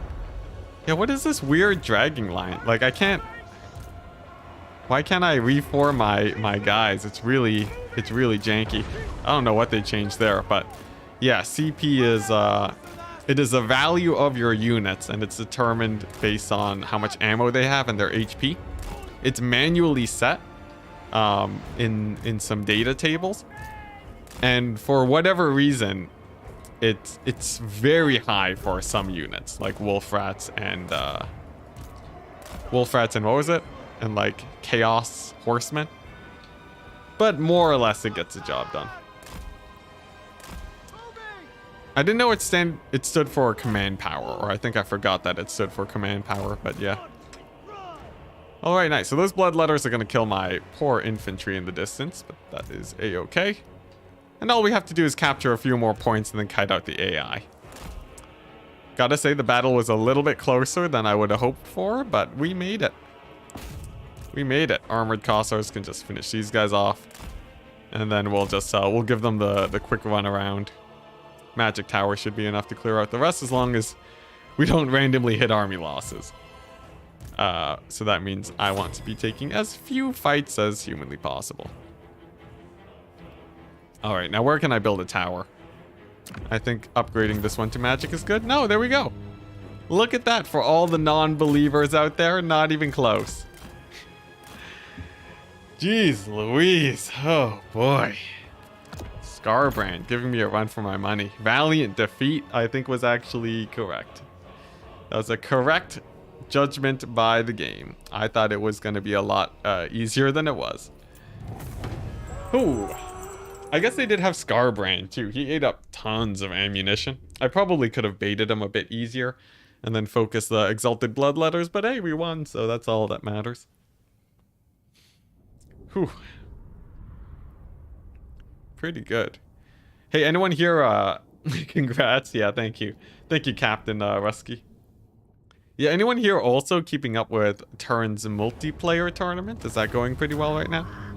I would assume a lot of people are interested in watching that to see sort of how the multiplayer meta is developing. I'm really excited to watch that as soon as the video is done. Because yeah, there's a lot of changes. I expect literally every army to run the ROR. There's almost no reason for people not to run the new ROR, so pretty cool. And they do have a pretty nice chance of winning you the game. So yeah, I'm quite excited for that. Oh, I forgot. No, Katerin beat me to the first thing. I thought I was the top one. Well, that's unfortunate, but what can you do? There we go. Every time they level up, they will get a thing. What's in the next door? Diplomacy all factions. Is that good? I think we can do better. We'll just keep moving on. Because then we start getting into like the 75,000 range. Which is just insane amounts of money. Let's see what else is here. We can start upgrading a few of these places. Hell Pit. It has a rebellion. We'll just sort of hope the rebellion doesn't take it over. Yeah, the ROR seem they're generally quite good, I think. Okay. A little bit sketchy. You know, I don't really need Fort Stragov, do I? Do we win this? There's so much armor. Okay, you know what? We'll just ditch it. It's a minor settlement. We don't need it. But yeah, the last or second to last circle. That's where we want to... The moment we see something good, we're sticking with it. Tempting. Tempting. I don't like the casualties medium. I'll just kite them out.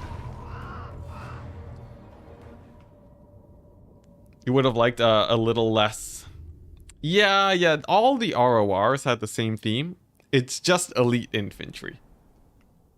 It's all the Exalteds, and then we have, I think, out of all of them, the Man-Eaters are the one that are sort of, they have the most pizzazz in terms of theming.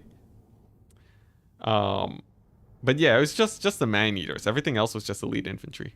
Sort of boring.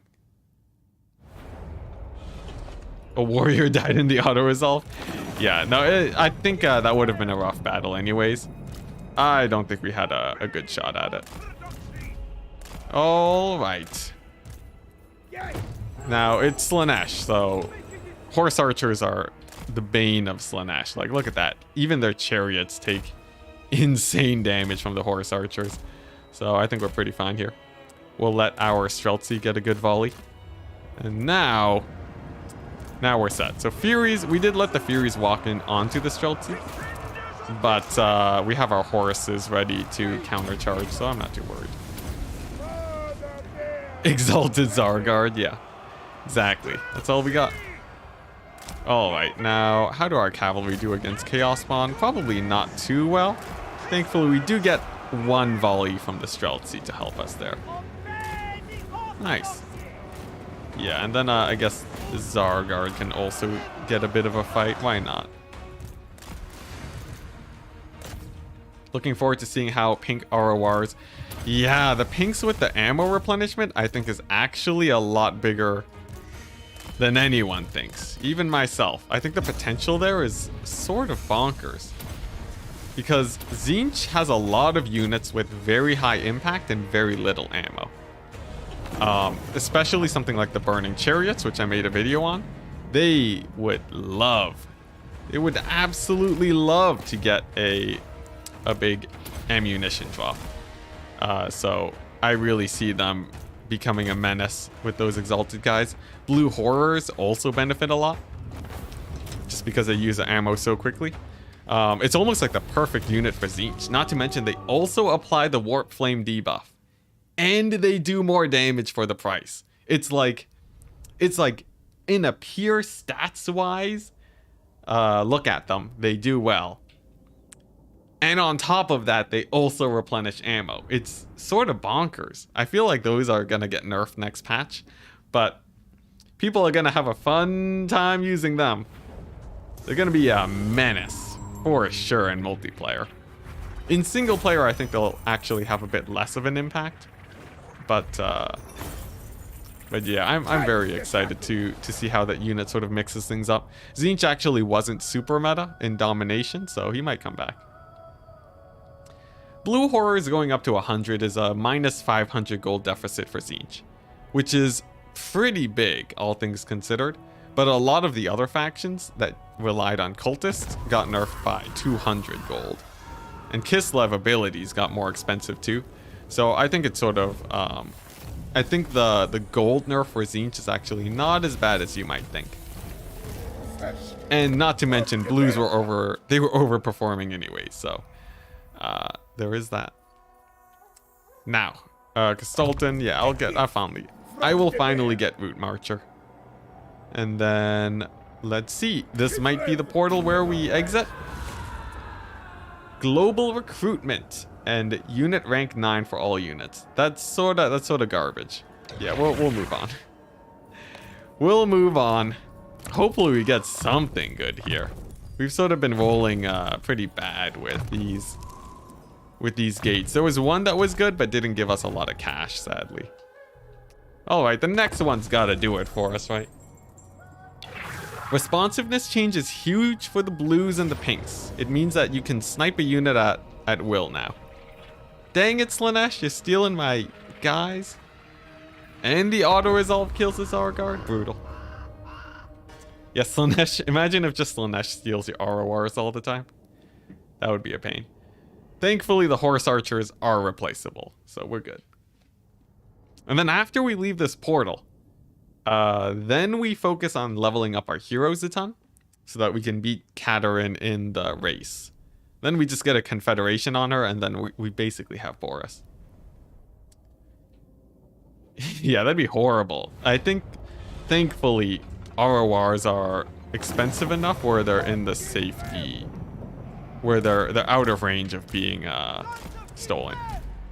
So there is that. Alright, same idea as before, except we have to kill our own horse archers. Come on, it's just a bunch of Slaanesh worshippers. What do they have going for them that we don't have in Kislev? Nothing. Look at that. Oh, my poor horse archers. Oh, they're all pink now. Oh, their fashion design has gone out the window. Alright, let's charge in. Wait, what the? Are these banners small again? Wait a second. No, they're supposed to be larger. Oh, wait. Never mind. Maybe you can play as Slaanesh and stack enough buffs to steal AI ROR. That's true, and I think that is hilarious. So, you know, you sort of get best of both worlds. You get to steal the AI's RORs. They can't steal yours.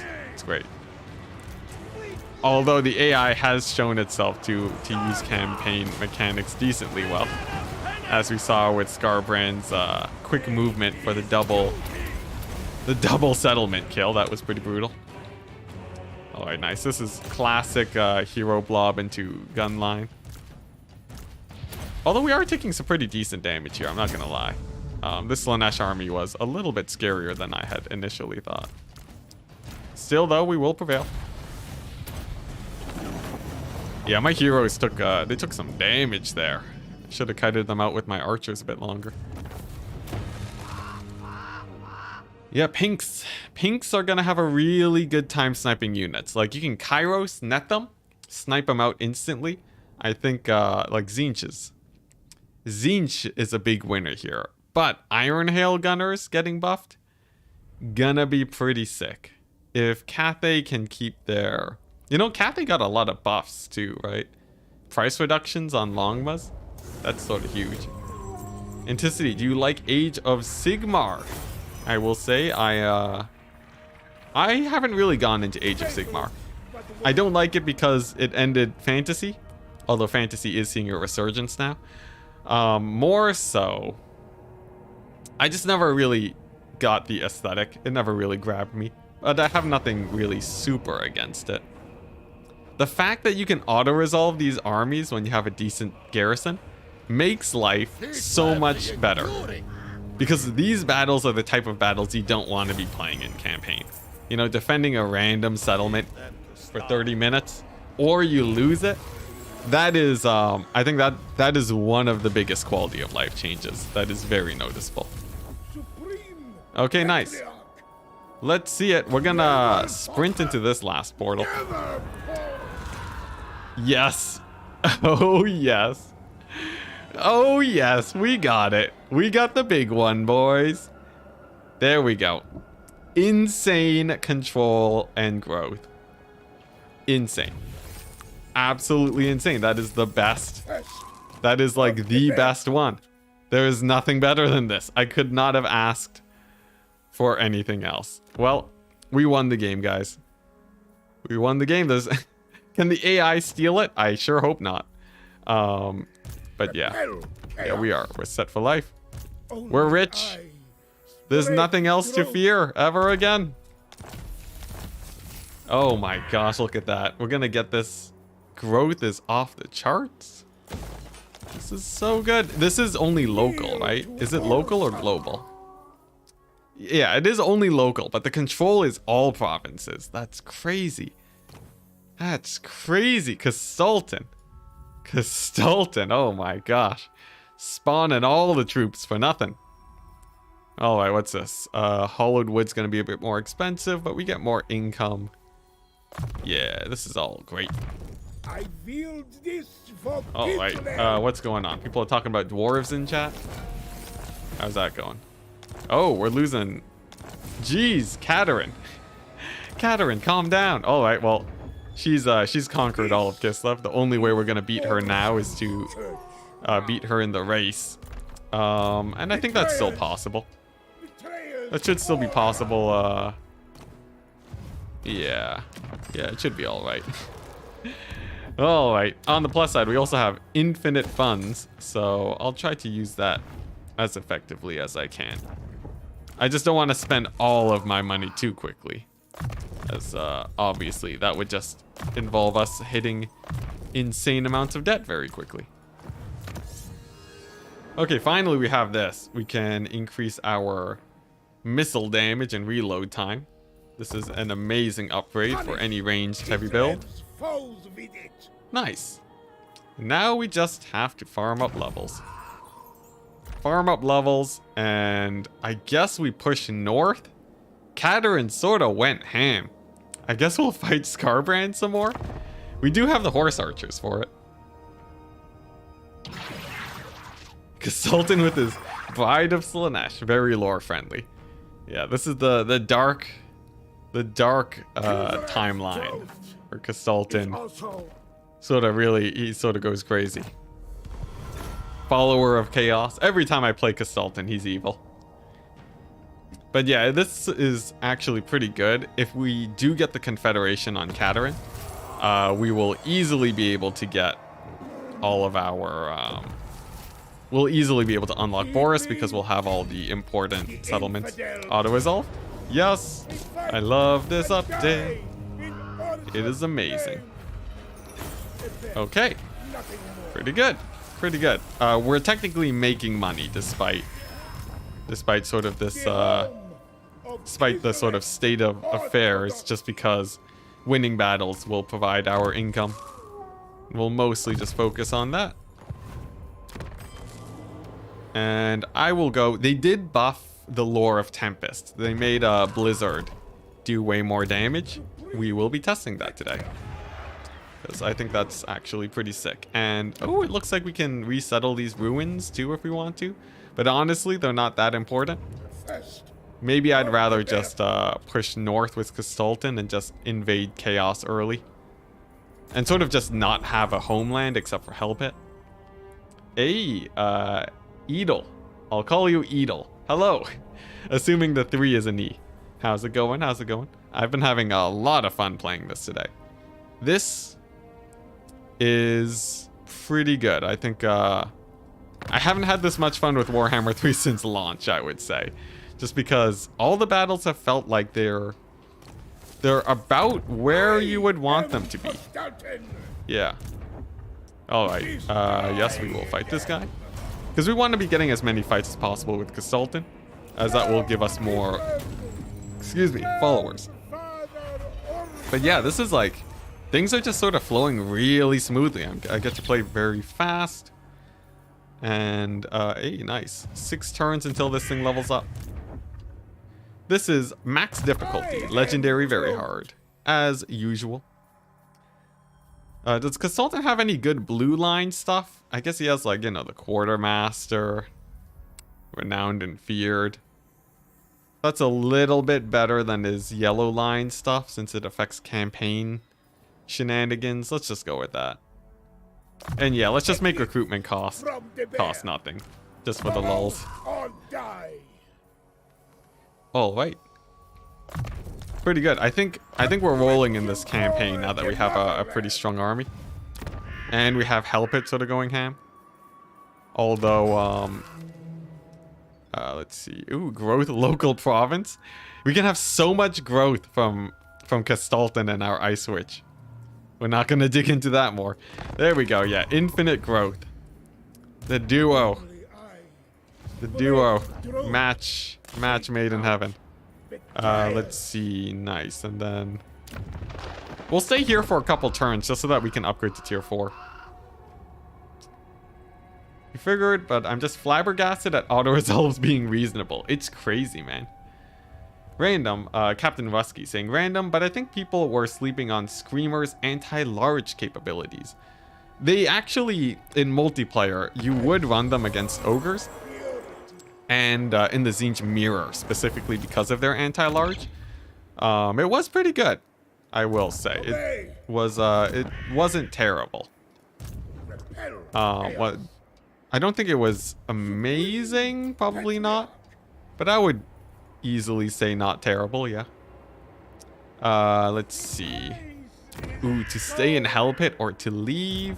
You know what? We're gonna abandon these settlements. I think they've served their worth. But at this point, Scarbrand's showing up. And yeah. Castalton's just gonna go on a rampage. Catarin can resettle those areas. And that should be good enough. Because I think this Doom stack is quite strong. I can't imagine anything that can kill us at this point in the game. Yeah, not too much. I guess if there's a lot of armor, we might run into a few issues, and that's about it. And look at that. Catarin's already making her way up there. Sweet. And in 14 turns, we can kick Catarin back down. Did she beat us again to this? Oh my gosh, she's blitzing it through. I need to I need to race her a bit better here. That's a problem. March. Alright, onwards to the conquest. March. Yeah, because you need a lot of territory to keep pace with her. If we don't get the confederation with her, that would be a bit bad. Only a bit bad, though. If you don't confederate, does that mean that you just... Are you screwed? Will you never be able to confederate her, or what? 'Cause I sure hope that the option is there, maybe later on. And we'll get more walls here. There we go. How's Helbit doing? 5 turns? Nice. So we'll be able to upgrade to tier 4 right away. You can't? Dang. Okay, so it is sort of important that... Oh, is it because we're losing settlements? Does that lower our followers? The motherland Dang, never Scarbrand's causing some issues. The only way you can get Boris is confederating her as consultant. Okay. Well, that makes things interesting, doesn't it? That makes things very interesting.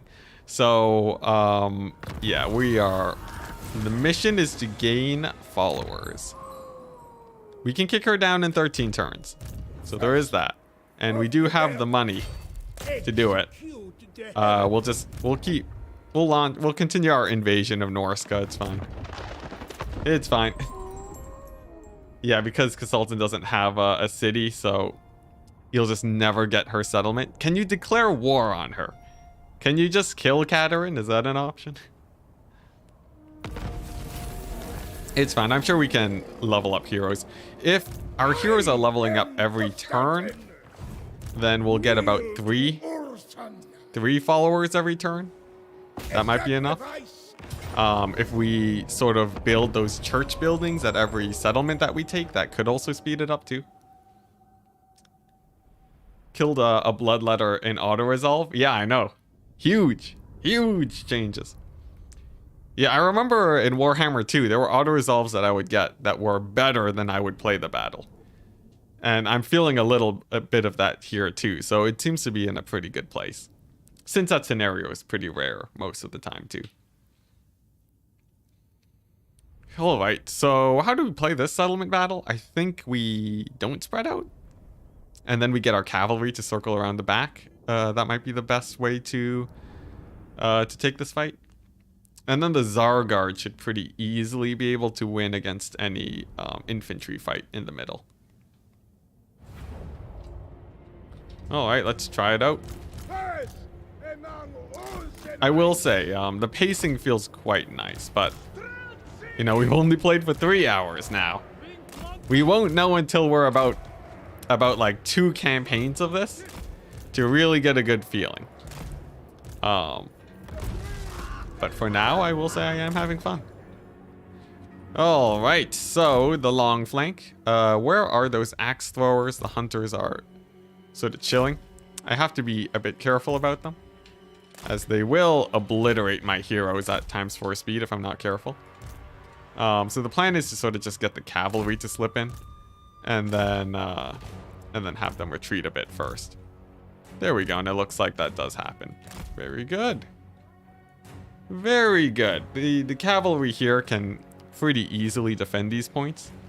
You know, we do have a few ice trolls moving up, but I don't think they're going to be too much of an issue. Is this settlement wider than it is usually? Usually there's a bunch of really tall buildings. I think it's because it's a Norscan settlement. It's looking a little bit less messy than it usually does. See, now I'm starting to get placebo. I'm getting placebo from the update. I'm imagining updates that haven't been added yet. It's insanely easier to do as Katerin. I would imagine so. Although I prefer playing as Consultant. Yeah. We don't like playing it for the easiness here. We're just having some fun. Worst case scenario, if we do lose this campaign, I'll get to try it again later. So, pretty nice. Let's see, is this a settlement that we can just full cap them on? Maybe. Oh boy, come on. This is the worst part though. Can I... Yeah, for whatever reason, sometimes it's very hard to draw lines with your infantry. And I have no idea why that's the case, but yeah, I think that's my new pet peeve. That is my new pet peeve for Warhammer. The fact that infantry just, you can't line them up. Especially because I do that. I sort of draw lines, just by impulse. I sort of gone into a habit of drawing the line multiple times. So when it glitches out like that, it's definitely, felt a little bit more. Still though, looks like this fight's going pretty well. We got the Zargard in there. They're getting hit by the axe throwers a little bit, but it's fine. Yeah, look at that. It's not drawing properly. I wonder if it's just always been like that, but it feels like it's worse than usual, especially in settlement battles. Okay, how's this going? We got a couple units of infantry trying to make it in. And they are Marauder champions, so I will disengage from that fight real quick. Looks like the Zargard are holding out well for themselves. And we can shoot down that tower in a second.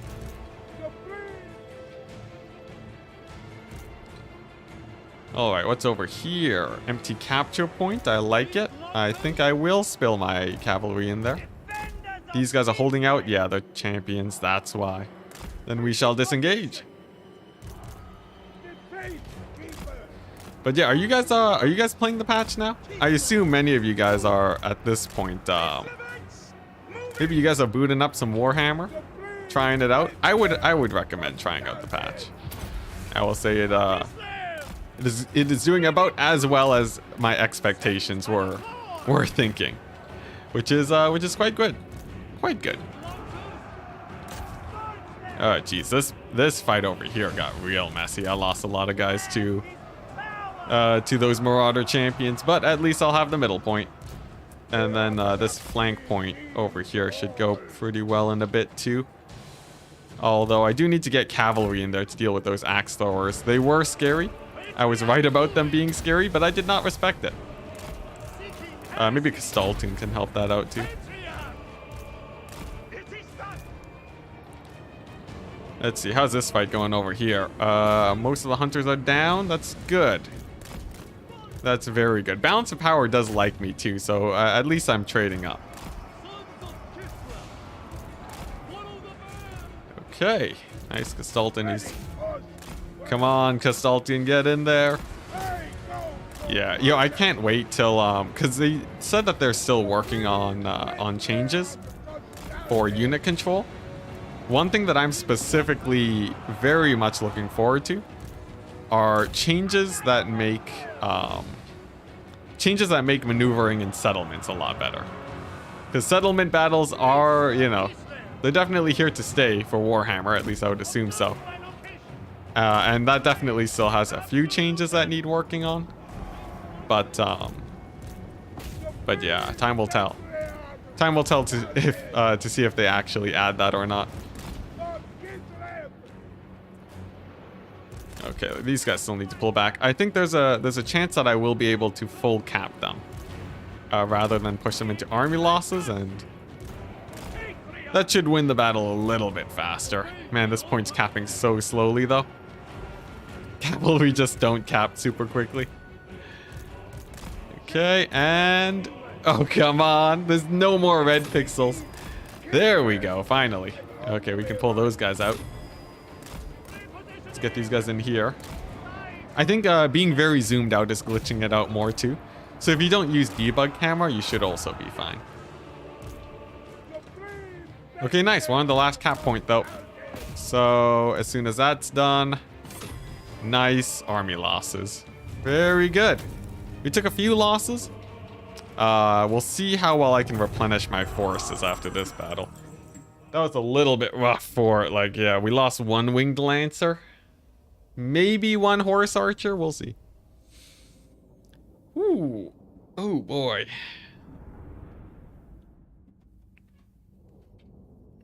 Yeah, this is the hardest way you could possibly try and get Boris, it's true. But, you know, Confederating Caterin sort of just gets it done. This is Boris and I'll normal occupy. I sort of want a few more settlement slots so that, yeah, I can get some Kossars going. Okay, nice. So everywhere that we go, we're gonna build the shrine, and then we're gonna build walls. That should make it as hard as possible for the AI to deal with that. Katarin's just gonna be fighting down to the south. Nothing really to worry about there. And then as long as we're leveling up our heroes, we should be climbing up pretty quickly. Let's see, what are we at? She's technically outpacing us, but you know, in 12 turns, she's gonna get it. She gonna get it. Is there anything else good here? Devotion, physical, armor for cavalry units. That is quite nice.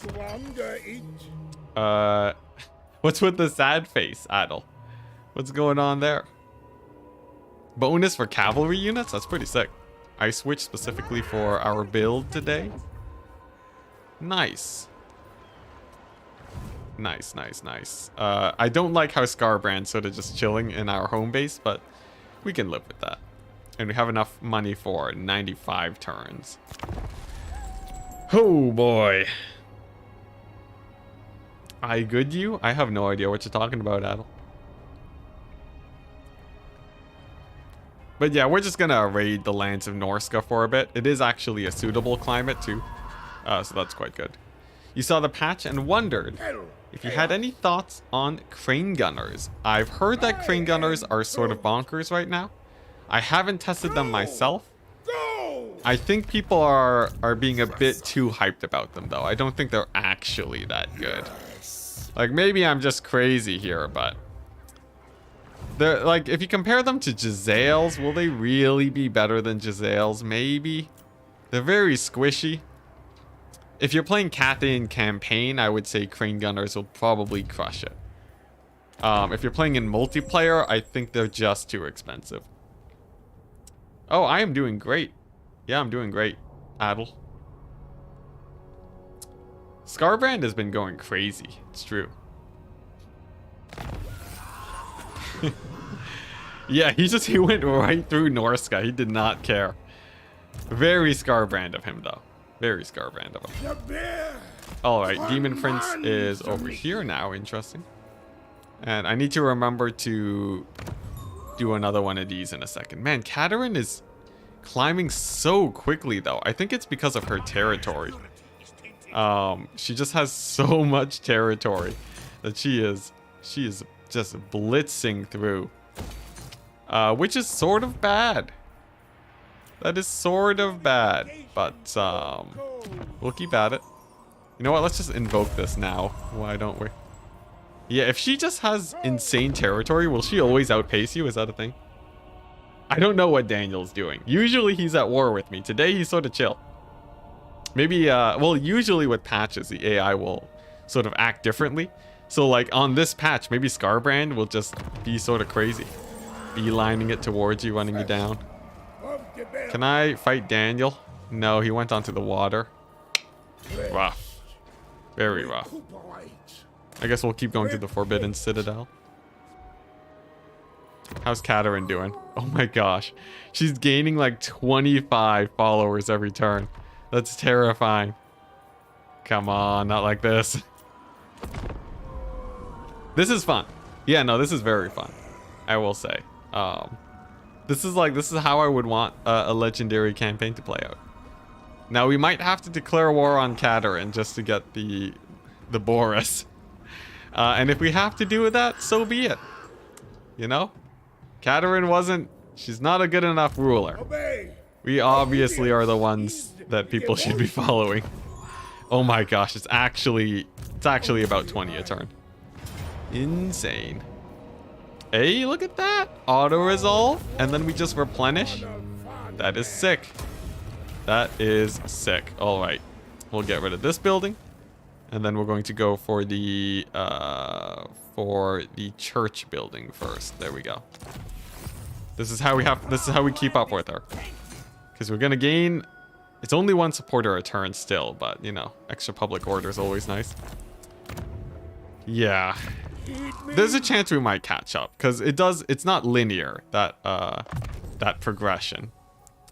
We have a chance. There we go. Less casualties. From the bear. Also very much needed. You literally can't declare war on her even after the thing is done? Well, you know, maybe if we just let her fall to chaos, there's also that option. You know, there's a couple of ways we can go about it. It's not the end of the world. Why do we have this wood building? Is it useful at all? Not really. Let's get rid of it. You can't declare war on Katarin ever. All right, chat telling me how it is. When the thing is done, you just lose. Well, you don't lose the game, do you? I don't think you lose the game. I think you can never confederate her, but we can, you know, we can raid her lands. That'll show her. Yeah, how many points does she need total to do this? Yeah, 600. So we're only 1/3 of the way there. And, you know, we'll be ramping up in a second here, right? Can we get a nice witch going? Frost Maiden? None currently available. Aren't we supposed to have a... Oh, it's a lord! Whoopsies. You know what? That's totally fine. I thought it was a hero. Oh, it's all falling apart. What do we get here? I could get myself a... Yes, this. More churches. Norska will be full of churches by the end of this. I said much. Oh, okay, there he is. Give thanks to the Orthodoxy. Oh, we're already declared war with them? Nice. So if they fight me, that would be perfect. The woods give devotion. Okay, devotion is good, but I don't think we really need devotion. We need followers. Yeah, we need to win this race against Katarin because she's sort of sprinting real hard right now. We're using our Slaanesh money to try and keep up. And man, oh man, is she climbing up fast. I am Constantin. Oof. Need another turn to get there. We'll see how well Scarbrand does. Let's upgrade that. Okay. What can we get here? I would love to get some cavalry upgrades, preferably. Streltsy ammo and armor piercing damage, actually pretty good. I will take it. Ooh. It's Forzen? Corson? Alright, let's see. I think... I don't know. Has anyone done the race against Katarin? Do you know how that sort of plays out usually on Legendary? You know, she is losing a lot of territory now. She's losing territory in the south and some here. That should slow her down a bit. If we let Scarbrand rampage through the lands of Kislev, that may be the way that we win this, that we win the vote. All we had to do was let Kislev fall. Every time, we're always evil. How do you not play Kastaltin? How do you play Kastaltin as a good guy? I don't know. Send a bunch of topless firemen, yeah. Bunch of topless Streltsy, maybe. All right, I think you know, if she slows down a bit, if we take the entirety of Norska, if we claim the entire map for ourselves, maybe there's a chance. Honestly, though, I sort of hope Scarbrand just murders her. If Scarbrand can just be a god for once, then we're good. All right, here we go. It's the same idea as before, except this time there aren't any axe throwers. Whoa, what is this? I've never seen the AI just pull onto the back point like that. Wait, is this new, guys? Is this new? Did CA change AI behavior in a way that makes them hold the last point? Because in some situations that would actually sort of be the right play. Although they're sort of spreading out now, I can't really tell what's going on. Yeah, I know, now they're sort of just spreading out. All right, well that was sort of strange though. I must admit, I have not seen that maneuver before. The games tend to force a selfish playstyle, it's true. Yeah, diplomacy. Then again, it is called Total War. This has been said many times that the game is about conquest and less about making friends, but Yeah. I think it's fun, though. I don't have a problem declaring war on people just to steal settlements off of them. They did add settlement trading, though, which did make things a little bit more about making friends, but generally, conquest is just so much more fun. So much more fun. Is cavalry good? Why are you using it so much? Because I enjoy cavalry. I see you are new to the channel. Yeah, yeah, my playstyle, I play Warhammer Legendary sort of more casually. I just sort of take whichever units I think are fun. And yeah, just because I enjoy it. And also, it is a little bit of the counterculture, right? A lot of people have the notion that Legendary players just enjoy cheesing the game specifically. Oh, I have horse archers here. Yeah, a lot of people get the idea that Legendary players just like cheesing the AI all the time. And that they don't like playing the game just for fun. And I very much enjoy sort of proving that idea wrong. If you have enough willpower to lose settlements 24/7, and enough ability to micro, you can just play for fun without too much issues. Obviously, this campaign's not going super duper smoothly, and that's what I love about the game. It's great. Now, how do I not die here? This is like a very cramped situation. I guess we turn our Streltsy a bit. Maybe we can get some shots off. These chariots, the Gorby's chariot change, I think is actually much bigger than a lot of people think. Gorby's chariots might be sort of busted now. At almost double the mass that they had before. They're sort of terrifying. Sort of terrifying to infantry. Did they get cheaper? I think they're about the same price, but yeah, I'm very interested to see how that sort of plays out. Because earlier, basically no one would use Gorby's chariots. And I think chariot micro is sort of like, chariots are sort of one of the more interesting units in the game, so it'd be really nice to see them sort of shine a bit. Alright, I think we've won this battle. We can times for it. Because I got my Streltsy firing lines going now. And then as long as my hero squad doesn't die, this sort of nice little mosh pit should keep going. Some Chaos Warhounds. We got the charge against them, so they're donezo. Nice. And I would expect an army losses pretty soon. One of my patriarchs is getting gooned out by their lord, though. He makes it out. No problem.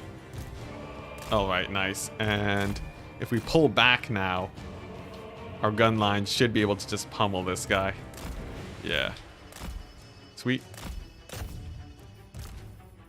Okay. Alright. Actually, this enemy lord here is sort of being a real pain. We're gonna give him the good old right click with our Streltsy. And then he should go down quite quickly. Let's see. Oh, there's a bit of a line of sight issues because of the because of these halberds in the way.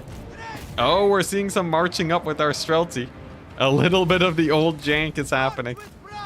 Oh man, it took us 3 hours, but we finally got back to the old range targeting jank. Still though, we got by. We got by. And nice, those guys are down. Alright, how do we push into this settlement? We have one point that we captured. It's getting taken back. I think we just want to army loss them. But we're getting sort of hammered here by the towers that the AI has set up. They're doing a lot of damage. Oh man, they're so close to hitting army losses though. I guess we wait. Oh my gosh, I can't draw lines with my Streltsy. Yeah, I think we just wait and let them move up, and then and they'll eventually hit army losses. No need to sort of spread out and capture the points yet. All right, and then let's get these guys into position. There we go. There's the army losses. Phew! That was a little bit sketchy for a second, but we got there. Oh boy. Oh boy. Now, did we lose any units? I think we saved them all. Looks like we did. Very good. Now, I believe Norska shouldn't be too much of a problem once Corrin is gone. The Demon Prince is sort of just spamming Furies, and I'm not particularly worried about that.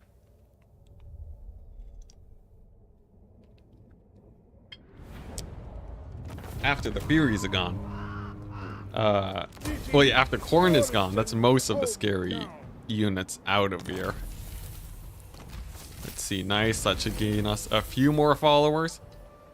I still love the automatic cavalry, the automatic mount change. That's still amazing every time.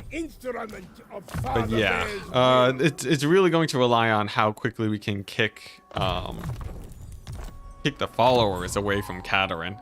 She's only 50 ahead, so we should sort of be neck and neck after this, I think. Especially since we should be gaining on her more and more. I think the biggest deciding factor is who Skarbrand decides to attack. If he goes for my settlements, that's pretty bad. If she goes for Katerin, I would hazard to guess that we would actually win this race. Winged Hussars? Oh yeah, well, these are Winged Lancers. Cavalry is good. I don't think they're OP, but like, they've been doing quite well for me during these battles. Everyone's always so surprised when they see me bring cavalry. The biggest problem with them is that they require a lot of micro to be just barely good. Yeah, so because of that, right, most people are not going to be microing their cavalry at the best they possibly can be going. And because of that, you know, they'll just feel real terrible. But thankfully for me, I have literally thousands of hours of practice. So, and only then cavalry's okay. They're not gonna win the game. But yeah, that's sort of their state right now. I wouldn't say they're garbage though. When do elves get to verse new factions? When do elves get to verse new factions? Well, when Immortal Empires comes out, if I'm understanding the question. It's sort of too bad that we don't see a ton of elves on the current map. Like I feel like they'd add a good amount of diversity, but you just never see them. All right, how do we want to deal with these guys? I guess armored Kossars are the way to go there. Now this has way too many of these bad boys. Too many towers. Too many siege towers. Yeah, there you go. Too many siege towers. So I'm just going to ignore that for now, and we're going to hold a separate choke point. Like maybe these 3 choke points here feels a bit better. Or can I cut that down? Nah, that seems about right. So I'll get my Zargard. Put them right there. We'll get these guys. Smush them in right there too. And then I can go for a bit of a firing line over here. Nice. This feels okay. Okay enough anyways. So I suspect most of them are going to be coming in from this angle. And then I should just be able to gun them down. Most of them don't have too many shields, so I think that's fine. This side over here is going to be a bit sketchy, but if the gate takes a while to kick down, the spawn shouldn't be too much of an issue. Yeah. I almost want a few more ranged guys here, actually. And then a bit of mass in case they do manage to break through. But if the AI is only attacking from one angle, that's sort of the best case scenario. These towers should get some decent damage too. They buffed up the towers by quite a bit. From Warhammer 2 to Warhammer 3. And I want to be saving up for a magic tower since I think they have the best AoE out of all of them. Okay. Pretty bad damage, not gonna lie. I think they're better suited for infantry instead. So we're gonna have them target them down. Yeah, a bit better. Okay, so now, there we go, magic tower number 1. We want to hold this position as well as possible. They're going to be very slowly climbing the walls. Not a problem. Looks like my archers are doing great. Nice. Yeah, and once their lord is down, I don't see too many issues. As soon as he gets in range, he's gonna get shot up like crazy. What do we have here? Some exalted bloodletters. Yeah, just the same infantry. I'll pull my cavalry back. And over here looks like, yeah, things are going very well, geez. Yeah, battering rams finally down. The tower friendly firing my Kossars. So yeah, the chaos spawn shouldn't be a problem. And then it's just their lord left. Very good. Although another bloodletter summon will be climbing the wall. Yeah, how do you guys feel about this battle? I think we're pretty well set. It sort of depends on how scary this infantry is here. But it doesn't seem like they're too bad. I'm going to position my Zarguard. There we go. Specifically in a way that lets my cavalry charge these bloodletters on the side. Because bloodletters will take pretty heavy damage from cavalry charges.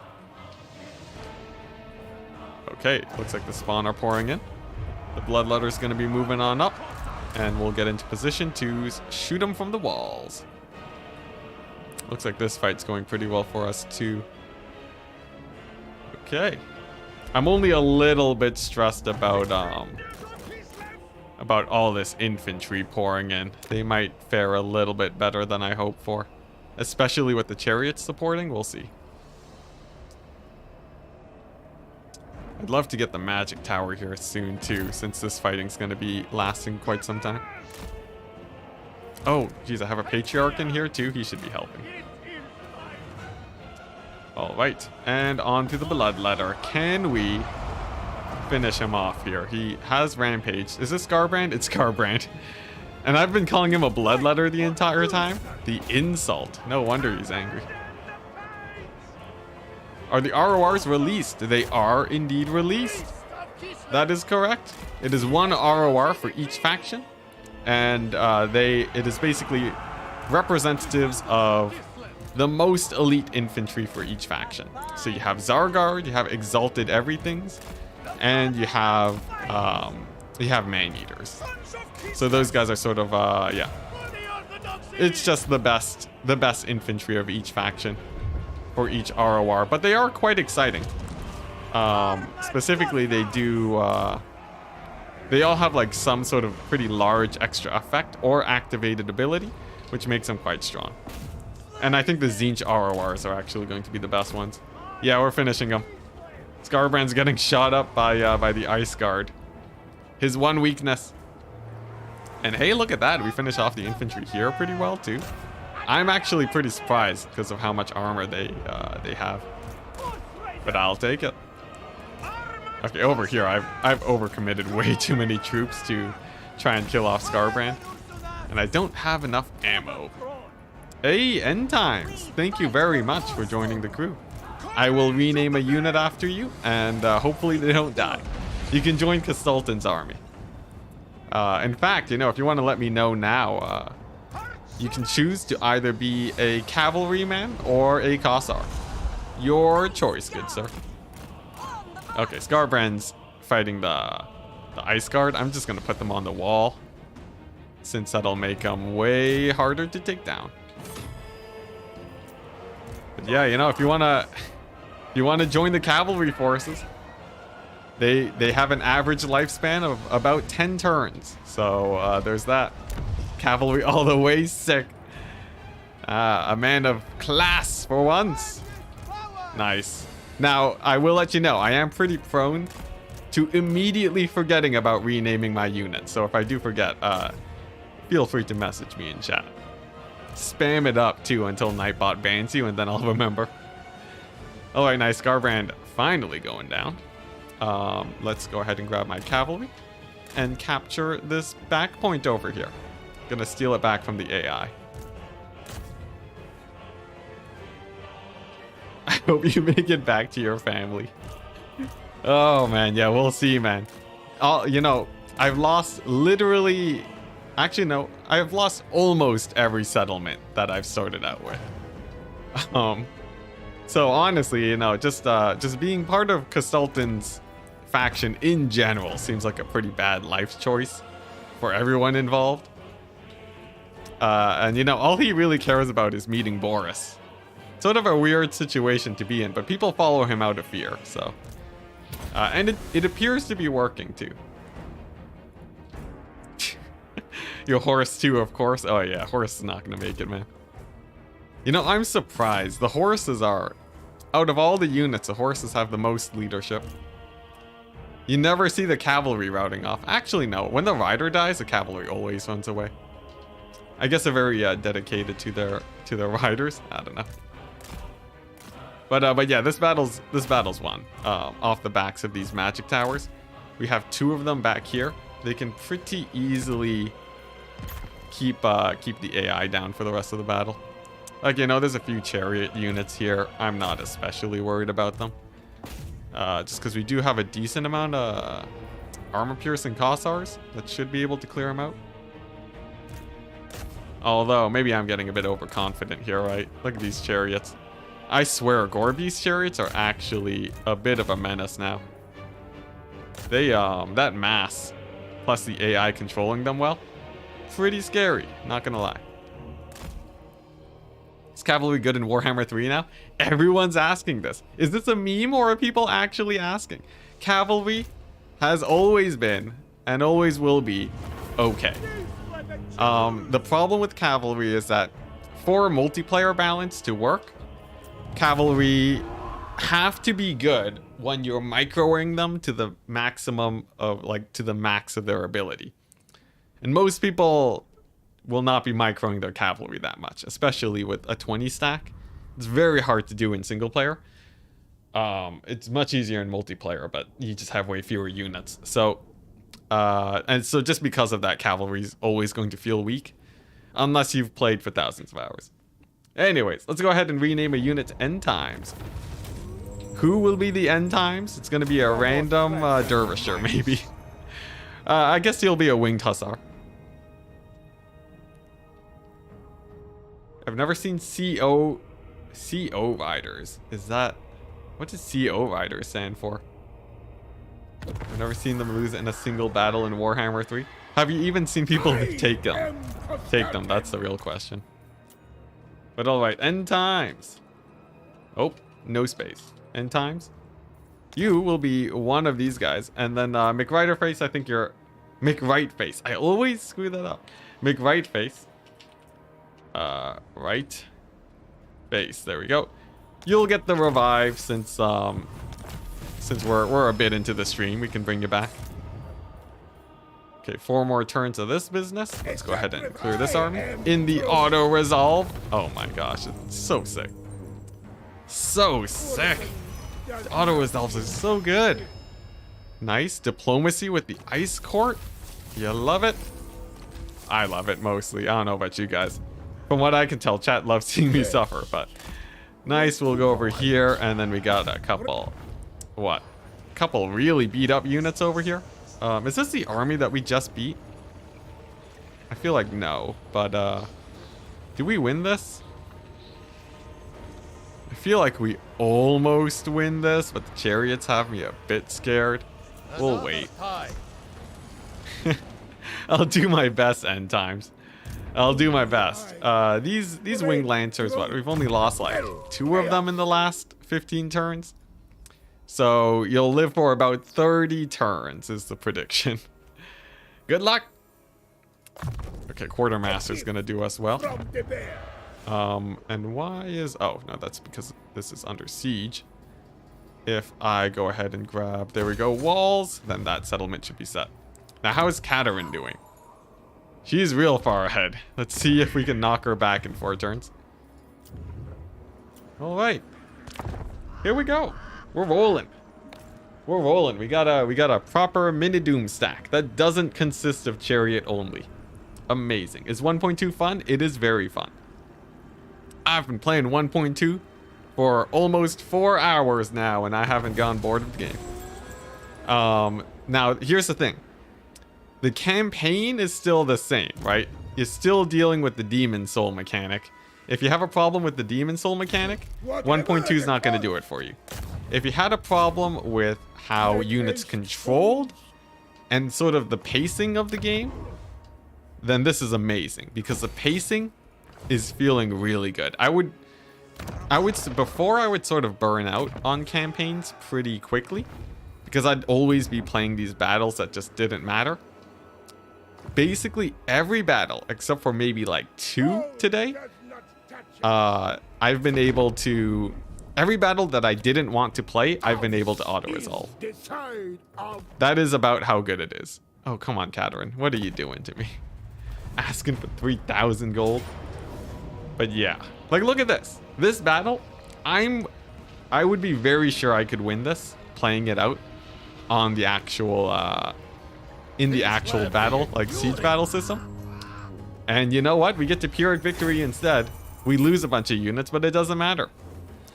And I don't have to burn myself out playing another one of those settlement defense battles that I had just played.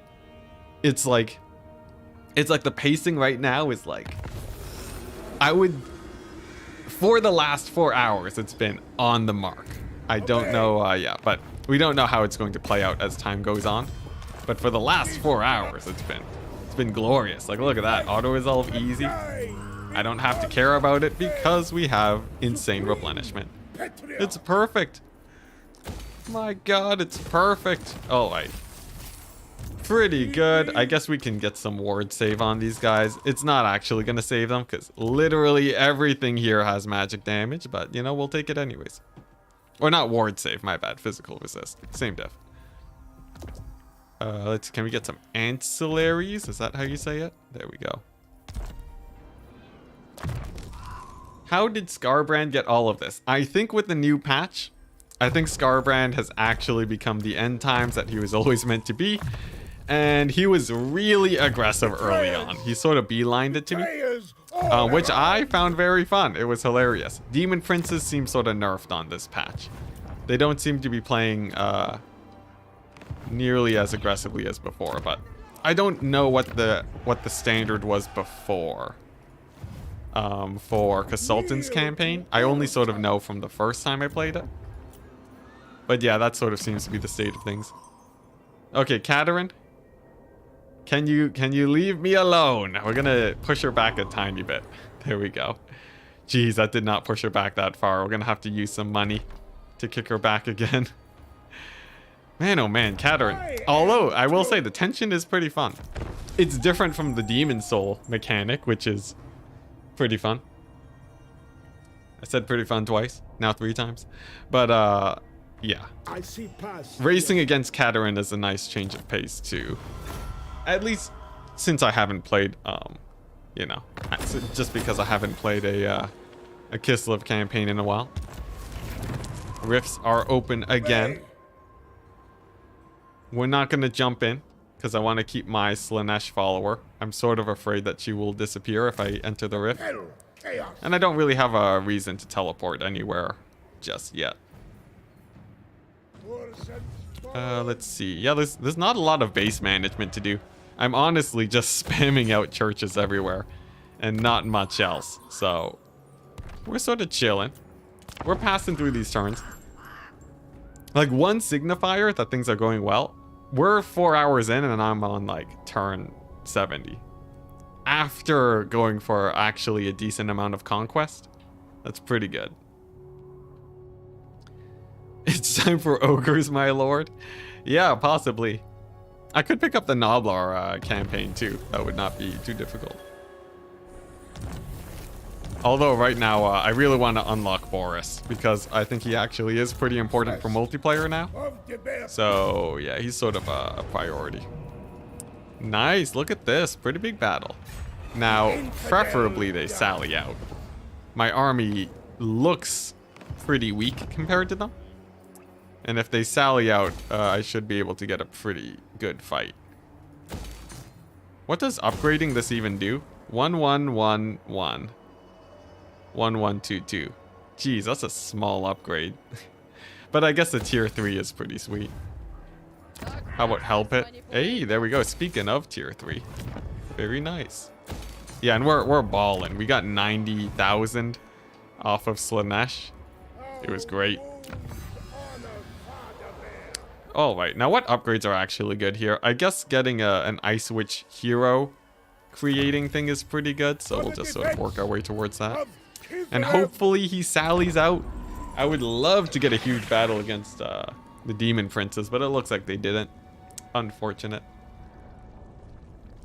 I guess now the question is, do we play the siege battle? It's a bit of a grind. You just meant ogres, my lord? I see. Let's see. You know, I was thinking we could do a challenge campaign as ogres. That would be pretty fun. Diplomacy with humans. Sure. I'll take it just in case that gives us a random diplomacy option with these guys. Katerin. Hey, she'll actually trade with us? Look at her. Okay, we're not doing that. Screw the non-aggression pact. Oh. What was it? Okay. Screw the military access. There we go. Are there any quick deals I can do, actually? Looks like, oh, maybe the Nordland is gonna like us. Look at that. That's a nice payday. I will take it. And then have them pay for the defensive alliance and then use that money to get the military alliance. Glorious, but that's not worth my money. All right, Daniel, what you got for me? He has 1,000,000 warriors of corn, has a few units of blood crushers. I almost feel like starving him out. It's gonna take a while though. I think I'd rather play it. I think that just sets me up for a better campaign overall. Might even finish things faster. Maybe not, but I think it increases our odds of actually being able to beat Katerin in the race. How often do you stream? I sort of stream like roughly 3 times a week-ish, depending on my mood. It varies a lot though. I used to have a streaming schedule, but it would sort of just eat the life out of me. So right now I'm just sort of just streaming whenever. Yeah, about this time of day is when I stream though. And End Time saying, I love your spell videos. Thank you. Yeah. I have a few older streams. I was actually doing prologue speedruns for a bit. We got the prologue done down to under 25 minutes. It's sweet. Amazing. Yeah, Daniel garrisons are no joke indeed. Especially the corn ones. Like, it's pretty scary, not gonna lie. Alright, so how does one go about this? I'm thinking we go for a bit of the bamboozle strat. The sneak around sort of idea. So if I go all the way here, deploy on this side. Right, he's gonna think we're attacking from this angle. Then we go for the sneak around, our wonderful members on the cavalry force. Gonna just slip by over here and then back cap everything, I think is the way we actually want to do this. This is a little bit cheesy, but it does save more time. This is sort of how I play. I will cheese to save time is the general gist of it. Sometimes I'll cheese to win battles too. I don't follow my own rules very well, apparently, but yeah. Alright, but yeah, we can bust down this gate. You know, honestly, I could probably maneuver to position. You know, I'm not going to justify my cheese. We're cheesing, guys. We're cheesing. A little bit of back cap action is all. And then we'll get our Streltsy to pick off a few of these guys. He's going to be beelining it to these back points as soon as I cap them. But that shouldn't be too much of an issue. Can you show off the new Regiments of Renown? Yes, I can show off one of them.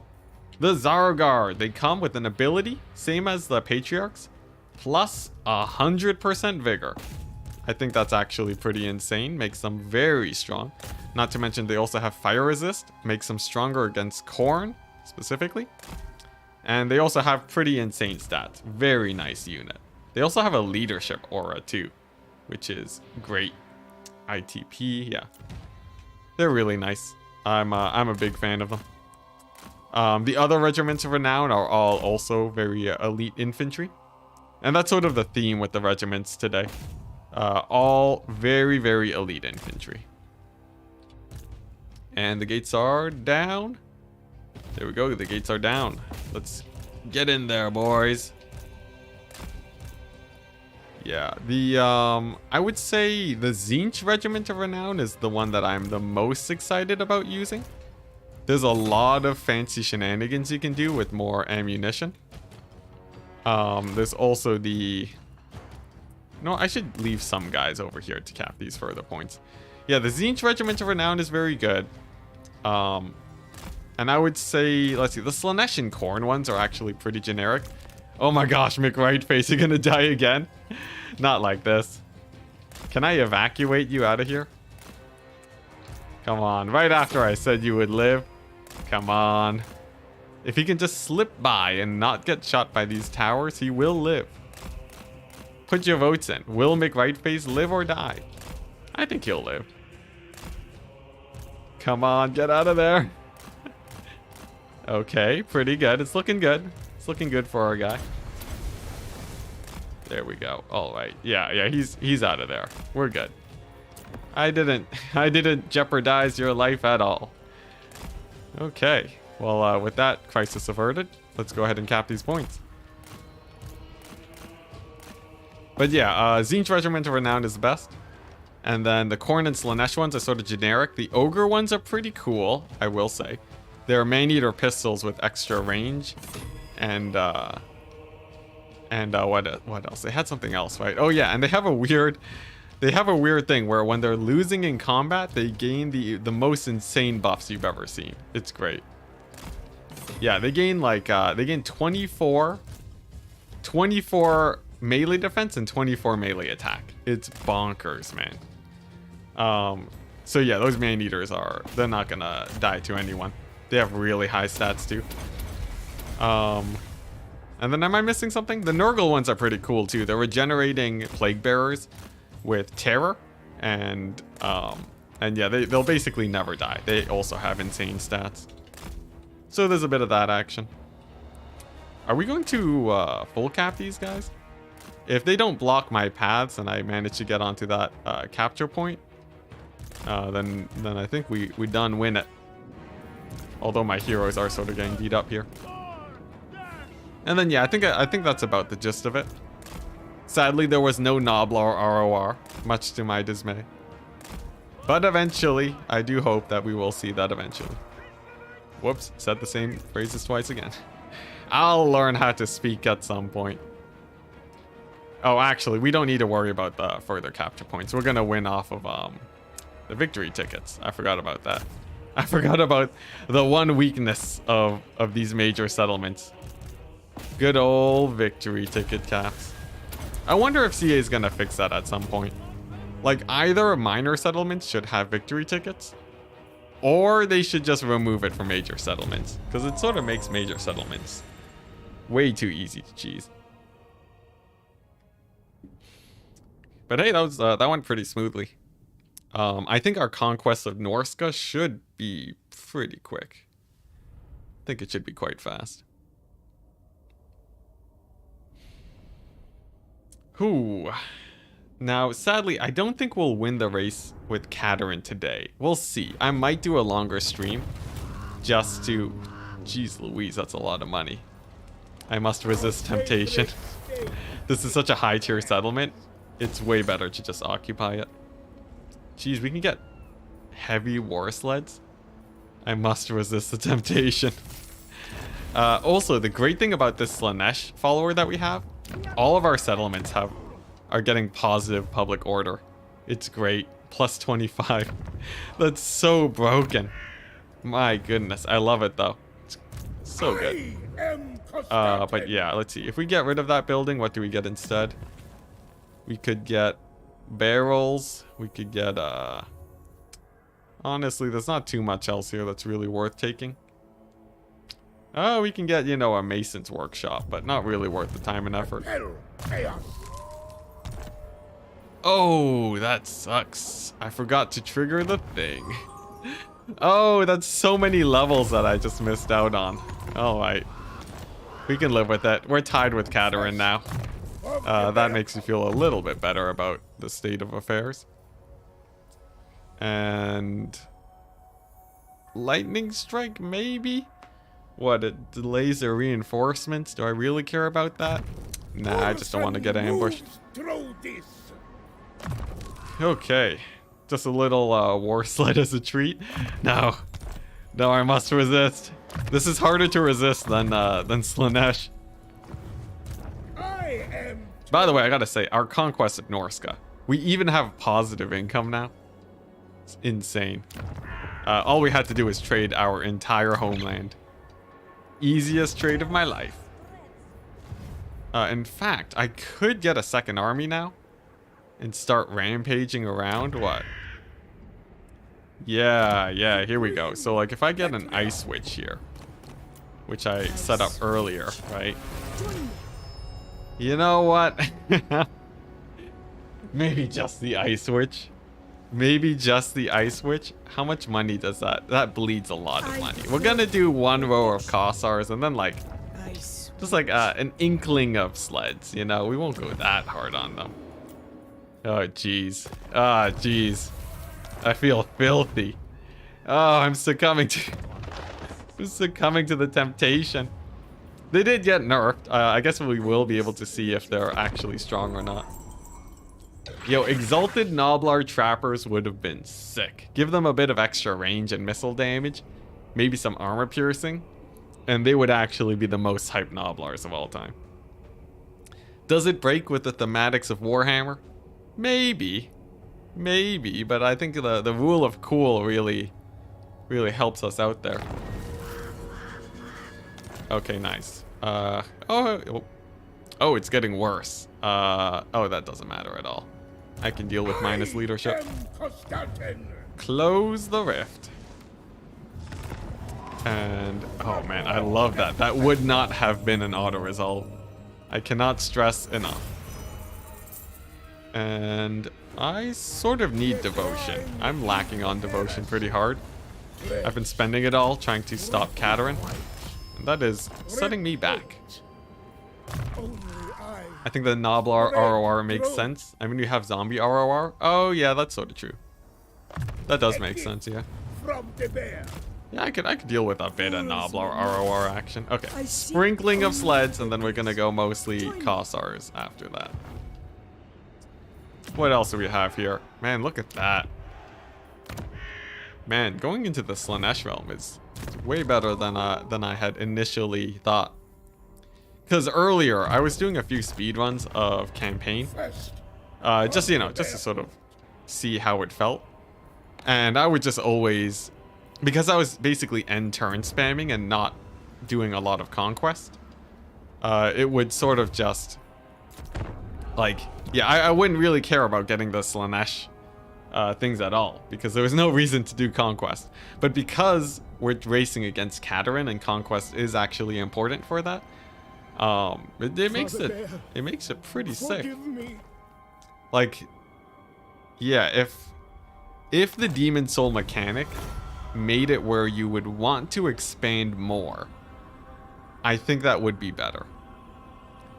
I don't know how they would do it, but like, yeah, making it where a Warhammer doesn't work without conquest is sort of weird.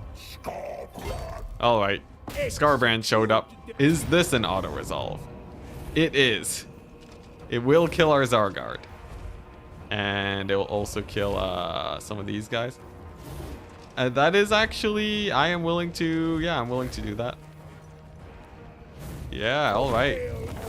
Sweet. Classic Enticity move. Because... Yeah, I'm totally fine with losing a couple... Zargard, because they'll just come back instantly. We made 15,000 gold off of that. Insane. And we can just be on our merry way. That is... Jeez Louise. It does not get better than this, guys. Alright, let's get her out of there. Put him back in for the heals. Drop off. No, we don't need to. We can just go ahead and recruit some sleds and Kossars. Nice. This is looking good. This campaign is looking very good. And now Kastalkin can just focus on his stats again. That gave us a good few points because we have the the thing every time a character gains a rank. Very good. The ice. Actually, we gained like 1,000,000 ranks from that. That's nice. And I think we want to upgrade magic on her. One of the things I wanted to test today was to see how strong Blizzard is with the new buffs to it. Blizzard does like 50% more damage, or like 25% more damage than it used to. And because it's a huge AoE, I think that it actually might be a bit busted now. We'll see. We shall see. Whew. You've always been an artillery player. So the fact that none of the current factions really love artillery spam makes you sad. Yeah. Right now, the only artillery factions is like Cathay. And even then, they're not like that artillery focused. Early on in Warhammer 3, I definitely had a bit of that where I was sort of missing the heavy gunline style of play. Yeah, gunline and artillery. I want like my vampire coasts and my dwarves, but you know, we'll get it soon enough. Hopefully within like 3-ish months, based on the roadmap. Cathay and kind of ogres. Yeah, ogres are sort of they're sort of a weird one for artillery, aren't they? Ogres, I don't know. Are ogres artillery focused? How do you guys feel? Because I always play ogres heavy on the infantry. I guess if you talk about lead belchers, they lead belchers sort of get there. And then that's about it. Lead belchers are really weird. They're sort of like weapon teams. But anyways, I'm just gonna end the turn. I'll be back in a quick second.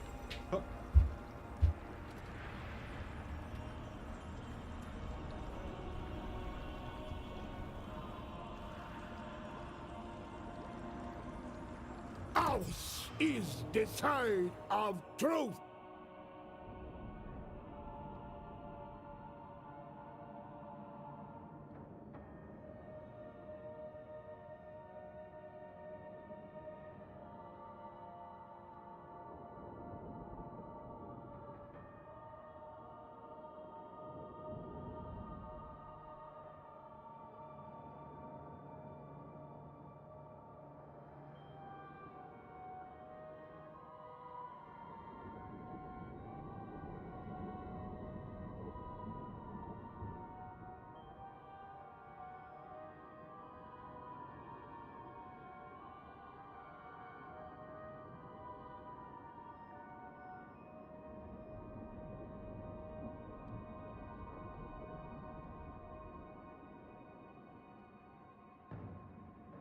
Alright, and we're back. Raise the chair. What are we looking at? Sure, I'll take 800 for that. Yeah, iron blasters are good. Iron blasters are good, but they're very expensive. Like, they're no grudge throwers. Not really cannons either. Yeah, most factions don't even have good artillery. Most factions don't have artillery in general. Like, if you look at all the demon factions, I guess Scarbrand technically has skull cannons. Does that count as artillery? It's almost a tragedy thinking of those as artillery, but I guess like almost. Oh, I should be recruiting patriarchs. Oh my gosh, yeah. Yeah, no, I should have been doing this way earlier because they give because they'll give me so many points from leveling up. There we go, yeah, all the patriarchs of Kislev.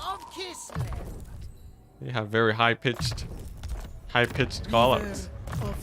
It's like almost sickly. I don't know how to describe it. It sounds real weird, but I guess I shouldn't judge. Oh wait, there we go. That should be good. And then let's go ahead and kill these Norskins who dare trample on our land with an auto resolve, of course. And the Consultant will continue onwards. So ogres having an artillery unit that is good to me gives them an honorable mention. Yeah, I think they sort of earned that. All right, nice. We have spots for our thing. Oh, that's a tragedy. Just too far away. All right. we'll keep going then.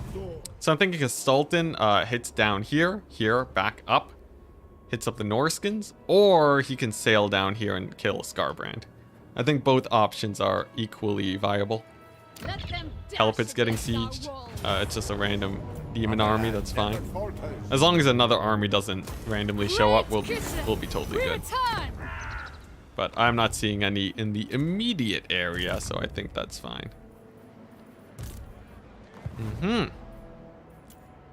Building upgrades. Okay, I should probably just get a building here. It's sort of a long time coming. We can get, what, 1 extra devotion a turn? That's not terrible. Public order is sort of lacking. Let's do that. Alright, now... oh, Biting Wind technically also got a buff. I guess we'll try that out. I don't think Biting Wind is good, because the wind-up takes ages. Bloody ages. But everything else should be pretty fine with it. And... I guess we'll go with this. Let's make recruitment a bit cheaper. Why not? Oh, actually, I have a lot of buildings to upgrade. What is this? You're really confused at Khorne not having hell cannons. Actually, yeah. Yeah, I feel like Khorne would sort of make sense with hell cannons. Like Khorne's sort of like, you know, he has this whole anti-magic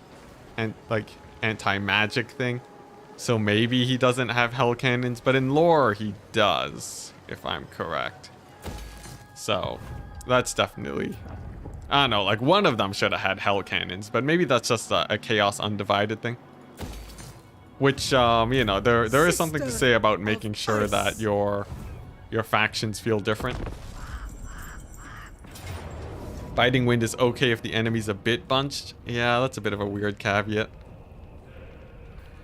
Okay, that is a chariot stack if I've ever seen one. We found Surtha Ek. He became a demon prince. Good for him. Or no, he became a herald. Less good for him. Khornate armies use them a lot. Yeah. Is there still the unlimited winds of magic bug? I believe so. I didn't see any patch notes saying that they removed it. Yeah, we'll get artillery with Warhammer 2. It's coming. About 3 months away. It's not that long. 3 months, it feels like a long time. But you know, we waited a long time for Warhammer. I guess we can wait a long time for that. Let's see, how do we play this? I guess they're mostly pushing through this choke point. This is almost like as good as it gets for me. Just because I can just have my layers of infantry, you know. Have a couple cavalry units. The counter to chariots is cavalry. You want a tiny bit of mass and then you're more or less set. Some ice guard over here to give cover fire. And then just like maybe one Zar guard on the flank. In case the AI decides to go to be feisty there, but mostly we're just going to do some of this. Yeah, this should be very hard for the AI to push through. I'm actually surprised they focused all on one area. There's specifically the Khornate reward. Oh, for Norska? Oh, well, that's a bit awkward. Yeah, I would say yes. Khorne should have hell cannons, or like maybe at least like an ROR hell cannon or something. I don't know. There's a few ways it could go about it. Looks like the AI's focusing a little bit on this left flank. If I make a tower here, that might be able to help us out, because like this is gonna go completely fine. I'm not worried about this flank for a second, especially since my archers are getting pretty decent line of sight. Looks like the chariots aren't doing too much damage. This side, though, is going to get overwhelmed a tiny bit, though. I need more towers. How's this going? Actually, you know what? The chariots did push through. I guess I was a bit wrong. This flank actually did break through a little bit. But with the death of the Lord, I think the chariots shouldn't be too much of an issue if they start routing off. I don't know. We'll see. Maybe I should position further back. No, I'm seeing a lot of crumbling here. I think we're good. Ice Guard are doing quite well for themselves. Balance of Power still doesn't like me, though. Oh, you know what I should have done? I should have gone the Monument here for better combat buffs. Too late now to do that. Yeah, these Gorby's chariots are sorta rocking me. I swear, they buffed Gorby's chariots and now the AI's taking them all the time. Pretty cool, pretty cool. There we go. Finally some crumbling. The question is, how much more cavalry do I have to stop up the chariots? The chariots, the main strength is that they have mass. I do have one unit of dervishers who should be able to hold these guys up for at least a little bit longer, I think. We might lose the settlement though, but that's okay. Is this help it? If this is help it, then it's sort of not okay, but we'll see. Oh boy, yeah, look at that. Oh, the chariots, they busted through. How could they have done this? Oh wow, look at that, army losses. Wow, the chariot stack. Yo, I should look into that. I should really look into that. Maybe I'll make a video on Gorby's chariots, because the increased mass makes them hit infantry way harder than they usually would. But I would say this is a learning experience. Dang, look at that. Yo, I should do a chariot-only corn campaign. I feel like this is actually pretty strong, especially since you don't lose too many models every fight.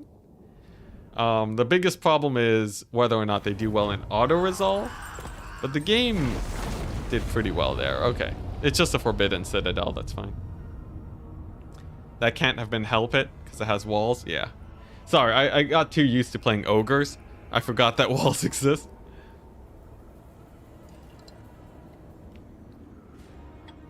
Yeah, that was just a random minor settlement.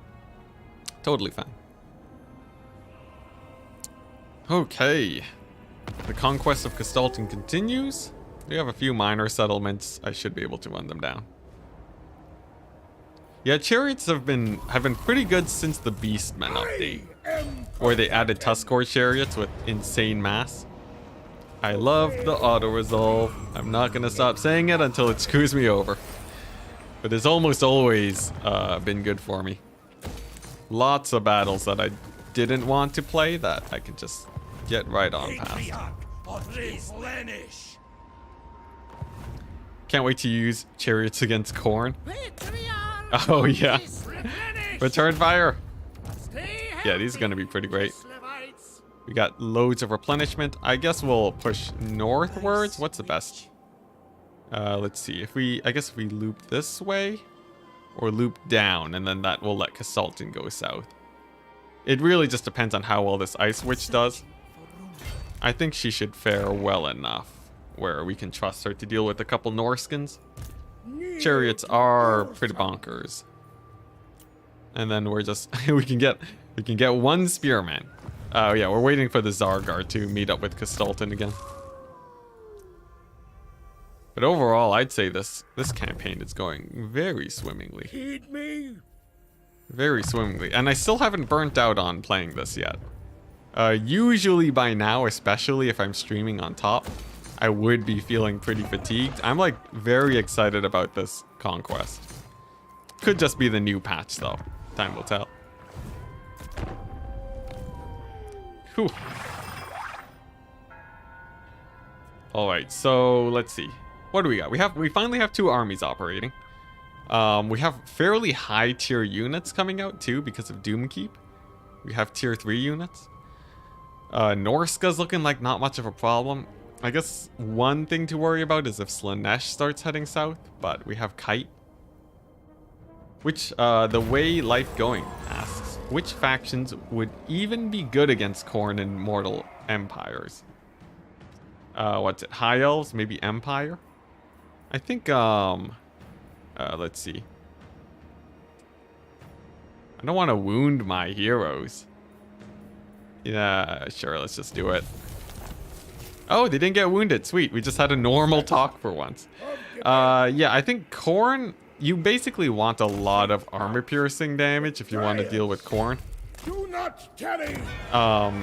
Because generally his melee's gonna wreck you. Gonna rock your world real bad. So, I don't know, but like, most factions should be able to fare decently well against him. Like, basically, it's just a bunch of infantry and a little bit of strong mobility. Honestly, dwarves? Maybe not, I don't know. Are you talking about multiplayer or single player? How do you replenish? Patriarchs. Patriarchs are the key. And we got Terraf asking, what? Terraf asking, didn't you ask me if you can make something out of patch 1.2? Oh, do you already have a video? Is it done already? Don't tell me, Terraf. Let's see, let's do a quick search. Let's see, Terraf. Oh, some diplomacy. Yes. I love non-aggression packs. 7 minutes ago. What was that? That was I was under 4.5 minutes. You madman. Demon Princes get every ROR? Actually? Oh my gosh. Alright, well, that's sort of bonkers. Nice. Good video. Yeah, I'm pretty sure everyone in chat knows about Terraf.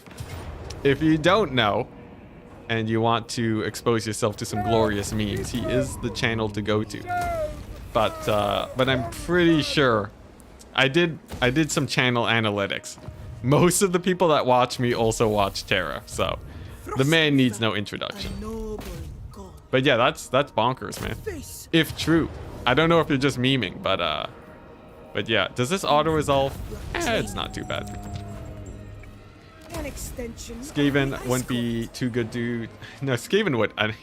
Wait, no, you're memeing. You're memeing the way life going, yeah. Yeah, man, Skaven against Khorne. That would be rough for Khorne. In multiplayer, though, it'd be a different story. Because Khorne spawn are sort of bonkers. And Skaven have a really rough time dealing with spawn. Range builds rely on routing off the unit before they make it to your front line, which naturally makes unbreakable units terrifying. The chariot, what's it? The chariot only might be fun, even if only one army, yeah.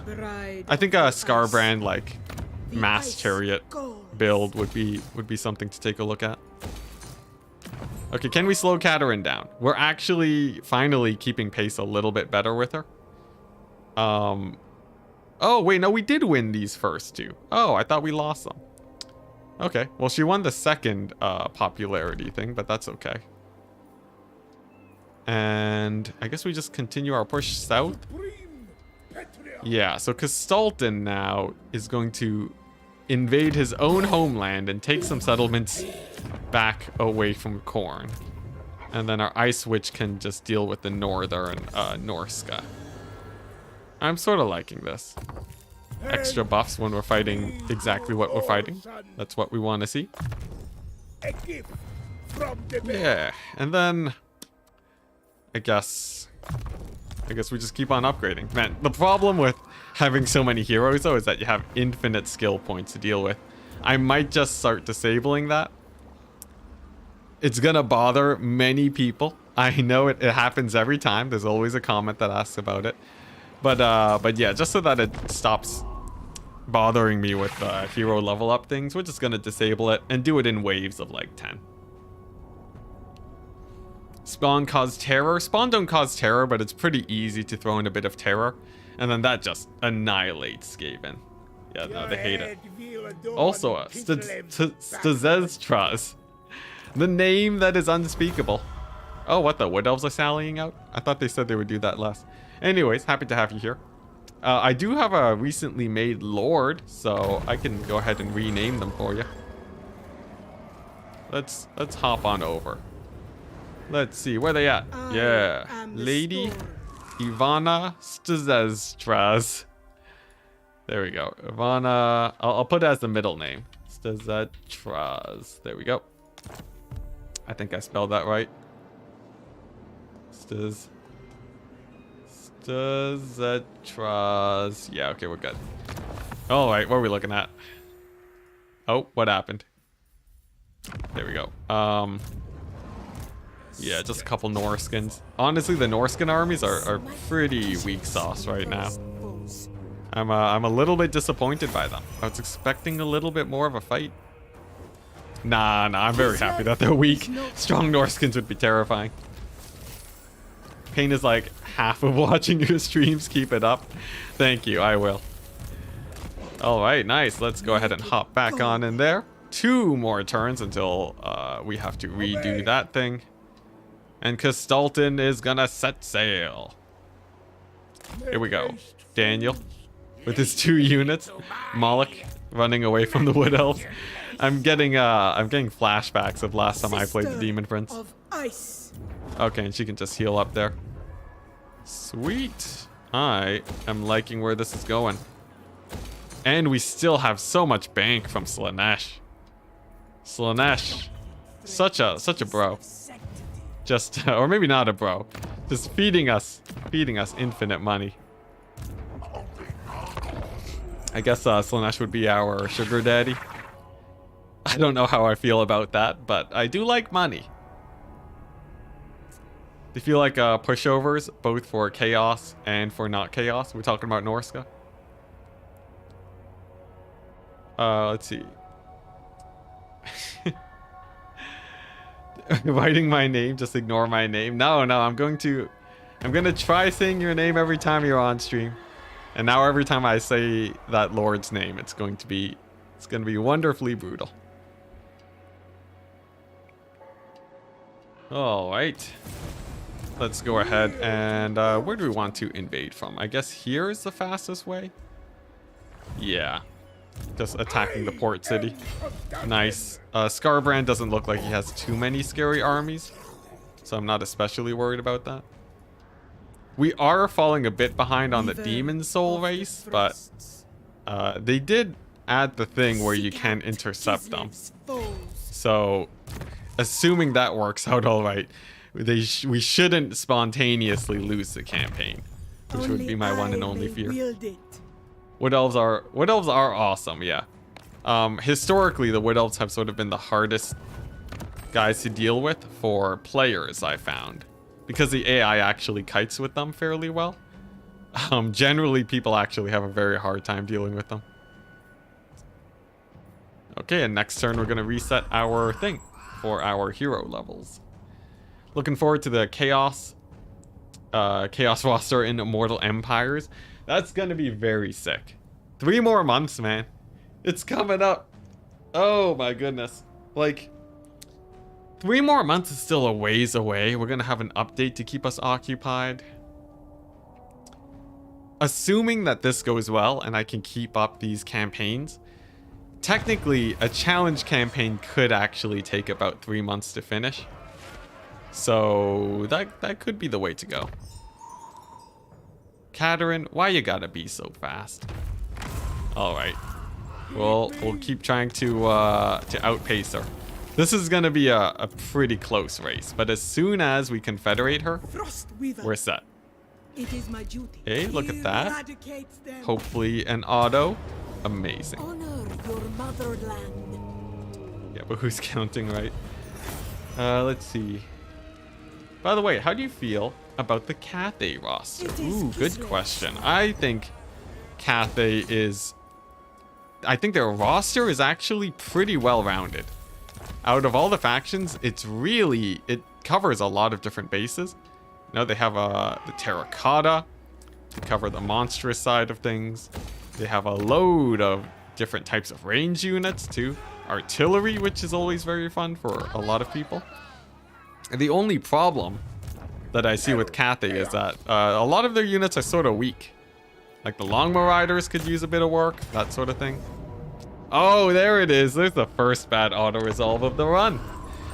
But yeah, I think Cathay, really, they just sort of need a lot of buffs in multiplayer and then they're set. But like when it comes to campaign, they're actually pretty well-rounded. They're set for like 1 DLC and then they're basically caught up with many of the other rosters. Sort of like the Kislev roster too. I think both of them just really need 1 DLC before they're basically rounded out.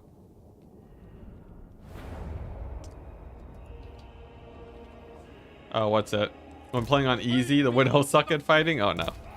Oh, because like what, on easy do they not have skirmish mode on? Because I know the AI does sort of act differently when you, depending on your difficulty. Let's see. Yeah, let's do that.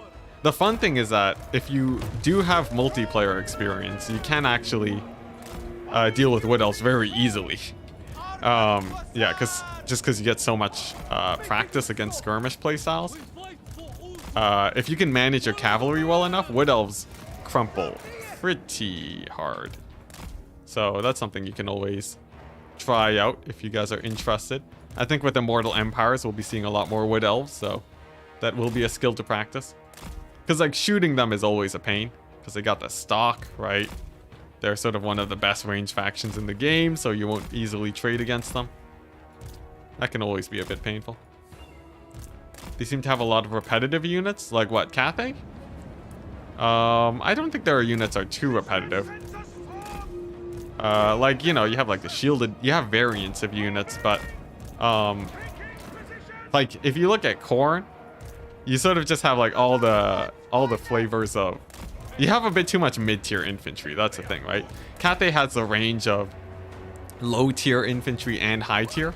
Khorne is very centered on just his mid-tier infantry, which makes him a lot more sort of, a lot less exciting than Cathay, I would say, in terms of roster diversity. Trying to get into multiplayer now would be way too hard. Oh no, I see new people in multiplayer all the time, man. There's in general, if there's an up-and-coming player that is sort of popping off into the multiplayer scene, it takes them roughly 3 to 5 months for them to become one of the best players in the scene, given that they're practicing regularly. Yeah, it's sort of just like people. I should not engage these bloodletters. I should just charge these guys in the back instead. But yeah, in general, it actually doesn't take too hard to get good at multiplayer, because you're learning from like you're building off the backs of other players. So generally they'll do quite good. Hey, look at that, we got a bot band. Good job. Good job, Nightbot. Let's see, how do I hide user on this channel? There we go. But yeah, overall, I would say it's not too bad to get into multiplayer. In fact, right now is technically an easier time to get into multiplayer, because you have fewer hardcore players. A lot of players left during the Warhammer 3 to 2 transition, which means it's an open space. It's ripe for the taking, you know? Anyone can come in and just really dominate the scene. Like for me, when I wanted to sort of get into the multiplayer scene for Warhammer 3, it only took me like, what, 3 weeks? And a bit of old practice, and then I was set. Yeah, multiplayer requires very different skills from campaign. You can be the best campaign player ever, and just get wrecked in multiplayer. Multiplayer relies a lot on fine unit control, specifically for chariots and cavalry, which most people don't practice. Yeah, but like, you know, it's all about having it, like just spending some time and just practicing it. And if you enjoy it, it's pretty easy to get into. The really fun thing too is that as an individual, you can innovate the meta for multiplayer pretty easily too. A lot of people will sort of just, well, yeah, just the multiplayer community overall is very small. So if you like really want to show off how good Slaanesh is in multiplayer, with just a bit of experimentation and putting in the time, it's pretty easy for you to just find something that no one else has ever before. So that is a very big joy that I find that I don't really get in other games. Because like if you wanna innovate the meta in CS:GO, if you're not the best, if you're not among the best players in the world, you're not gonna be able to really make a difference. You can have your own play style, but it's not gonna affect the meta, right? with a Warhammer, it's totally different. It's constantly evolving. So yeah, it's pretty cool. A lot of things that are cool. There's a lot of things that you might not enjoy about it, but you know, you can figure that out after you take the deep dive. Oh, sorry, it was satire? Oh no. Oh no, Nightbot got you? Yeah, Nightbot, what was it this time? I have no idea. Thankfully, it was just a 5-second timeout.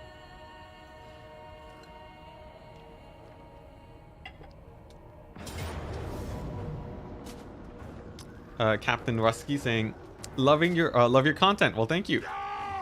Oh wait, no, you're talking to no, love your comment. Oh, look at me. Oh my gosh, now I feel awkward. Saying love your comment, Weasley. Nightbot can't take a joke. Oh no. Was it what's it? Were you trying to imitate the spam bots? Man, oh man, I can't. I gotta be more careful about my reading comprehension. You know? Why is it that as a streamer, I feel like it's my responsibility to be able to speak coherently and to read coherently. I feel like if anything, just for my own embarrassment's sake, I need to be able to read properly. Yeah, Nightbot is a very harsh mistress indeed. All right, let's see. How do we feel about this? This seems like a capture all the points type of battle. Warhammer does not have a lot of players. It's true. Viewership still is okay though. If I make a very good video, even in this climate, I can get like 60,000, which is like pretty good, considering it's thousands and thousands of people. But if you talk about player bases, like I watch Rust videos where they're getting like millions of views, right? Like a medium to largish Rust YouTuber can get over 1 million views on a video, which is, I think, actually impossible right now in the climate for Warhammer, which is a bit sad, but you know, I still enjoy the game. And Time saying, well, I love your content for what it's worth. Thank you. Thank you. It would have been amazing if you typoed there and said comment instead. I'm super wary about every comment now. Alright, anyways, this fight should be way easier because there's no walls, so my skirmish cavalry will have a very easy time just sort of shooting over the walls. Or over these sort of houses and such. Yeah, most people are waiting for Immortal Empires. I expect Warhammer YouTubing in general to sort of cap out at about like if Immortal Empires is big, I could see a lot of channels hitting like the 200,000 mark. Like if anything, right? I got 200,000 during the end of Warhammer 2, which a lot of people consider to be a pretty bad climate. And at those numbers, you can pretty easily get like sustainable income off of that. So I think the future of Warhammer YouTubing is still pretty in the clear. Although we will have to wait for Immortal Empires mostly before we hit that point. Phil McDonald saying, love the comments. Yeah, guys, remember to like the comments, you know? Don't like the video, right? A lot of people leave some very, very good comments. So yeah. You know? Remember to share the comments, too. I don't even know how, I wonder if that actually is good for my analytics. I guess it must be, right? Because then it shows people are interacting with the video more. I don't know, though. Yeah, I think it's Immortal Empires. It started out as a meme, but like, then I think CA called it Immortal Empires once, and now that's the thing. So that's pretty hype. I'm excited for Immortal Empires. I do hope that that it lives up to the hype though. Everyone wants a full map. If we get a squished map, that would be sort of sad. I'm not gonna lie. If invited, would you do another Lorebeards? That episode that I was on was fun. 100%, yeah. Oh, 100%. I love being on Lorebeards. Are you kidding me? It's an opportunity for me to just talk about myself on someone else's YouTube channel. What's not to love? Yeah, I saw, what's it? In like one of the recent videos, Lore Master of Sotek was looking to fill up a time slot on Lorebeards because Great Book of Grudges was taking a hiatus. Hiatus, my bad. I was tempted to go into that. I almost messaged Lore Master of Sotek on it, but I figured, like, you know, I'd rather get invited. Plus, there's also the thing where it's like, what's it? Just time-based thing. I don't know if I could make it a regular thing. But if he invited me, I would probably accept. Oh man. Yeah, Lorebeards is a fun show to be on. The thing is, I don't know anything about lore. So like if I was on it, I'd have to be talking about something else, and yeah, it's sort of weird when you get to that point. You got some Streltsy trying to make it back out of here. Hopefully they don't get gathered down by their own men. Get out of there. If 13 live, that's enough for them to for the unit to survive. That's what Slaanesh wins. Sorry, it's hard to keep up with chat. Chat's sort of popping off right now. It's crazy. You're waiting for Warhammer 3 for a couple more patches. Yeah, I think like this patch is pretty good. I would say this patch is how you would assume Warhammer 3 would release in the best case scenario. Like, assuming that you don't expect Immortal Empires to release with it. But like this patch has a lot going for it. In terms of like general problems, like I'm not running into a lot of issues, but those sort of crop up once you get a few more hours in, so I don't know, we'll wait and see. What's this? Yeah, with all the brand new settlements, there's absolutely no way they could have released Warhammer 3 with Immortal Empires. The settlements simply are just way too much work for them to easily manage that.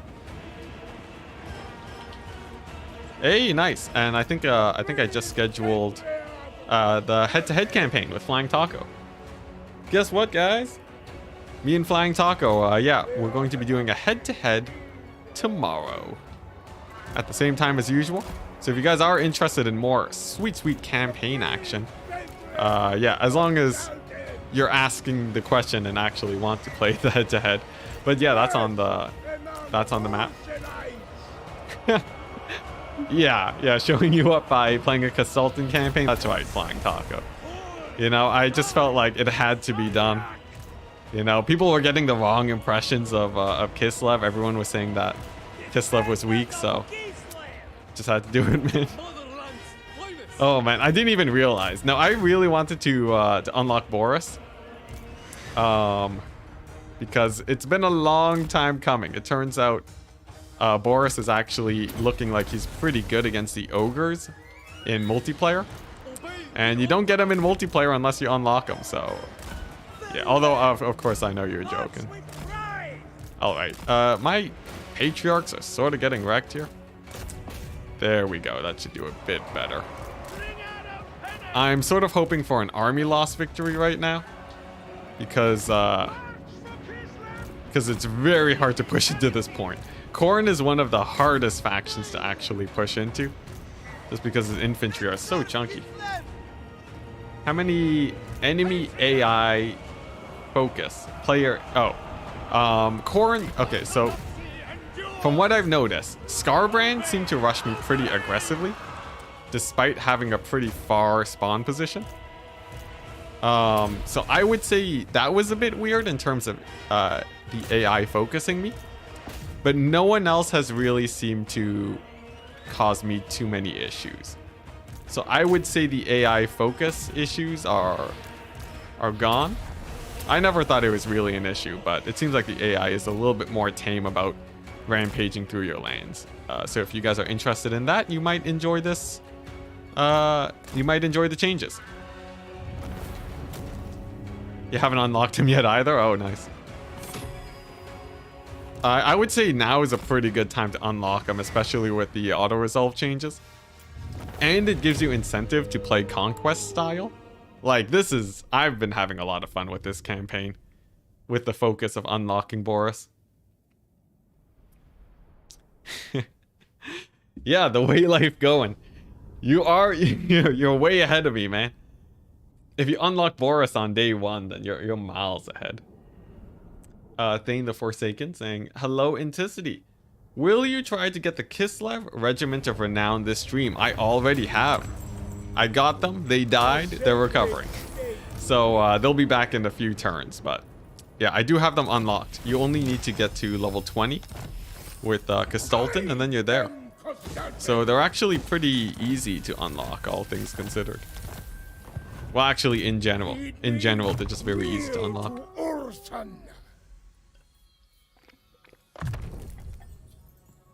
They're actually very good too. I think all the RORs are pretty viable overall, with only a few of them being less exciting than the others. Yeah. The way life going. Yeah, RORs have been added into the game. Have you missed the news? But yeah, every faction has one new ROR, and they're pretty sweet. It's the theme of the RORs for this is that for this patch is that all the RORs are the elite infantry of each faction, with the only one that you might not expect is man-eater pistols being the ones that the ogres got.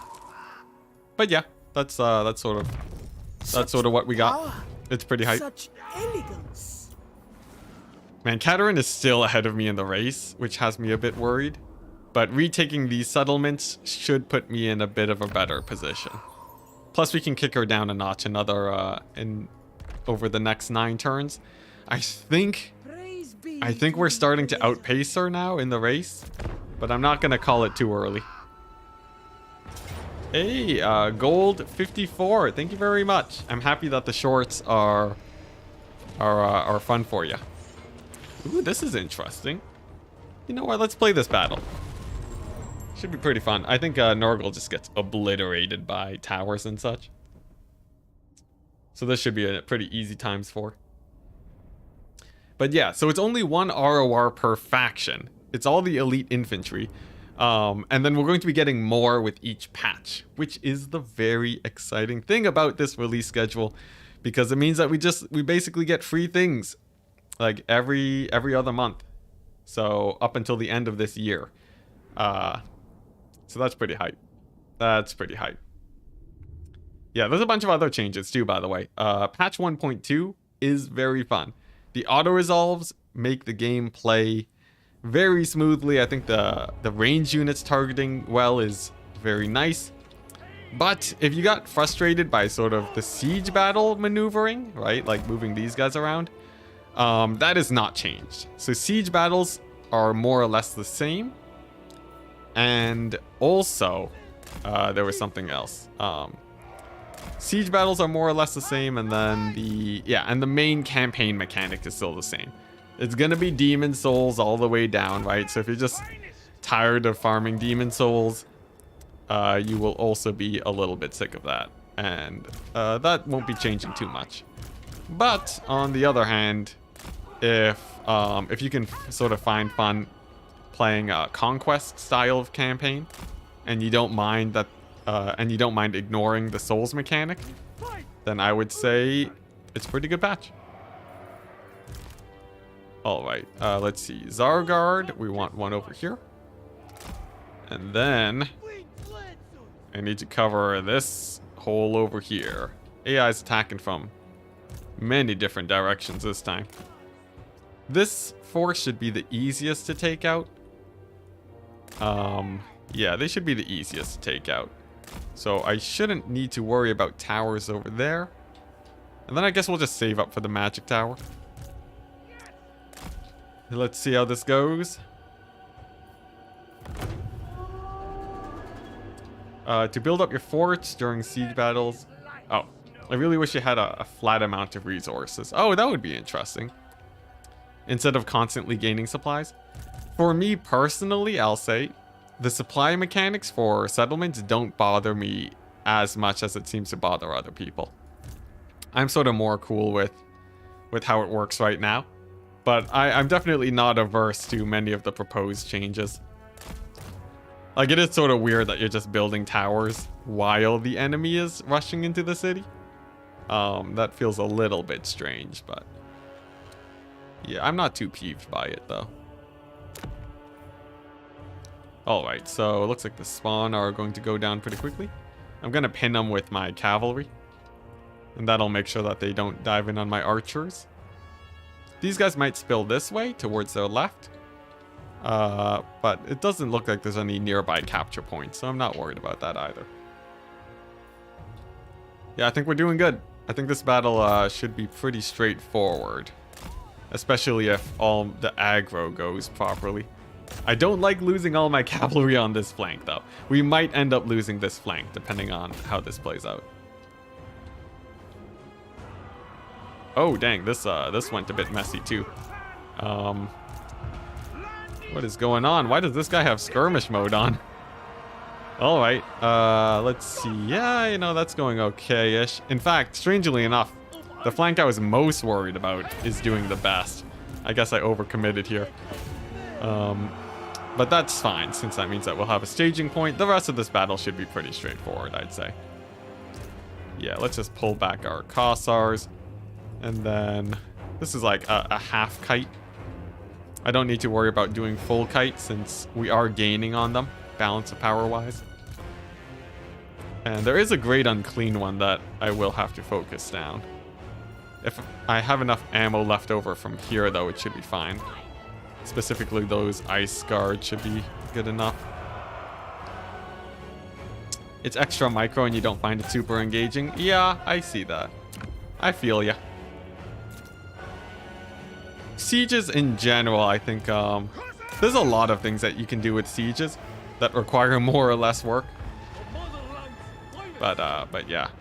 The cool thing though is we can get mods with it, although I know people sort of feel a different way about how much they want to mod the game.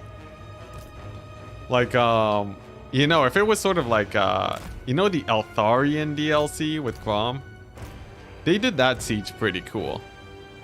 I would say that felt pretty good because there were a lot of mechanics for like falling back and triggering traps.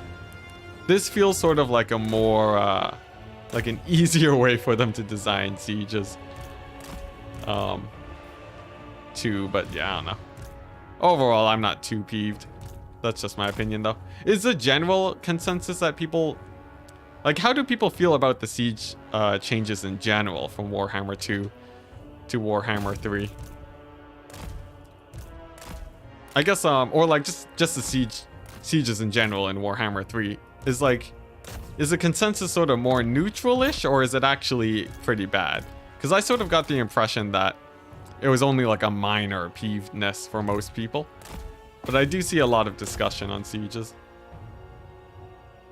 The moment the mods came out, you got them right away. There's a lot of good mods. Like, what? SFO was basically added right away, even though they didn't have too many major changes. Yeah. For me in general, I usually don't mod the game very much, but I do like me some challenge mods here and there. Yeah. The idea for it is cool, but the implementation sucks. Okay. So you just happen way too much, so you got a mod to change it. Yeah, there's that too. There's just there's a bit too much of that. SFO slowly adding their content. MP saying, I've never fought a siege. As in, you've always auto-resolved them, or you just haven't played Warhammer yet? Because they're pretty hard to avoid. There was the same problem in Warhammer 2, where, for a time, there were just way too many siege battles. In fact, that might still be the case. Because the AI will build up, those garrisons for walls. We'll seize motherland again. That's interesting. So you have a mod that has them turned on for defense, but not offense. I think that's a pretty cool way to go about it, not gonna lie. You have 340 hours in Warhammer 3? Okay. I'm still pretty surprised that you haven't fought a siege battle yet. Like, we've already played quite a few, and it's only been like 5 hours. I switch. A noble god. Ooh, Slaanesh vassalizing playable factions mod. Yeah, Honor that one your sounds motherland. pretty good. It's weird that Slaanesh can't, but maybe it's just a balance thing. Who knows? Looks like this army over here is going well. I think it's just barely strong enough where we're able to auto-resolve these. And that's helping our pace pretty well. Next up, I guess, Castalton, he'll just start taking out these corn settlements. Man, this place has so much corruption. But we're finally back to save them. Alright, and now we have a bunch of upgrades to do. Now, I do have to be a bit careful. At some point, the upgrades do actually start catching up to me. And they'll end up being pretty expensive. Dang it, Scarbrand. Why you gotta do this to me? We'll wait before we upgrade Hell Pit, because I think Scarbrand might just turn it into a pile of rubble. We'll give it a turn. Slaanesh can as of patch 1.2. Oh, sick. That's amazing. I did not know that. Let's do Valiant Defeat. Oh, wait. This battle, I feel like it should have been an auto-resolve, but maybe I'm just spoiled now. I've been seeing so many auto-resolves. The only thing you disliked about Warhammer 3 is sieges and the tower spam the AI used to do. Oh, yeah. Yeah, AI will spam fewer towers now. I think for me, I never really ran into the issue too much because I generally play pretty aggressively. But for people who play slowly and methodically, sieges sort of suck on that front. Because you'll just... Like, I've lost battles because the AI has one Noblar Trapper left. And while I'm rushing to try and capture the points or to push them into army losses, the towers just kill my entire army. So, yeah, I'm sort of happy that that is a bit less of a thing now. Okay, so they're attacking from two angles. Over here, we got a single entity. Gunpowder units are the best option for dealing with that. So we're going to position them here in this choke point. And then we're going to set up a little bit of bait to stop that Bloodthirster from diving in on my range units. Over here, we have mostly just a bunch of melee guys. They're not nearly as problematic. And actually, I think the Zargard plus a magic tower here is probably enough to deal with them. I guess we can... Jeez, I cannot draw my lines of infantry properly. That's gonna be a pet peeve. Someone posted on Reddit. Post it on Reddit before I do. But yeah. Yeah, this place doesn't need to be nearly as defended up, but I have nothing else to do with my range units, so we'll just sort of put them right here instead. Alright, let's see how this goes. You know, this battle is actually a little bit scarier than I had initially thought. So I feel like the Valiant Defeat was actually sort of warranted. Because, like, yeah, we got this, like, scary Bloodthirster over here. There's reinforcements, too. Oh, that was... Wow, those were a lot of missed volleys. Jeez Louise. Still, though, we take them down. And... there we go. Magic Tower in a second. Actually, these dogs are being sort of problematic. Did somebody say gun lines? Indeed. Although our gun line focus for Castalton sort of shifted, we sort of went heavier on the cavalry focus. See, that's a problem that I find with making thumbnails for streams. You can't tell what's gonna happen in the stream. So I sort of just have to predict what I'm going to do and then base my thumbnail off of that. These are truly first world problems. Running into problems deciding how to set up your thumbnails. Yeah, the hero got deleted real fast. He did not have a good time. Alright. But I think we're more or less fine. This army's pretty small. Balance of power likes us too. I don't foresee too many issues here. The one problem is that we sort of lack armor piercing, but you know, you don't really need armor piercing if you have enough bullets. Oh, we got some bloodletters here though. I should focus them. How's this army doing? Pretty small still. I'm not too worried about them. Although I do need to set up some towers to poke away at them. Let's see, how is this going? I think the battle's still going in my favor. It's a bit hard to tell. But if this fight over here is being won, then yeah, I'd say we're ahead. What's it? That lord died, just to let you know, since it was like 10 seconds. Yeah, no, I saw him go down. Bloodthirsters are scary, man. They do not joke around on the damage front. Although they are extremely expensive. In multiplayer, you should rarely see Bloodthirsters. Just because CA really made them expensive, man. I feel like Bloodthirsters could probably cost like 1,700 and still be just as good as they are right now. Or maybe not, like, obviously they'd be better. They could cost 1,700 and not be OP in the meta. But that's sort of a minor peeve on my part. I don't really care about Bloodthirsters having a big representation in the multiplayer meta. Wish it was easier to get exalted demon commanders in campaign. Yeah, I find that sort of weird too. The exalted demons are sort of janky to get. You have to level up a lord to like level 15, and then you have to get rid of him for an exalted demon that is half his level. It's sort of janky. Like most people just want most people, like, you know, they'll pay to just have a normal exalted demon. It's, I don't know. Like the theme of it, of course, is like you're leveling up your lord. But I think the execution of it was a little bit weird. It could be better. What's it? They just dropped 100? They just dropped 100 what? Alright, nice. Enemy lord is down. The rest is just furies and dogs. Shouldn't be an issue. Ooh, alright. This is pretty good. So we defended the settlement. Means that we'll keep a few more of our buildings for followers. And then hopefully Katarine doesn't speed up her follower production. You should have loyalty back in play or something. Loyalty. Yeah, loyalty is a bit weird. Oh, Bloodthirsters are 100 cheaper? Yeah, I saw that patch. That's not... They could have made them 500 gold cheaper, I swear. Now, if they made them 500 gold cheaper, they'd be really strong. But, like, if you compare them to, like, a Stegodon in the Lizardmen roster, Stegodons are 1,100 gold, and they do way more. A Gunnery Wight on a Crab in Warhammer 2 would be way better.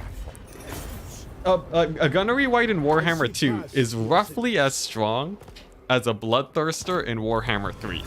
But a Gunnery Wight costs half as much. That's sort of how I think about it. I don't know if there's a better comparison for why Bloodthirsters are so expensive. But like, you know, you could have a Dreadsaurian instead. I don't know, but not every unit needs to be super perfectly balanced. I think that's basically an impossible goal, especially for CA. Can't wait for this game to get ironed out. Yeah. Right now it's I would say it's only a little bit wrinkly. It's a lot less wrinkly than you might expect. But it really depends on what you enjoy in the game. I'll probably make a video on it. That's like, should you play the new patch or something? I don't know. Although this stream basically answers the question too. Sometimes I wish I could see CA's data stacks. Oh boy. Maybe they design campaigns around certain turn completion milestones. Yeah. Yeah, there's like... It feels like there's something sort of weird going on with their goals. And, yeah, I'm not too sure. But one thing I know for sure is that the DLC team, they really know what they're doing. They release pretty good DLCs consistently, but the main like team that makes campaigns and stuff, there's something a little bit weird there where like the game is not. It's just like a bunch of random problems. I don't know. It's weird. You're traumatized by your Cathay range unit struggling to find targets. Yeah, yo, I got a bit of that too. Where it was like I was a little bit traumatized that my range units would always drop orders.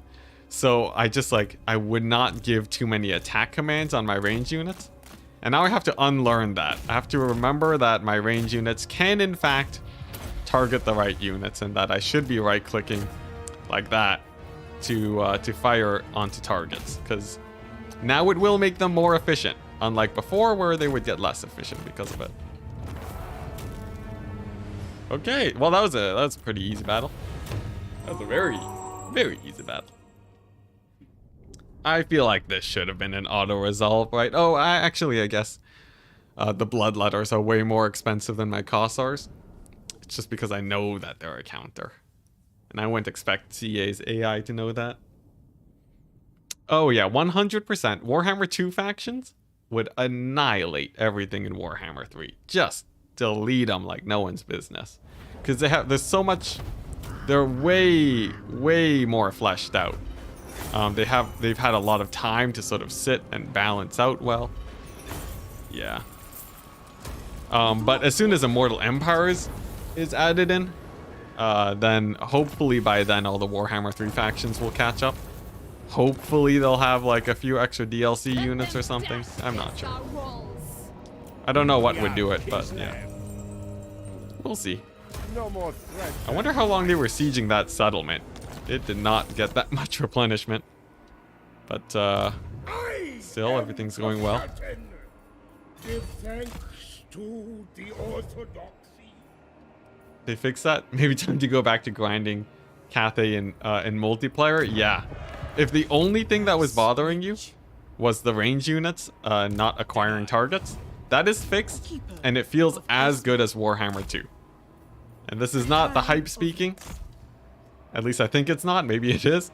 But it does feel like units target just as well as back then.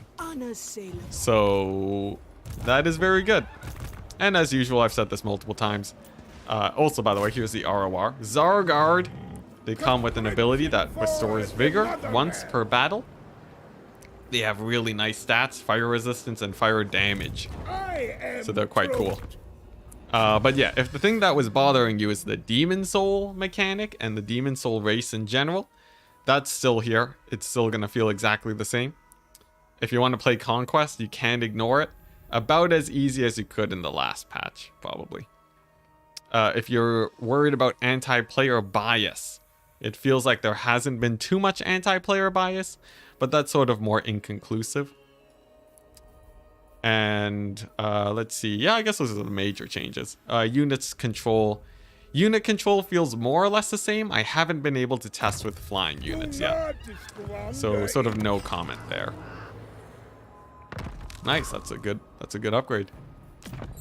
All right, Katerin. Yeah, we're catching up. I think we're gonna beat her. And then we're gonna get all of her ravaged lands. Maybe a couple of ruins too. Oh boy. Let's see. Yeah, let's head to the next turn.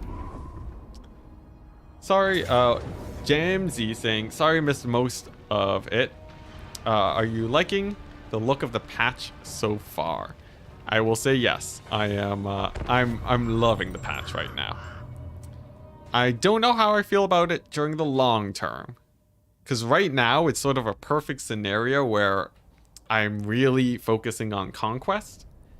And playing pure Conquest is very fun right now. Because I'm taking settlements at a reasonable pace. And I'm not playing too many battles manually. It's very similar like how I played the France campaign. But I don't know how much this feeling will keep up.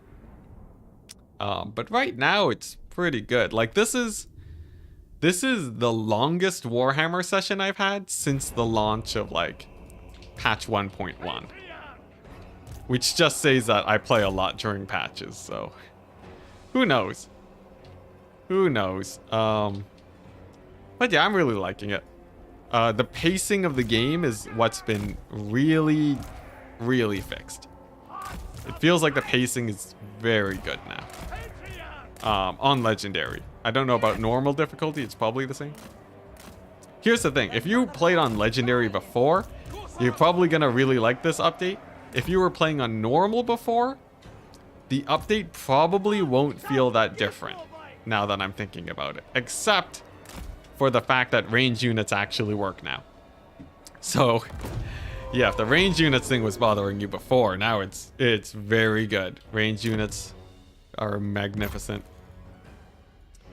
Yeah, it feels really nice to be able to auto-resolve on hard again.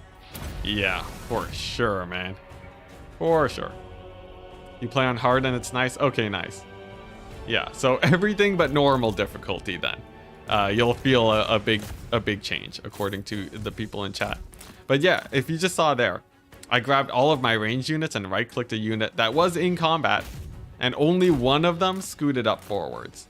The rest of them all actually just fired the correct target. So, it does seem like that is working now. Also, we are in a bit of a scary situation. We got some bloodletters on our backside. We'll see if my Kossars can kill him here. Let's see. Oh, I have skirmish mode again? Okay, what's going on with the settlement skirmish mode? It's supposed to be off. Yeah, there's a weird bug too. Here's the thing. Here's the thing. And this, I guess this will always happen forever. When yeah, now that we've actually played it for a bit, now we're starting to remember the other bugs. Like guard mode randomly turning on, skirmish mode randomly being on. That's still going to be a bit annoying. So the game definitely still has its wrinkles in it. Unfortunately. Yeah. But in terms of just like just general campaign, it hasn't stopped me for playing for 5 hours. It's pretty crazy. 5 hours is actually a very long stream by my standards. Usually, actually, I stuck to streams for about 2 hours. Just because I get pretty tired, you know, just talking to people. And just because having to play so many battles manually. So that's pretty good. We'll see if it keeps up. If it does, I might just stream a lot more often. If it doesn't, you know, we can keep on waiting, but... Yeah, by the way, I think we lost this battle. I was joking about how, or I was talking about how I thought this would be an auto-resolve, or was it this battle or a different one? I don't know. But it looks like it's not an auto-resolve. Looks like it was a little bit closer than I gave it credit for. But I think we can still win it if we kite out the AI with this magic tower, because they don't have too many units left. So let's try that out. And thank goodness for magic towers, man. They really they get some work done. You were here earlier when Scarbrand raised 2 cities. Yeah, and now we're finally taking them back, man. We're taking them back. Yeah, still streaming. It's been a long stream. Not as long as my longest one, though. Anyone here from my glorious, like, 10-hour Call of France campaign? The final stream of my France campaign. When I first logged on, I think I told people in chat I thought it would take about 3 hours to finish the campaign. And then it didn't end. It just kept going forever and ever and ever. It was very fun, though. That was one of my biggest streams. Good times, man. I would love to recreate something like that, but I need to find a good enough challenge. Yeah. It needs to be something very challenging, but something that doesn't just kill me off the map immediately. I do have someone that does know how to make mods, though. So there is a chance that they could, you know, that there's a bit of that. There's a few mods that I want to try out, too, with this new update. So I'll be investigating for sure. Motherland never falters.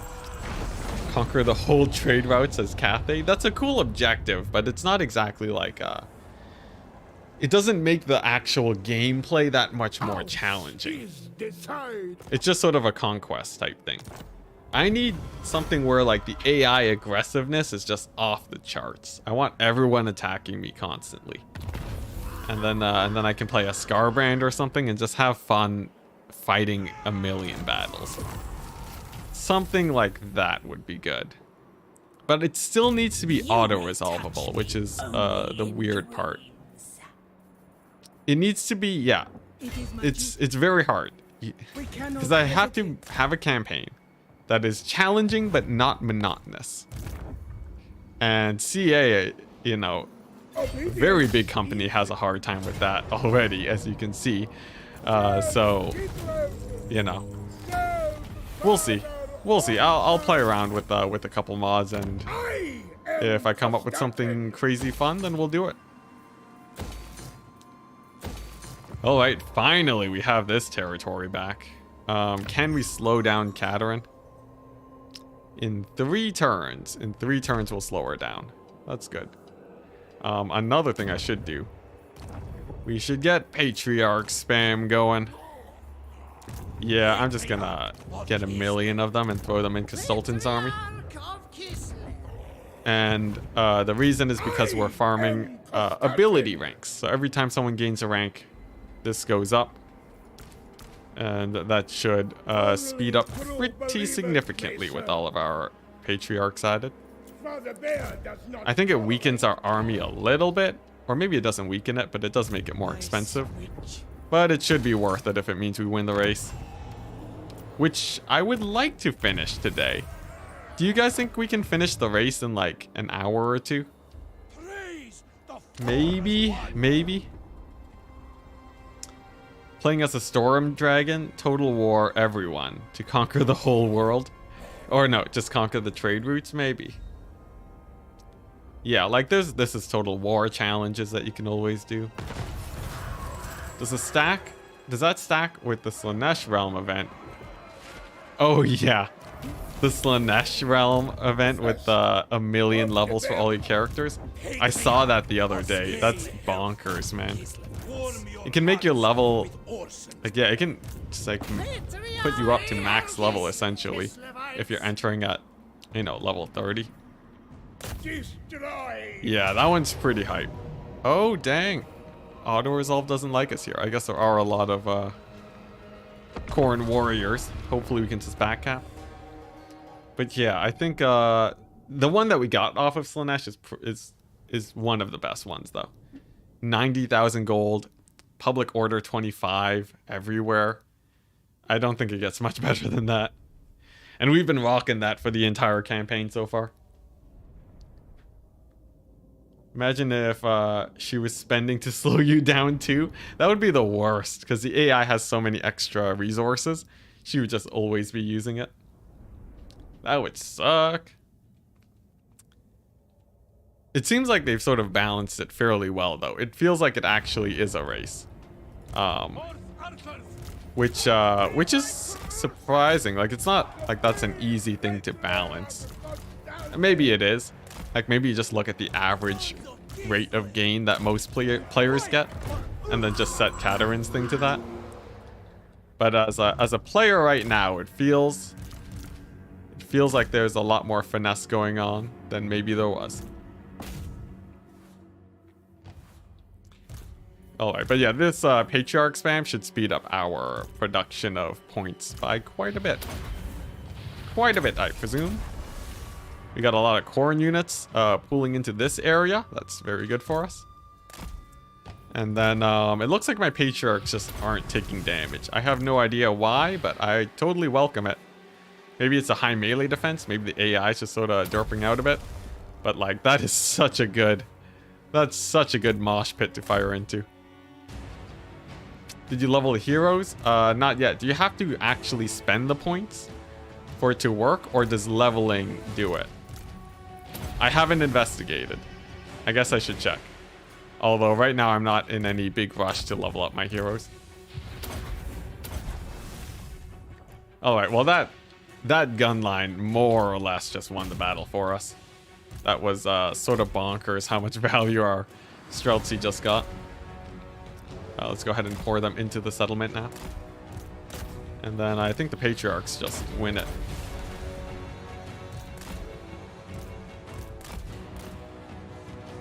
Whew. Yeah, I would love to get this run done today. Like, unlock Boris today. Problem is that I sort of need food to live. And that's sort of causing me issues right now. If we split it up into multiple streams, the best time to do that would be, oh crap, am I losing a Patriarch? No, don't die. Don't die, not like this. I guess if he does die, I'll just get another one. I guess it doesn't matter that much. But that is a shame. A shame. A shame. Technically though, if leveling is what procs the thing, then it's better to just spam recruit new Patriarchs. If it's actually your character's gaining levels, then that wouldn't work. Anyways, this battle should be army losses in a second. Our Streltsy here are just getting so many shots in. And then I don't really have to worry about the rest of the army. Nice. Still though, losing that Patriarch is sort of annoying, but we're fine. Oh. But yeah. What, we're halfway done the race, but our rate of production is up by a lot. Like, we should be gaining maybe, like, 20 points every turn off of settlements alone. Maybe an extra 10 off of characters. So, and Katarin's gaining it at, like, a pace of 20. Plus, we're slowing her down. I think we're fine. Alright, nice. We can just, yeah, get a new Patriarch. So, right now we're at 386. If I get a Patriarch, and then just like, I don't know, get these two abilities. 386, okay. Yeah, so we don't actually have to spend the levels to get the points, that's good. And in 2 turns, we can slow Katarin down. Sadly, she beat us to this thing. But, that's not too important, considering our items.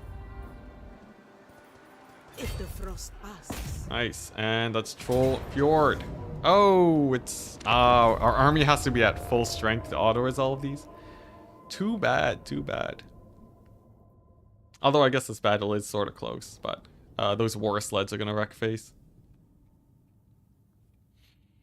Yeah, I think we should be able to finish this run by the end of today.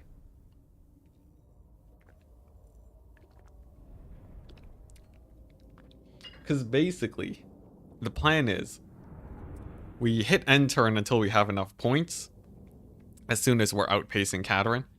And then all we have to do is just hit end turn like, what, 10 times? We'll have all the major settlements that we need for unlocking Boris.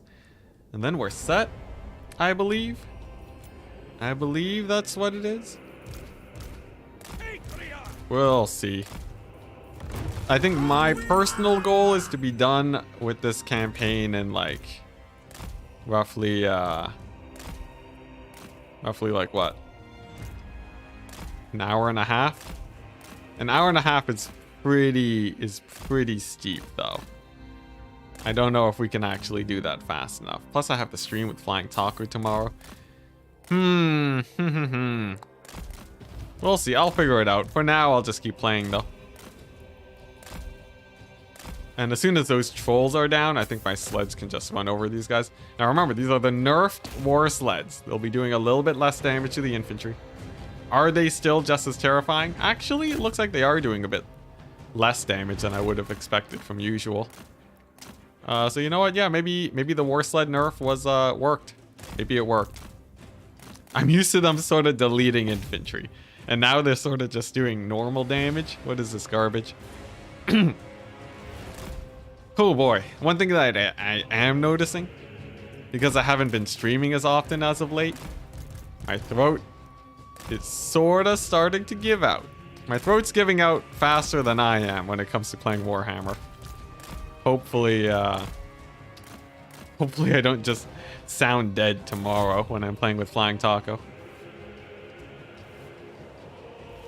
But yeah, the settlement battle should be pretty straightforward, right? These mammoths We'll go down to our mass Karsars.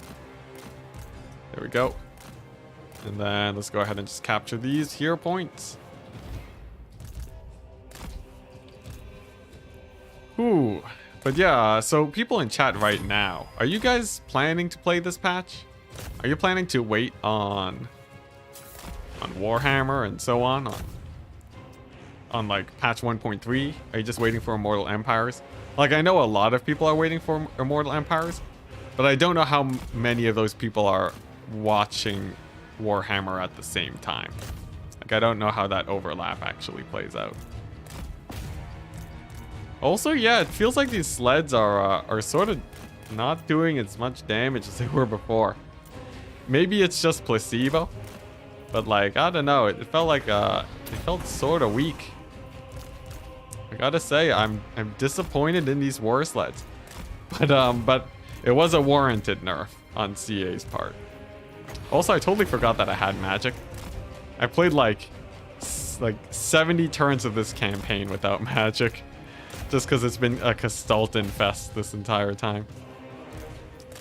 Okay, let's not lose all of our heroes. Okay. Alright, what in the world is happening? I just lost like all of my sleds to something. Oh my gosh, my hubris. You waiting on Immortal Empires? Yeah. Been waiting for this patch specifically. Hey, nice. Okay. Alright. Are we gonna lose this battle? We just have a million Kossars in the back. I've just sort of been lazily autopiloting through this. But, yeah, I would rather not lose my lord. Oh my gosh. Oh, we goofed up. We done goofed. We done goofed real bad. At least the balance of power still likes us, but I managed to lose about every war sled in the army. I guess they're not a good times 4 unit. I'm disappointed. Alright, well there's a capture point. Let's just get... Look, it's like 1 unit of Marauders left. Okay, maybe like 3 units, right? Alright, jeez Louise. Alright, let's get my Ice Witch out of here before she gets murdered. Yeah, you know what? This is a cost-saving measure. We didn't need those sleds. Clearly they didn't prove themselves, but we did win the battle. Okay, I guess the auto-resolve was right. We should not have been allowed to auto-resolve that battle. Our skill tree improvements are pretty cool. They do feel the same though. But I do like the skill trees like being a bit stronger overall. I think that's just a nice upgrade.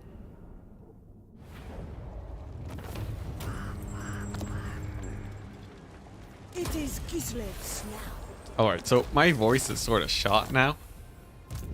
I'm gonna take it a bit easy for the rest of the stream. Let's go ahead and replace with more Kossars. Ooh, boy. Nice cavalry bonuses. I like it. Oh, we can finally assign an Ottoman. I guess we just didn't have enough provinces for this. Sure. You can go there, good sir. Wish all the trees were more like Cathay and the Ogres. Yeah, some of the trees are sort of weird. I'm not a fan of a few of them. But I'm not... I think like the Nurgle one is sort of the most annoying. Because you can't choose future techs. Like every 2 turns you have to pick a new upgrade. That one sort of feels weird. Kislev is like a bit bunched up too. I still don't really know what's going on there in each section. There's like... It feels like each area is sort of random. But, yeah. Overall, though, I don't know. If they add more skill tree changes, I would be happy. So what's really good, though, is that I think we sort of cleared out all the demons. There's basically none of them left at this point. Oh, look at this. That is a lot of upgrades. There we go, another one of those shrines. And then... What, the Ice Guard building, maybe? Control? Yeah, let's go control. But yeah, we actually have a fair amount of provinces now. I think should be good. Catching up to Katerin. Yeah, we're catching up and we haven't kicked her down yet. 2 more turns to kick her. And then there's a bit of a problem where we're actually running out of places to fight. If the portals were open, I'd probably just go somewhere and try to... I need to save Hell Pit. Yeah, if the portals were open, I'd probably just appear in like the realms of the demons and just try to take them over. But this works for now. Also, Katerin's pushing very hard up north. What is the faction you have played the most? Maybe Kislev. It might be Kislev and Cathay for head-to-head campaigns. Do not speak. I would say I'm playing a lot of different factions right now, though. I sort of like all of them except for Nurgle. Nurgle will never feel good to play for me until his units do a bit more damage. Players all around. Yeah, I don't know, guys. I'm really not a fan of Nurgle. Maybe it's just me, but I just can't stand it, man. He's just too slow, which is exactly what the faction is supposed to be. It's just not really my playstyle, as you guys have seen. Of the frosts. Seek out Kislev's Alright, I foe. switch. She's gonna start making her way down south. May not serve. And we have Slaanesh, who is at war with me. That is mildly terrifying. I think we have a fight on our hands, which would be good for levels. It aids my ice mastery. There we go. Replenishment. Yeah, Slaanesh has a lot of big single entities. I am in camp stance, though. And I should be able to kill most of these big guys with just Kossar fire. I don't think they're that threatening. If I win that battle, that's huge income too. So I very much want to win that. Yeah, look at this. Katerin's like all the way up here. She's going to be invading Nurgle. Also, speaking of, Nurgle is spreading a lot faster than usual. Whoa, Slaanesh? Okay, yeah, it seems like factions are sort of acting differently than they would usually before the patch, which is pretty fun. You're getting a bit more of a toss-up. I like it. What's your favorite faction? Ooh, interesting. Oh, Scarbrand's he's doing it. I think Hell Pit's not actually that important for me. I'm just gonna auto-resolve and then just kill Scarbrand with Consultant. But yeah, my favorite faction's probably Slaanesh. The only problem with them is that they have really bad replenishment. So playing this sort of playstyle where you're trading a lot doesn't work as well. Hey, Lux, it's going pretty well. We are like 5.5 hours into the stream and I'm feeling pretty good. My voice, on the other hand, is not. But I've been having a great time playing this. So much so that I'm streaming about 3 times longer than I usually would.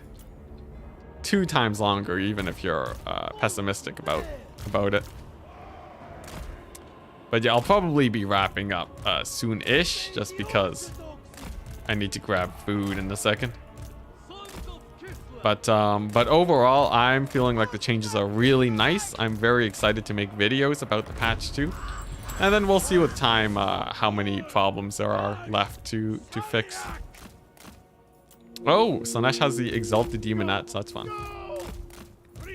But yeah, I'm going to slow them down by 25% by casting a spell. And then I want these Patriarchs to sort of block up the Demonettes, but normal Kossars are surprisingly threatening against Slaanesh. They just have such an easy time dealing damage because nothing has armor that they'll basically just clear everything out, no problem. You have a Keeper of Secrets here. Not too worried about them. And yeah. Yeah, I think this battle should be pretty easy. These guys will hold for at least 30 seconds. So they'll sort of just be chilling. Let's see. And then let's just get some AoEs down. Help these guys out a bit. Alright, now how will this battle actually go moving forwards? Let's see. Some of my guys are rampaging. We have a hero battle here. Can I snipe out this cultist?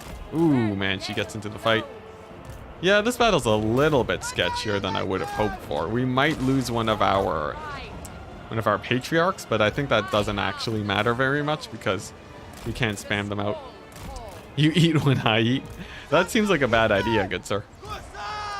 But you know, I'm not gonna stop you from doing whatever you want to do. Looks like we're doing okay here. Balance of power is going in our favor, and these 4 guys that are sort of unoccupied in combat, they're going to be having a heyday. Yeah, and they can sort of just pick off whatever. The heroes, on the other hand, are a little bit more annoying. But as soon as all the infantry are gone, I'm not worried about the heroes. They're pretty easy to pick off. Drink some lemon tea with honey. Ooh, that's a good idea. Yeah, I could go for some lemon tea right now. Yeah, I'll do that after the stream. You know, actually I have some fruit tea that I would very much enjoy. That'd be pretty hype. Okay, so the easiest way to kill off heroes is to have your hero tanking while your guys shoot. The problem with that strat is that your heroes are going to die very quickly. And there we go, we lose our 3rd and last patriarch. He served well. Oh, dang, and they're going after my ice witch. There we go, we're just going to dive right into our infantry. That should keep her safe. And now with these guys bogged down, we're going to see the effectiveness of the new targeting system for range units. It seems they still have a hard time targeting when these guys are actually stuck in infantry. But that's sort of the same as it was in Warhammer 2. But yeah, the strategy that you sort of want to do, you want to do the right click, and then you want to have them stuck in infantry. And when you pull away the infantry, your guys suddenly get line of sight, and then they should all fire pretty well. Let's see if we can pull it off.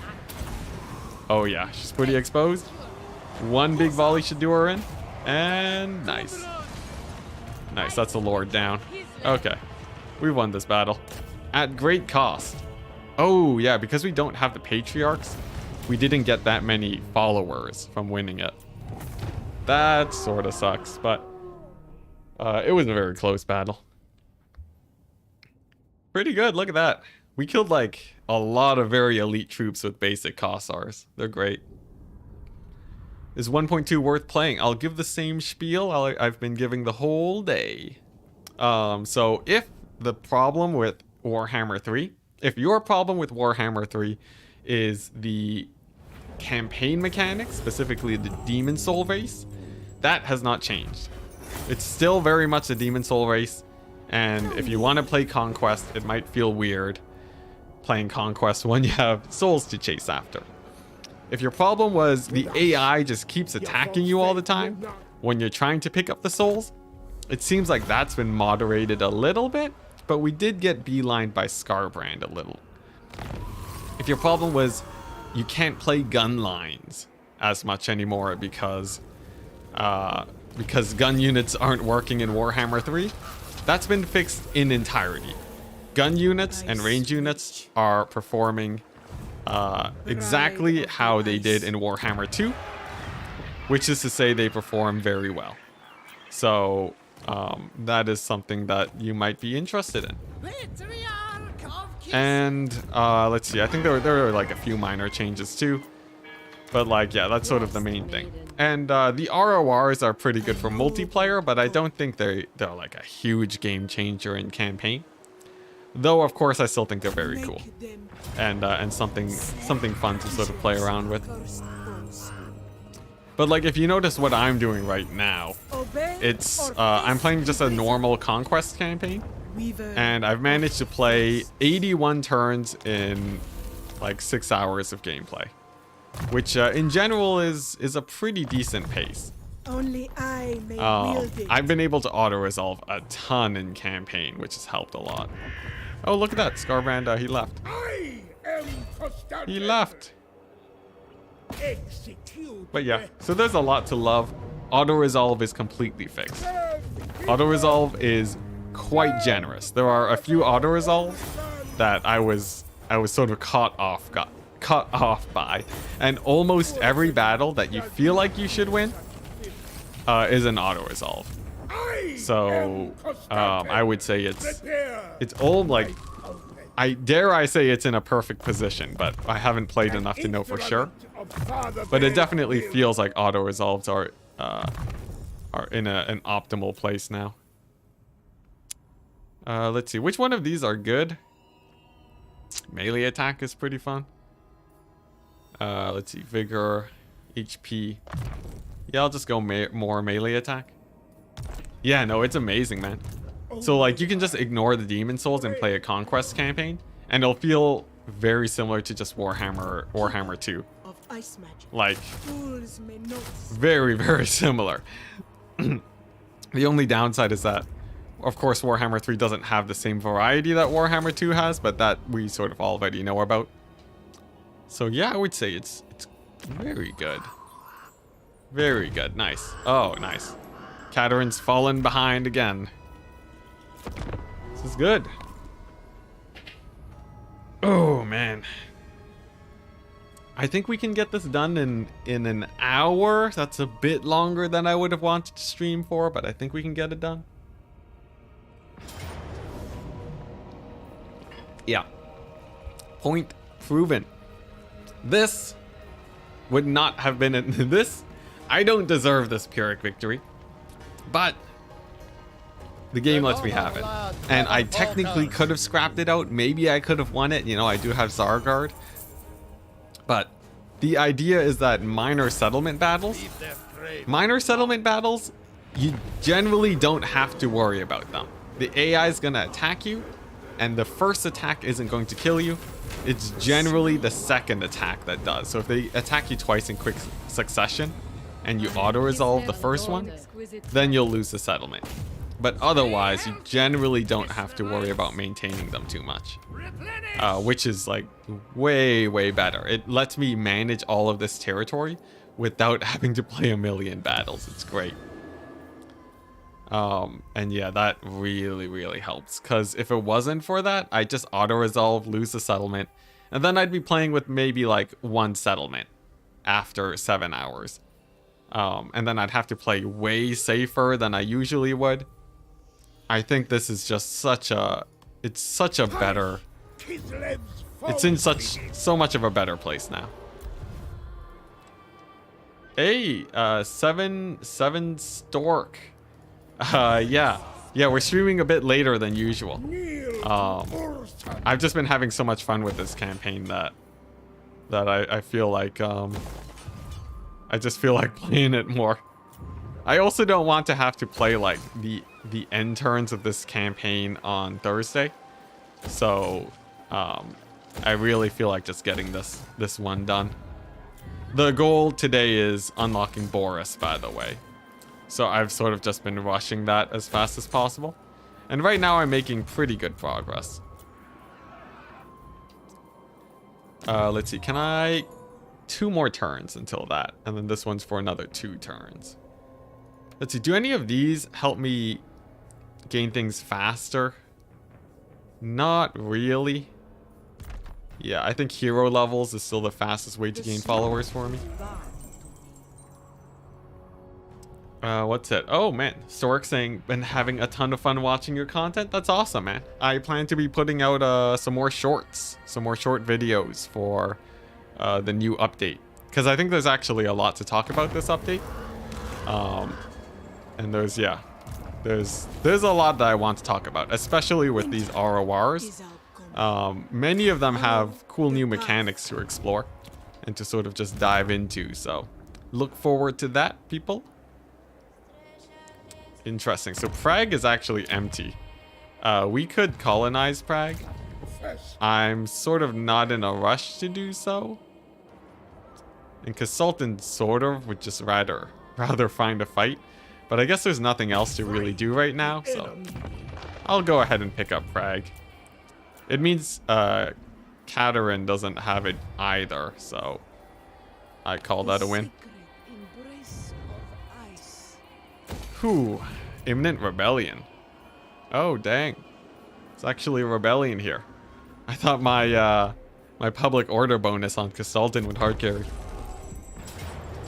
Oh yeah, like look at this. every minor settlement. It's always, you always get these fights. Like, yeah, and the AI attacks you instead of sieging you. So it's almost OP. It's almost OP because the AI is just constantly suiciding armies in, and you're just getting more and more money from these battles.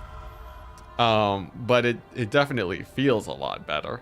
So yeah.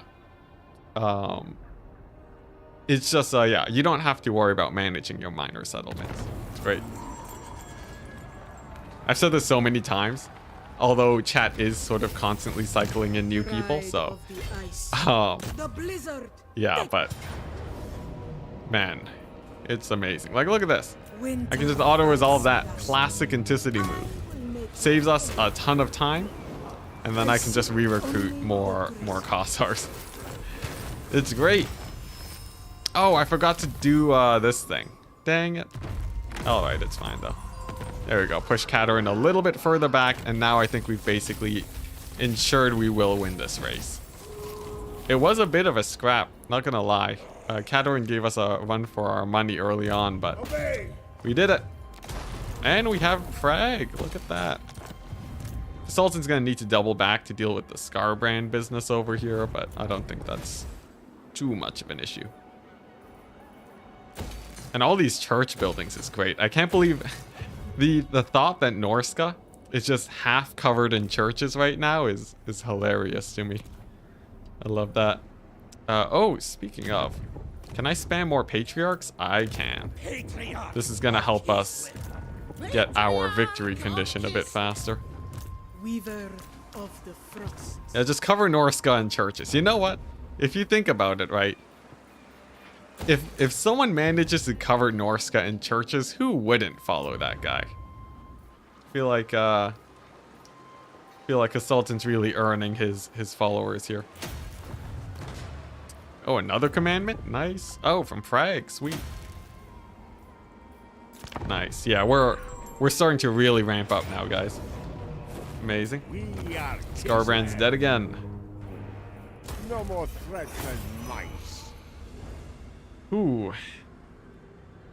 It's a final stretch. It's a final stretch. It's the unlock Boris as Kastalton speedrun. The speedrun that no one asked for, but we're doing it anyways. Oh man. Yeah, you know it's good when I'm playing Warhammer to the point of insanity. It means that I'm really enjoying it. Let's see.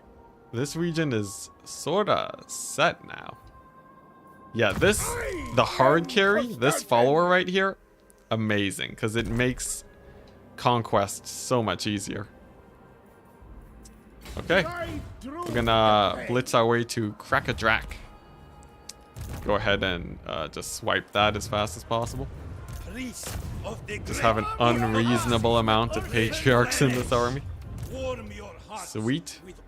And then head our way to Ice Drake Fjord. I am the storm. Yeah, I think we've almost finished the conquest of Norska. There's not too much left that we really have to worry about. And then there's Slaanesh pushing up from the north. I'm not too worried about them though. Oh, I should get the buildings that stop rifts from spawning, shouldn't I? Yeah. Just so that my settlements are a bit easier to manage. You may shun I am the agent of the patriarchy. Amazing. Ah, decisive defeat. That's totally fine. He has 1,000,000 mammoths. Decisive victory. It makes sense. He does not have a lot of troops. Whoops, clicked the wrong one. That's fine. Yeah, here we go. Now we're speeding up. Let's see. Random. Daniel army. I'm not too worried about. Yeah, Kastalton can start fighting Nurgle. The Wood Elves. They said that they made the Wood Elves. Now, one thing that they did lie in the patch notes. The Wood Elves are a bit more aggressive. They smell blood in the water. They're gonna sail out and just murder. But, you know, that's totally fine.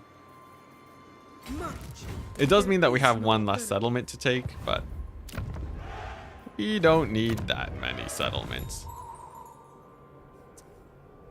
Okay, only 100 more points. So I think we might be able to get this done in like 5 turns before we confederate Katerin. And then after she's confederated, we're good to go. Then we just have to wait 10 turns, and then we'll get the battle for Boris, not Toddbringer.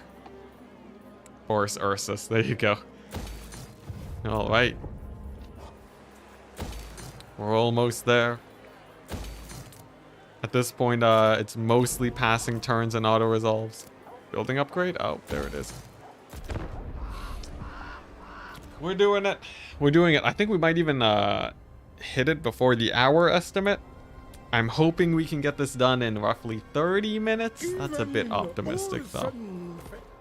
If I avoid most major battles, we should be good. Here we go. Borris coming up.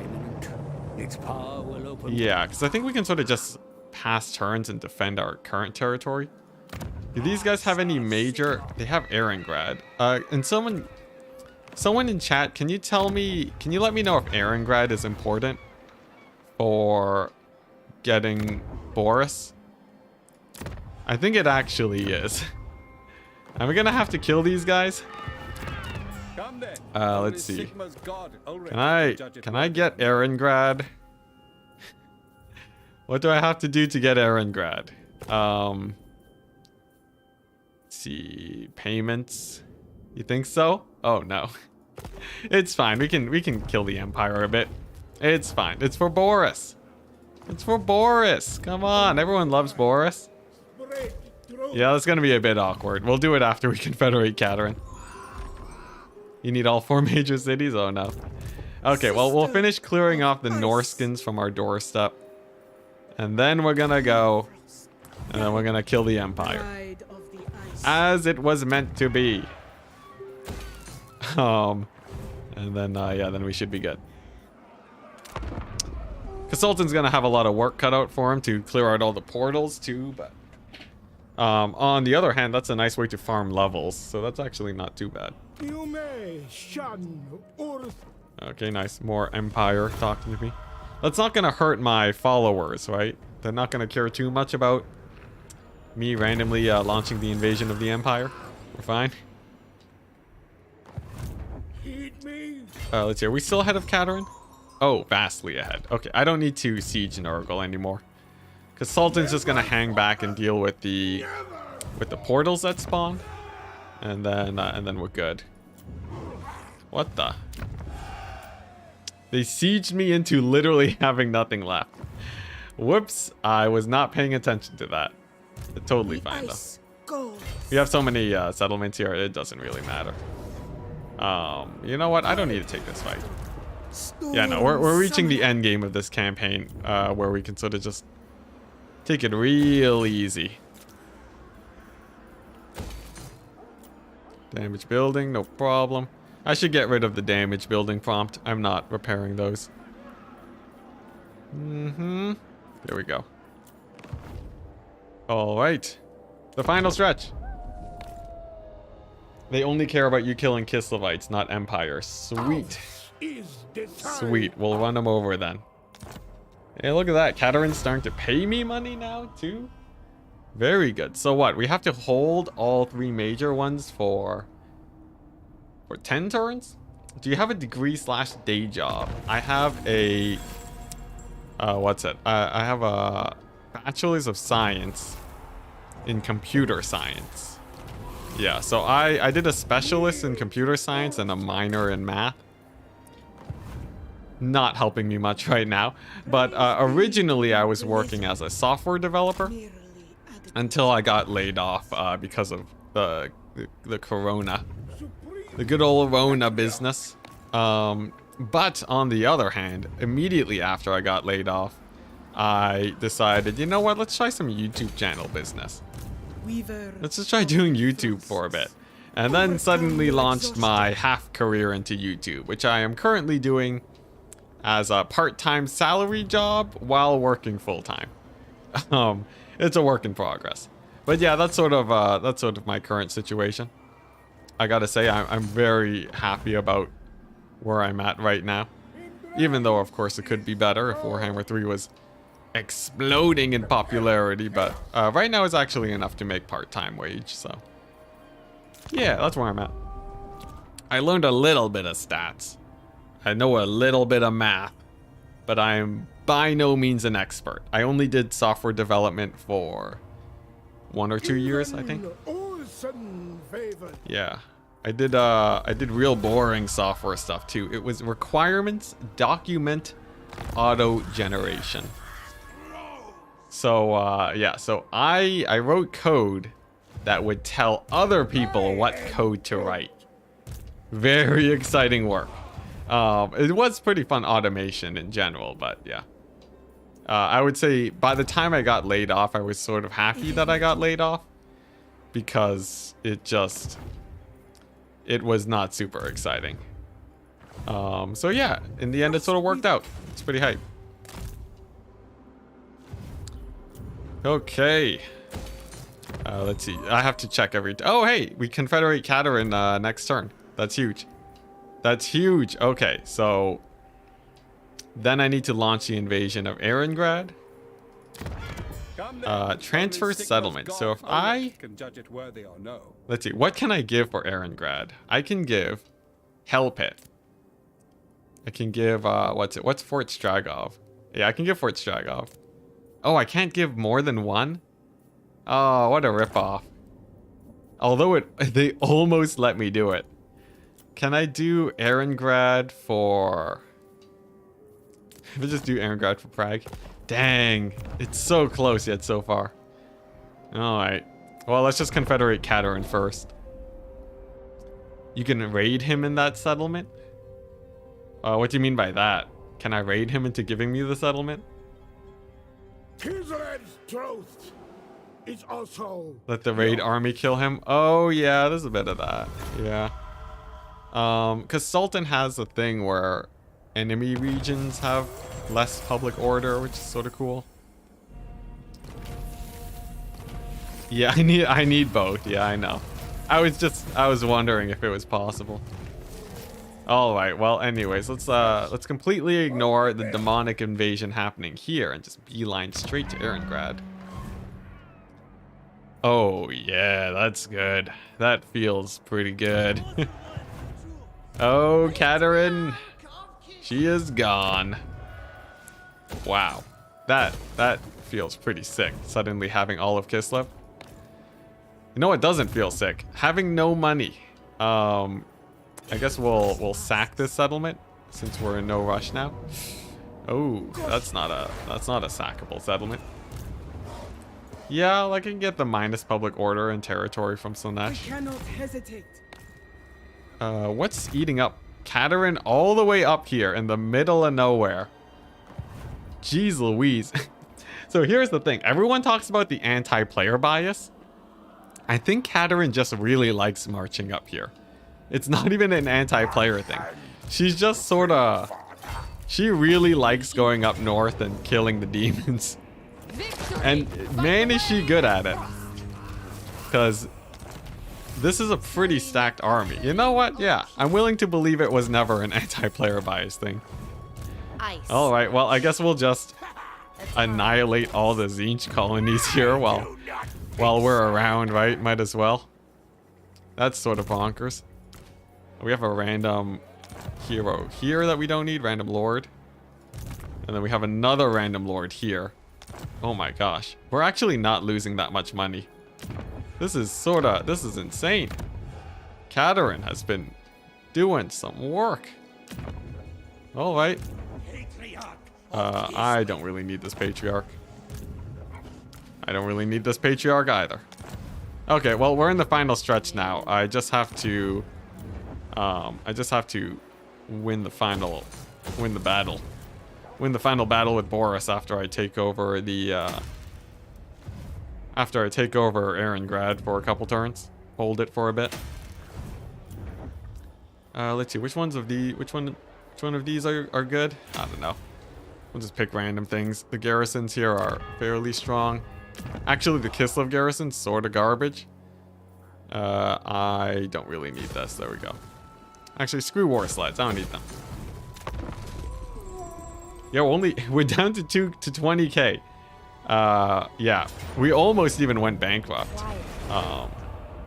It's pretty crazy how quickly you can spend money in this game just by making armies. Okay, we don't need the Black Gulch. Yeah, I think we auto-resolve our way into the final battle. We play it, and then we call it a day. Very good. And the thing is, I don't have enough money to bribe these guys into giving me Erengrad. Like, what do I need to give? Let's see. Let's just see. Trade settlement, Erengrad, and then I give them Hell Pit. It doesn't even say how much I need to give them to balance the offer. I guess I can see how much my payments could possibly give. Like nothing. There's no way. Well, I guess war is the only option. Diplomacy has failed us. Let's see, what can we do with this army? Can we pick a fight with these guys? We can. I will take it. There we go. This army actually doesn't matter to us much anymore because we're much more worried about the Empire war front. And yeah, I think we're pretty safe to just auto-resolve our way through every battle now. Up until the quest battle, of course. Ooh. Come on. Will we get replenishment? Yes. They're gonna heal up our forces and then we're gonna invade them. Amazing. And then Kislev we can go ahead and fortify. And make sure that we don't randomly lose one of these settlements. And then we'll have Boris. It's gonna be great, guys. It's gonna be totally great. We don't need this army. Katarin's enough to dominate here. Alright, roughly 10 more turns. Try the thread and mechanic. Oh, that's a good idea. This hurts. This hurts a little bit. But you know, we actually don't need that army. We just need to defend these 3 settlements. It never works, but might as well try. Yeah, we'll try to threaten them. What? Scrag? Ah, jeez. You know what? Just to get you off my back. That's the one time the AI is gonna force me to give them money. Yeah. Oh, we did just lose a few armies, so they might feel like we're not that much of a powerhouse. Let's see. Let's see. We're gonna try all the methods before the Great War. So if we say trade settlement and we give you like Erengrad for like what? This fort, that actually gets it pretty close. There's no one to join war against. Oh, actually we can almost bribe them into it. I sort of like that more because we're making money now, right? I think that's just the easier option than declaring war on the entirety of the empire. I think that makes my life a bit easier. So here, we're gonna make huge stacks of cash with our 2 just death squad armies over here. And then we're just gonna pay them. There we go. And then let's see. In fact, can I pay them now? So this fort is, wait. Yeah, if I give the fort, they have a connected settlement, so maybe they like it more. Come in peace. Or do they like help it more? For Erengrad. No. So instead of help it, if I do the fort, they really love that fort. But I still can't bribe them. We're so close, guys. We're so close. We're gonna diplomacy them. Hey, hello, Arunas. We're nearing the end of this campaign. Basically, we want to unlock Borris, and we're 1 settlement away from unlocking him. We just confederated Katarin, and we have an Empire army. Like, yeah, we have the Empire controlling one of the major settlements that we need. And instead of declaring war on them, we're gonna bribe them with a Slaanesh's amount of cash money. And that should get them to do it. and it only costs 17,000 or 18,000. I will. Amazing. This is the best mechanic they've ever added in the game. We actually did it. We took a major settlement via bribery. All right, well, now we just have to wait for Boris. Hopefully that quest is not glitched out. And we have to make sure that we don't randomly lose this settlement. Obey. Sweet. The infidel dies. Yeah, help it's not on their borders. That's true. Yeah, the AI really likes having settlements that are nearby. You know, the crazy thing is that that was actually relatively cheap. I'm sort of surprised by that, but yeah. Nice. Prague, huge garrison it should hold. So what? We have to hold for like 10 turns and then the thing's just gonna unlock? Is that how it works? Like if I just sort of spam end turn here, are we good to go? Then we'll get good old Boris. I sure hope so. Because this has been a 6.5 hour campaign. But actually reasonable, like that's pretty reasonable pace. Man, I wish I could, oh geez, that's an army. Yeah, I wish speedrunning for Warhammer had a bigger audience. Because I think there actually is, I don't know, there's a lot of fun in playing Warhammer quickly.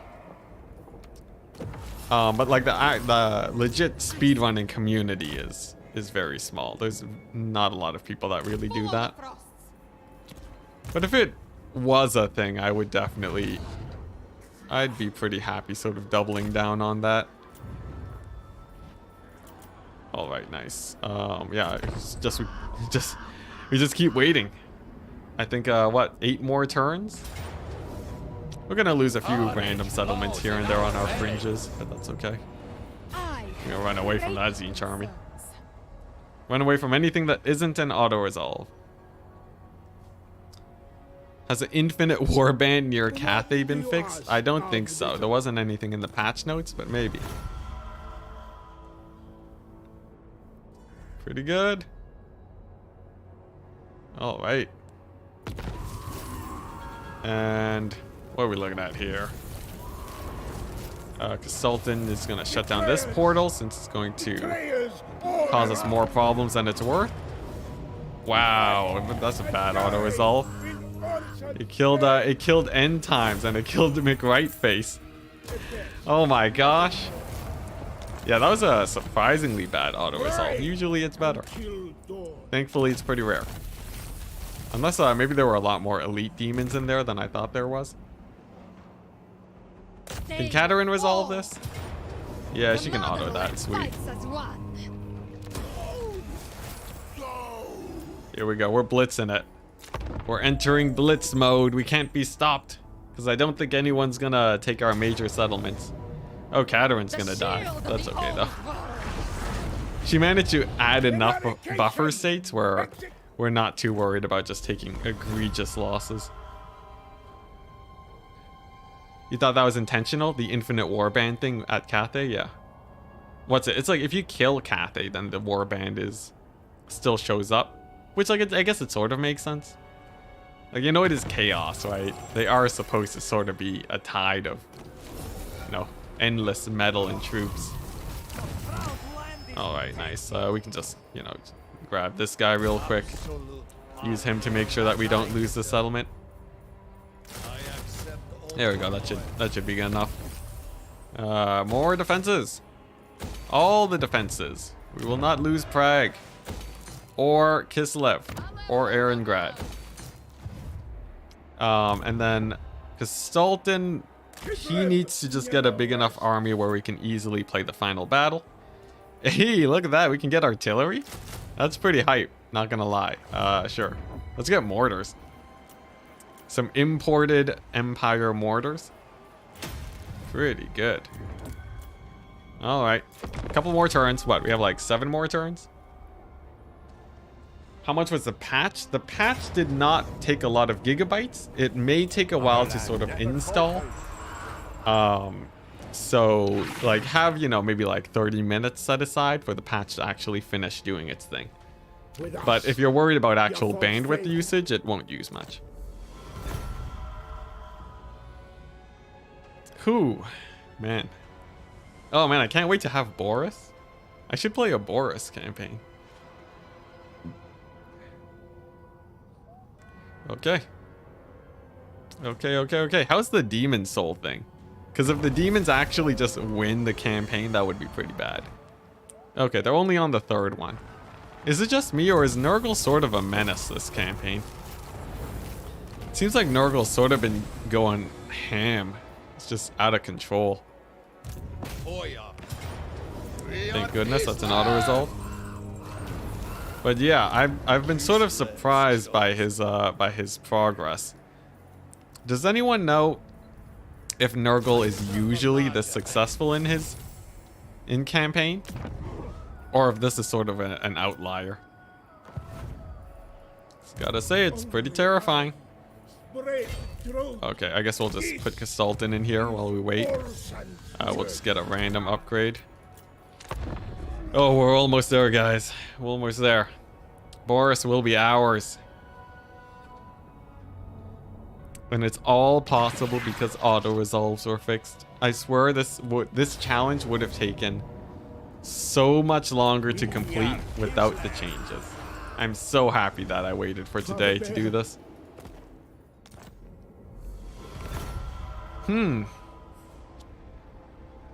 The big problem now, though, is that I've sort of played a lot of the Warhammer factions now.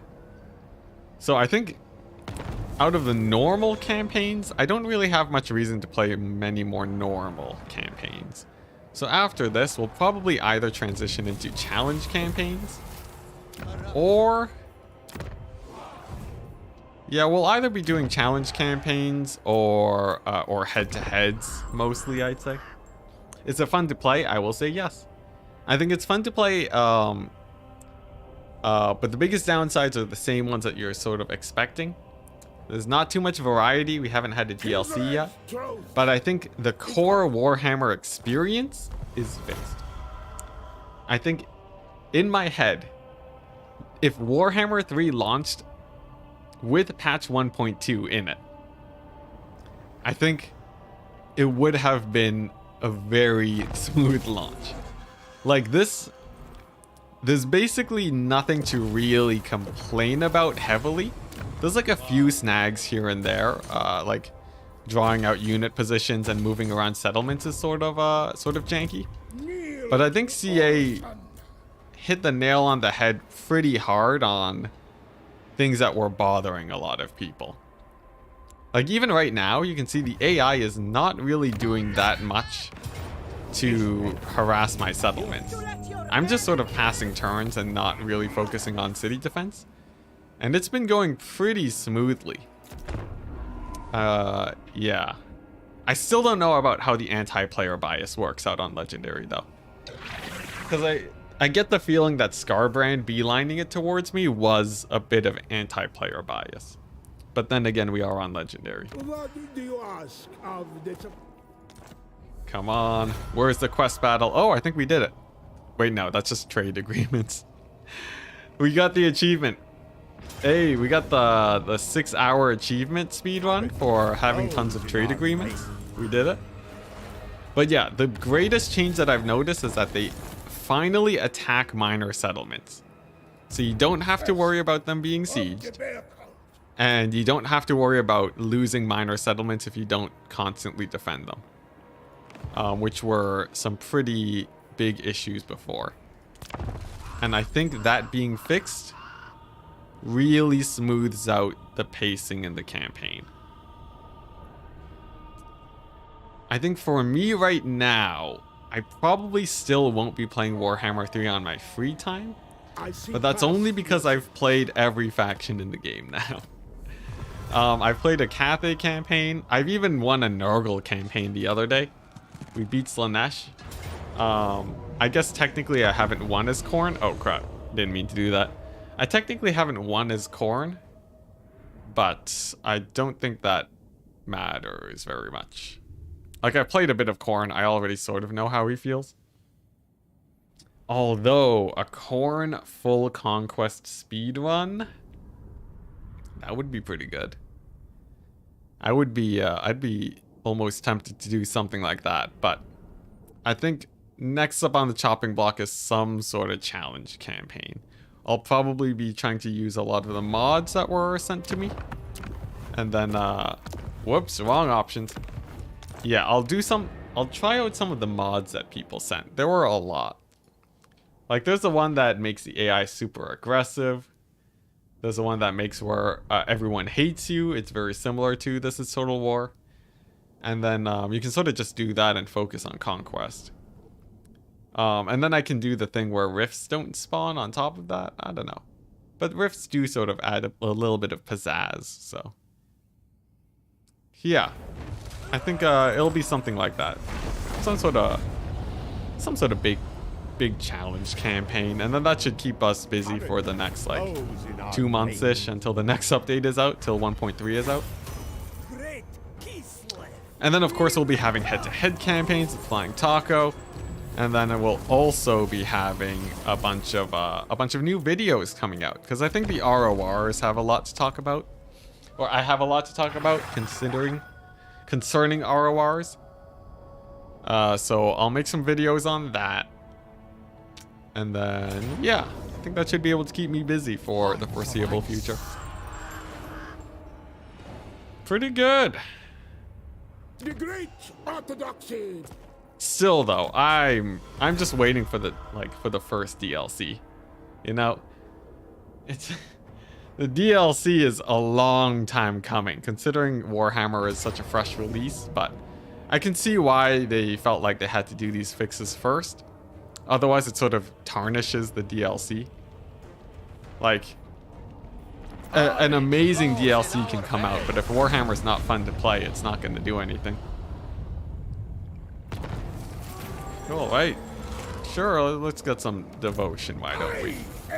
Okay, how many more turns until we unlock Boris? I feel like we've passed like maybe 6 turns now, and that there shouldn't be too many more for us to pass through. These random demons are sieging me. Yeah, I'll need to deal with these portals at some point. Let's see. Where's Kislev? Yeah, Kislev's insanely fortified now. Just kidding. That is the saddest army I've ever seen, Katerin. You know what your job is. There we go. Feeling safer already. But yeah, what? Maybe like 4 more end turns? Has anyone been counting? How many more end turns do we have to do before we get Borris, guys? I must know. Yeah, I'm going to pass my my 1 hour estimate by a little bit. However long it takes us to win the quest battle. This is exciting though. It feels like I get a new legendary lord. Oh, you know, we could do a Borris challenge campaign. That could be something. Just like, yeah, then throw in a few sessions here and there until the next patch comes out. Let's see, if I do like 2 sessions a week for 2 months, it's like what, 8 sessions? No, I'm off by like, that's like 16 sessions. If the challenge is hard enough, that should be enough. Oh, we did it. We found him. We found frozen Borris. Oh my gosh, we did it. This is it. I've never seen this battle before, so. And you can't auto-resolve it, too bad. Alright, let's see what's the cinematic got for us. The Frozen Falls. We have some cavalry, we have some mortars, and there's a random Zinch army. How much campaign which campaign did you find the most fun? I would say ogres are pretty fun. I think Cathay is actually pretty sweet. Especially now, since their range units are fixed. I quite like their sort of more Confederation economy playstyle of campaign.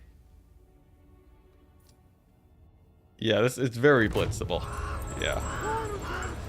Alright, what's going on here?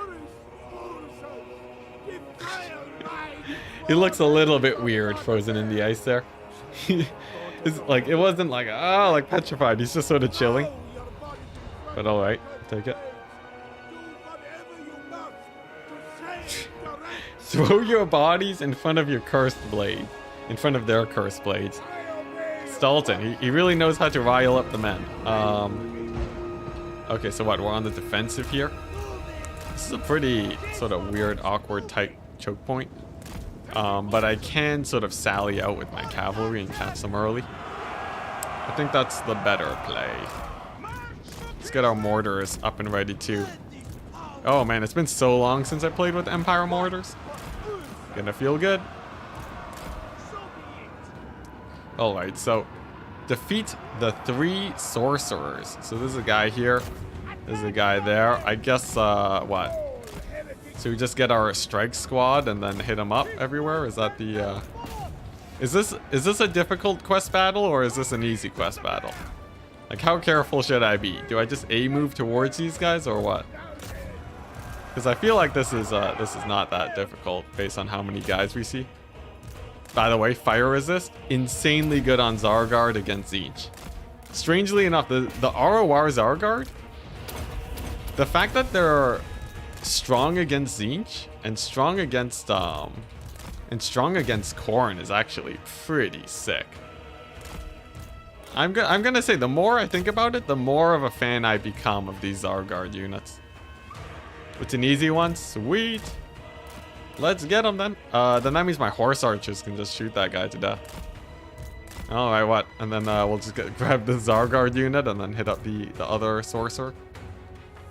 It's too bad we won't really be able to use the our artillery crews, especially since I sort of just let them die there, but yeah, you know, whatever. Alright, beat him up, shoot him down. Yeah, you guys weren't kidding when you said this was easy. Is this actually just a battle? Just killing, like, the tiniest Tzeentch army you've ever seen? Like, come on, the horse archers are killing this guy? These are the guys pinning down Boris, Ursus? My goodness. Alright, well, let's just beeline towards this guy. Oh, and strong against Nurgle because fire damage. That's true. Technically, you could say they're strong against Slaanesh because high leadership, but that's sort of less of a thing.